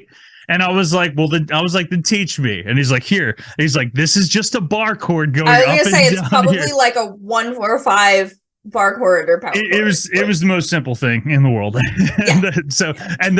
But it was so important in me beginning to write music, because if you know one bar chord, you know 39 bar chords. Yeah, I have hardly picked up my guitar in years, and I could still probably look at the tab. Exactly. There's no, and that's when it really clicked for me. That's why this song is actually really important to me, because it really clicked that like it wasn't like I didn't have to hope that I could play it or like look cool and play it. Like I could actually play it and actually be cool. Yeah, exactly. And it was really cool. And it, again, very, very pivotal in me actually trying to, begin really learning the guitar the way that I wanted to and play it the way I wanted to. Yeah, it was really cool. Love that. Jeff, before we go into sort of our main topic for today, I do want to mention the I Call Fives EP. Not for everyone. It's coming out March 3rd, so it will be out by the time this podcast is out. Nice. So which song from the new EP should a Good Charlotte fan check out first? Ooh, that's good. I post some variation of that every time I have a musician on. No, that's good. Because so the EP really kind of ranges, because it's kind of a collection of songs that we, wrote in like the pandemic kind of thing. And like I was like all over the place in the pandemic. I was, happy to be home because like I used to be such an extroverted human being. And then after like some just life events happened, I never want to leave my home anymore. Well, so like, yeah, exactly. So. Yeah. It worked out well for me. No, but, so it really, man, that's a tough. I really, honestly, if you're a Good Charlotte fan, you're going to fucking like it, the new EP. It's going to be fucking awesome. But if I had to go with one, that is probably the most like, that genre. Maybe there's a song called Hopeful. It's the 4th one on the EP. That could probably be the most like, I don't know, relatable if you're a huge Good Charlotte fan. Hell yeah. But yeah.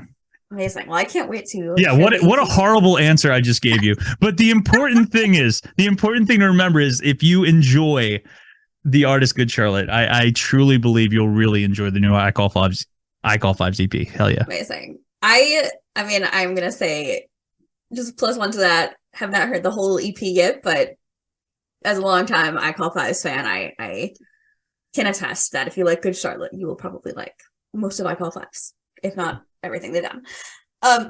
Let's get into the legacy and impact of Lifestyles of the Rich and Famous. Okay. This song has reached far and wide. It is over 20 years old now. 20.5 years old, give or take. That which feels is so old. Insane. And I organized our, reviews and content essentially chronologically, pretty much. So we're going to start off in 2006 with a review from Sputnik Music. I think Sputnik Music, it was like users would submit reviews because there were a couple albums that I would see like 2 reviews of the same album. So this was from 2006. They gave the album a 3.5 out of 5, and they gave this song a 4 out of 5. And they said this song is one of the best on the album. It was one of their biggest hits ever, talking about how rude and wealthy celebrities really are. It's probably the band's biggest hit and most overplayed song. That phrase overplayed. Yeah. Oh my God, it was so good. Everyone enjoyed it. That sucks. Right. Right. I've always had that outlook because being a musician, especially, you'll get a lot of people who are like those naysayers for whatever the band's most popular song is. And take it for what it is. And the song itself fucking hits. It's a good song from front to back. It starts with your heartbeat, which is huge because it takes you no matter where you were. If you were listening to a soft song, if you're at the gym, if you're walking down the street, your heartbeat connects to the music. I love that you made that connection. It's the Iggy Pop drums, but I like that, the heartbeat, because it does kind of feel like that. And I think that's why it just like gets me grooving. Yeah, and rightfully so. And if you look at it as a song standalone, it really is. It has a lot to love. It really does. It not only is it catchy, it has this huge ending. It's just a monstrous ending, which is just you gotta love. Yeah. Yeah, big fan. Let's go on to 2012 now. Alter the Press. This interview is great. I've read, or I think I've cited this interview in a few other episodes, but Alter the Press interviewed Joel talking about 10 years since the album came out. And they asked, 10 years on, are you happy with Lifestyles of the Rich and Famous being the most associated song with Good Charlotte? And I love this question because just like you said, Jeff, so many fans kind of will say, oh, I hate, I love Taking Back Sunday, but I hate Make Damn Sure or whatever. Or I love Yellow Card, but Ocean Avenue is overplayed, whatever. And Joel, and sometimes bands will say, ugh, we hate that song, we're sick of playing it. Yeah. And Joel here, he says, absolutely. I think Lifestyles is the best example of us. I think it has the sarcasm, the attitude. I think when people understand the song, they really understand everything about us because we're not talking shit. This is what we want. Give it to us. Yep. That was our moment when we said, we want this shit. You want to complain about it? We'll take it. The song really speaks to our attitude. And before The Young and the Hopeless, everyone counted us out except our fans. And they have always let us say what we wanted to fucking say. We want to write big songs. We want to make big records. We want this shit. And that's what Lifestyle said. Perfect. Perfection. Yeah. That's exactly what it is. And I think that's a huge part of Good Charlotte too, is that they were successful as themselves, which I can't say about a lot of artists throughout this industry.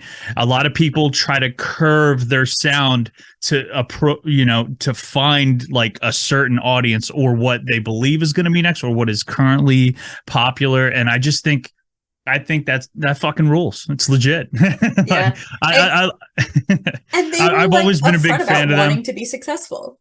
But yeah, exactly. And there's nothing fucking wrong with that. A lot of people I hate all people. Just a heads up. I also love all people, but in the same breath, like it takes balls to just do what you want to do, and then if you're successful and you get what you want, then it's great. But that's I love that answer, because I've gotten questions about like my own music and stuff like that. Oh, like I don't like that song as much, but like it was one of the elevator music songs is overplayed. Yeah, exactly. Shut up. No, I'm just like no, but like it really, like a lot of people don't realize like that's an introduction to your band that it's that people like relate to you, and it's just I don't know, man. I said it earlier. I hate people, but I hate. Like it's so unfortunate, because it really is such a good song, and for people not to be able to take it for what it is, as opposed to like what success it brought someone. But yeah, I get it. I understand. Like I understand how people can judge it, but as it is, I love that answer. I love exactly what he says. I feel like that was the perfect way to describe what it is to him, and it's sort of standing his ground when he has like he wrote that song. It was a part of him at the time, and then fucking yeah. And then that takes us actually perfectly into our next one. In 2016 at the APMAs, Fuse asked Good Charlotte what this song means to them, and they won. I think it was like the Legacy Award or something. Yeah. Didn't they play live? They too? did. Yeah, I watched that. Yeah, it was, my friends, like, I don't know, helped me get right up into the pit at front, and you could see me on camera. Oh, that's awesome. All dressed up. It was great.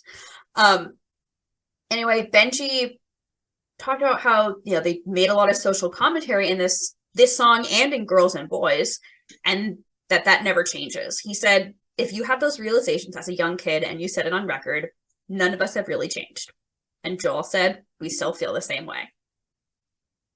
It's fucking great. It's awesome. Yeah. And it really is. From getting, I've been very blessed. I got to play with a lot of these bands that I grew up really like loving and enjoying. Like you mentioned Yellow Card, for example. And, I remember when we were on Warped Tour in 2012. I was going to say, yeah. And I'm sitting here eating lunch with Ryan Key, and the guy, like the press pass are like taking pictures and stuff. I'm like, he's the famous one. Like, take a picture of this guy. No, but like just sitting there and having conversations, and like a lot of people don't realize, like, I mean, a band is like a business and stuff like that when people try to have these conversations, and it's really nice just, realizing people are the way that they are. And when they write songs, sometimes they're trying to tell you something, and sometimes they back that shit up. And I just feel like they're just reaffirming that like it's them, and it's what they love doing. It's what they want to say, and rightfully so. And that's, I love the song when I think about, like, obviously Lifestyles of the Rich and Famous, just because like that is such a fucking disassociated group of people. And I feel that. I feel exactly what that fucking song is saying. And I'm sure the great majority of everyone who's ever fucking listened to it also feels that way. And excuse my language. I'm sorry. I curse a lot. Cursing is totally fine. Okay. I'm just making sure. I want to go on to another one from 2016. This is from Shameless Promo. Hi, Jared. Jared's a pal of mine. We met actually in person for the first time during the 2016 Warped Tour in the Bay Area, California. That's where he lives. He wrote this great piece kind of exploring Good Charlotte's discography. This would have been like right before their tour that fall. Okay.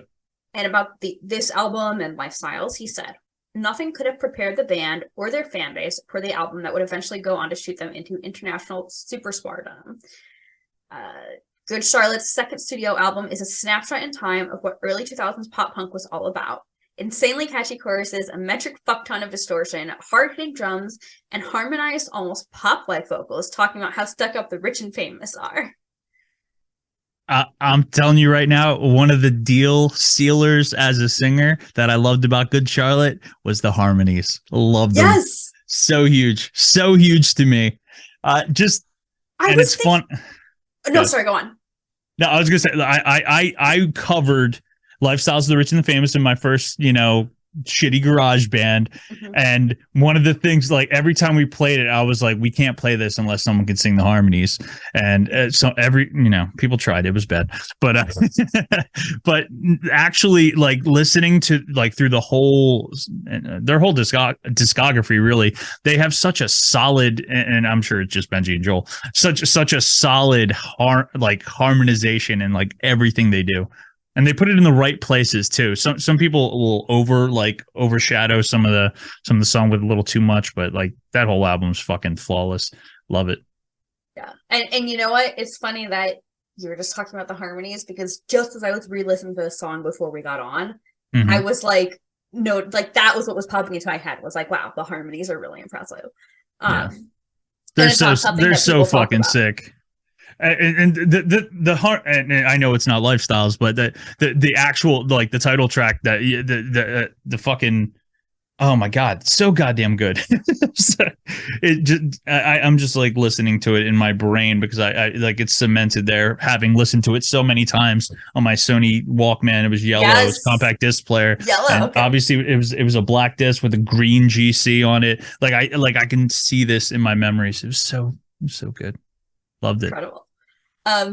Next up, we are in 2017 with Punktastic. They wrote this piece on 15 years of The Young and the Hopeless.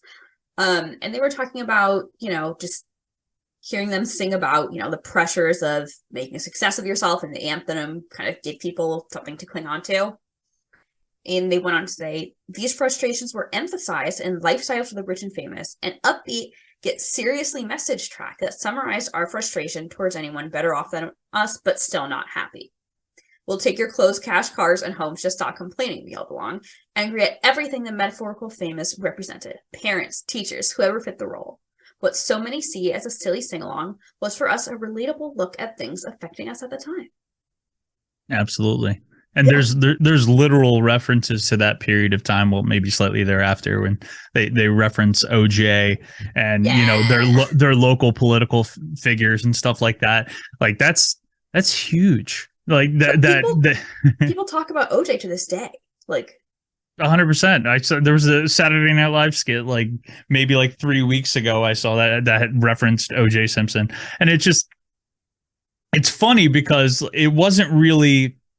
I mean, obviously, huge scandal at the time, but like it's for them to put that into like a view for someone, a younger audience, because it definitely, this definitely appealed to a younger audience at the time. I was 11. But exactly, like the most, and around that time, the most I had known anything about OJ, I was like, oh, it's this guy that killed someone or maybe didn't kill someone, and that they it looks like they got away with murder, and that's all I really knew. I remember going to like flea markets and seeing like a gold OJ Simpson coin with guilty and not guilty on the side of it, like that's how like silly this was, like, and the seriousness of what happened like really wasn't in my head, and then like when I'm listening to this song, it like just sparks something in your mind that you're like, oh shit, man, he really did get away with murder. Like, yeah, that's it's cool how they, like it's, obviously a very popular historical reference, I guess, at the time. But like just to a younger audience, like it really sparks looking at the world a different way. In a very catchy way. Yeah. But yeah, it's interesting. Definitely. Well, I want to take us now to 2018. This was just before they released Generation RX. Mm-hmm. This is like, I just think one of the best like PR pieces ever. I think Colin, their publicist at the time, was yes, Colin did do this. Because when I was talking to Colin to set up my interview with Billy, he like shouted out this. I believe Colin did this. But anyway, Good Charlotte were on the Late Late Show with James Corden, and they were joined on stage by the one and only Dr. Phil. James Corden is a performance enhancement coach for musicians in this clip. And he is there to take Good Charlotte and make them Great Charlotte. And Dr. Phil is like wearing black eyeliner. He's all dressed up. It is great. That's interesting. I have to look this up. Oh my God. You have to watch the video that I've linked. It's so good. It's so funny. Yeah. It's incredible. And it's so good. I have cited my own work a couple times on this show, although it's been a little bit. So here's what I had to say in my live review for Substream Magazine when they played the Fillmore in Philly, October 2018. I said, the 17-song set ended with I Just Want to Live and Lifestyles of the Rich and Famous. 16 years later, there's a triumphant irony in the fact that they got rich and famous thanks to a song about how celebrities complain too much. At the end of the day, though, there's no use in wasting time reading too much into the meanings of big picture things because a good Charlotte show is a good time. Yeah. No, that's awesome, and it's true. They're rich and famous. Is oh my God, is Benji still married to Cameron Diaz? Is that a thing? Yes. Like, that's the epitome of the lifestyles of the rich and the famous, and they are. But I mean, like, that doesn't take away from the song. It fucking slaps. When you go to the show, it's fun. It's anthemy. You sing along to it, and they still believe it 100%. Like they understand that there's that separation. And again, I get it. I get it. It makes sense. Oh yeah. We're now gonna end this section with the 2022 Chorus.fm did a 20-year retrospective. This was written by Adam Grundy, who was previously on the show talking about Generation RX, which he had reviewed that album for Chorus.fm. Adam is awesome. Shout out to Adam. Lifestyles of the Rich and Famous ended up being the lead single, and it featured everything you could want from a pop-punk track in the early 2000s. Featured a frenetic drum beat courtesy of session drummer Josh Freese, and plenty of tongue-in-cheek lyrics about the pitfall of becoming the very thing they were trying to avoid, being famous. Although I don't know if they were trying to avoid that. Yeah. The irony is the song would launch Good Charlotte onto a new, unforeseen trajectory that would find them on marquee tours with powerhouse bands like No Doubt and a co-headlining stint with Newfound Glory. They cite the second verse, basically, and say that the lyrics capture the spirit of that time period while still providing social commentary on the failing legal system that hasn't gotten much better to date. Yeah. And I think a lot of people focus on that rich and famous part of it, but like it really is, it's the lifestyle of the rich and the famous. Like you can be rich and famous without being the lifestyle that they're. Yeah, exactly. Well, but even more than that, like, there are so many people that like greed has absolutely consumed, and it really just living that quote unquote lifestyle of the rich and the famous to where they are just this absolutely over the top entitled, like you can be rich and famous and not be a piece of shit. You can dedicate time and obviously your finances to making this world a better place. And like, as long as they can continue to do that, like it's not directly relating them to the negativity, like, or the main point of the song. Like, they're focusing on people taking advantage of having that, that lifestyle. And, although they have the money, the fame and all that stuff, they can continue to live the same way they want to. And you can hear it in their attitude, in their interviews, like they're still punks, like 100%. Like, you can be like, and it sounds weird, you can be married to Cameron Diaz and still be yourself. Like, it's in Cameron Diaz, I think, has like an organic wine company or something, and I think that's punk as fuck. It's awesome. Like, I'm not gonna lie, I've really enjoyed all the movies Cameron Diaz has ever done, like great. Since The Mask. Like, yeah, classic. Yeah. I watched Bad Teacher like 2 weeks ago. Oh, really? Love the movie. I have the same birthday as her, August 30th. It's a good day. Mm-hmm. Well, Jeff, please, as we wrap up, please share a story or memory that you have about lifestyles of the rich and famous. I mean, you shared a bit already, but Yeah, I was gonna say my biggest connection to it is definitely, learning it as the second song I ever played. But let's see. A story for lifestyles of the rich and the famous. Okay. So as a kid, when I was younger, I went to I got in trouble one summer. I was skateboarding. I never went to like a camp or anything. I got in trouble at like this like abandoned like warehouse dock thing that I was like skateboarding, and I was breaking shit. I was being a bad kid.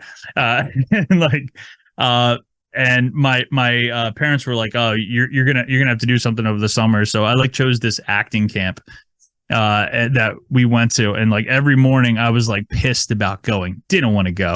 Had no interest in it. Didn't like it.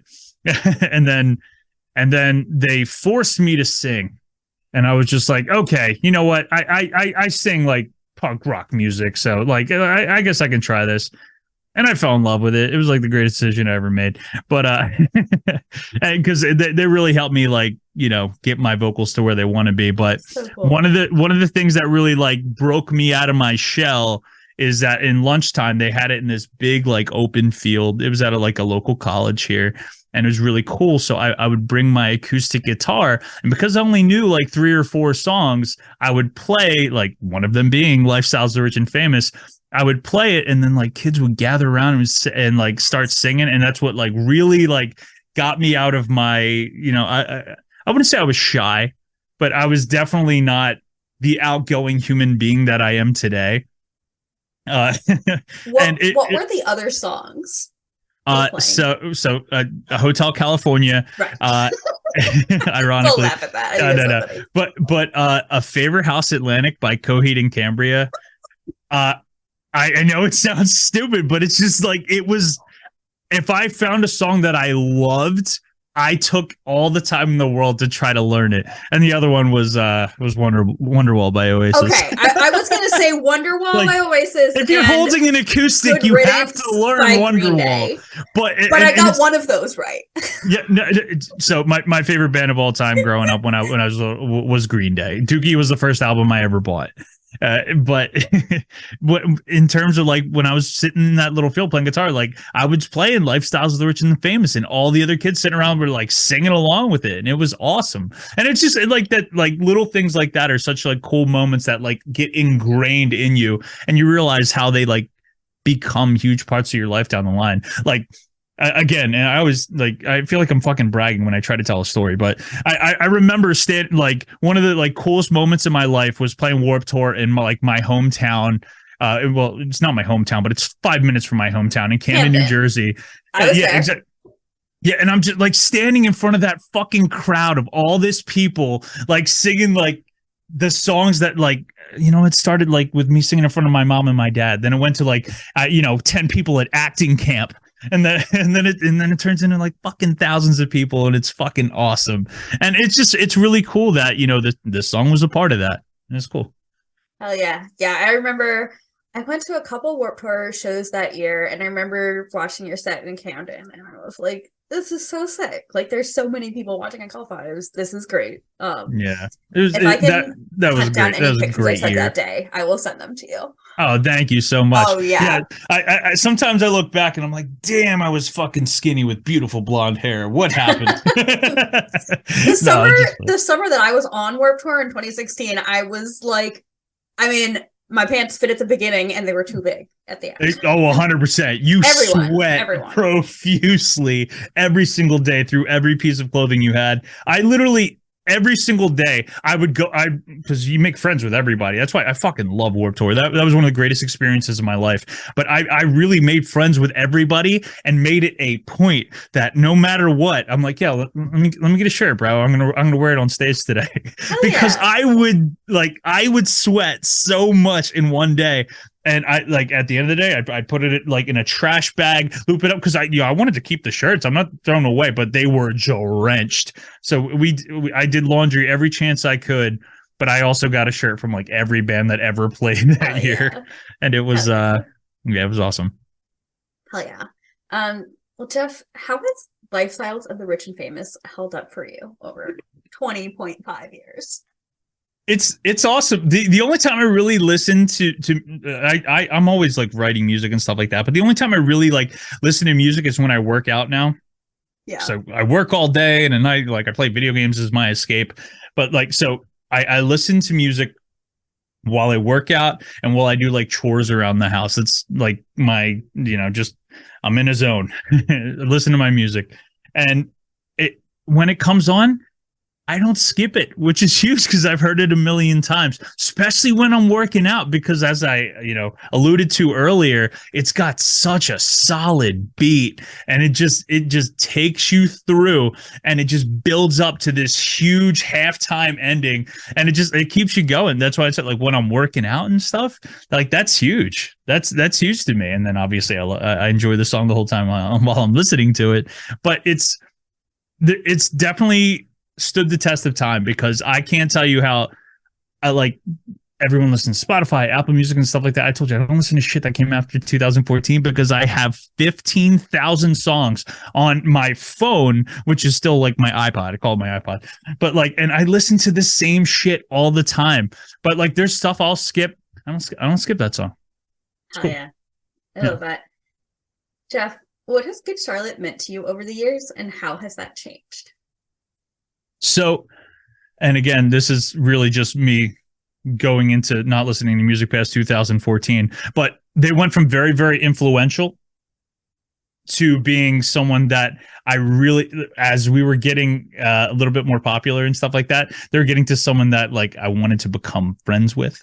As opposed to someone that like looked up to and from a younger age, like almost even idolized because they were they had so much success in the genre of music that like I write and play and enjoy singing to.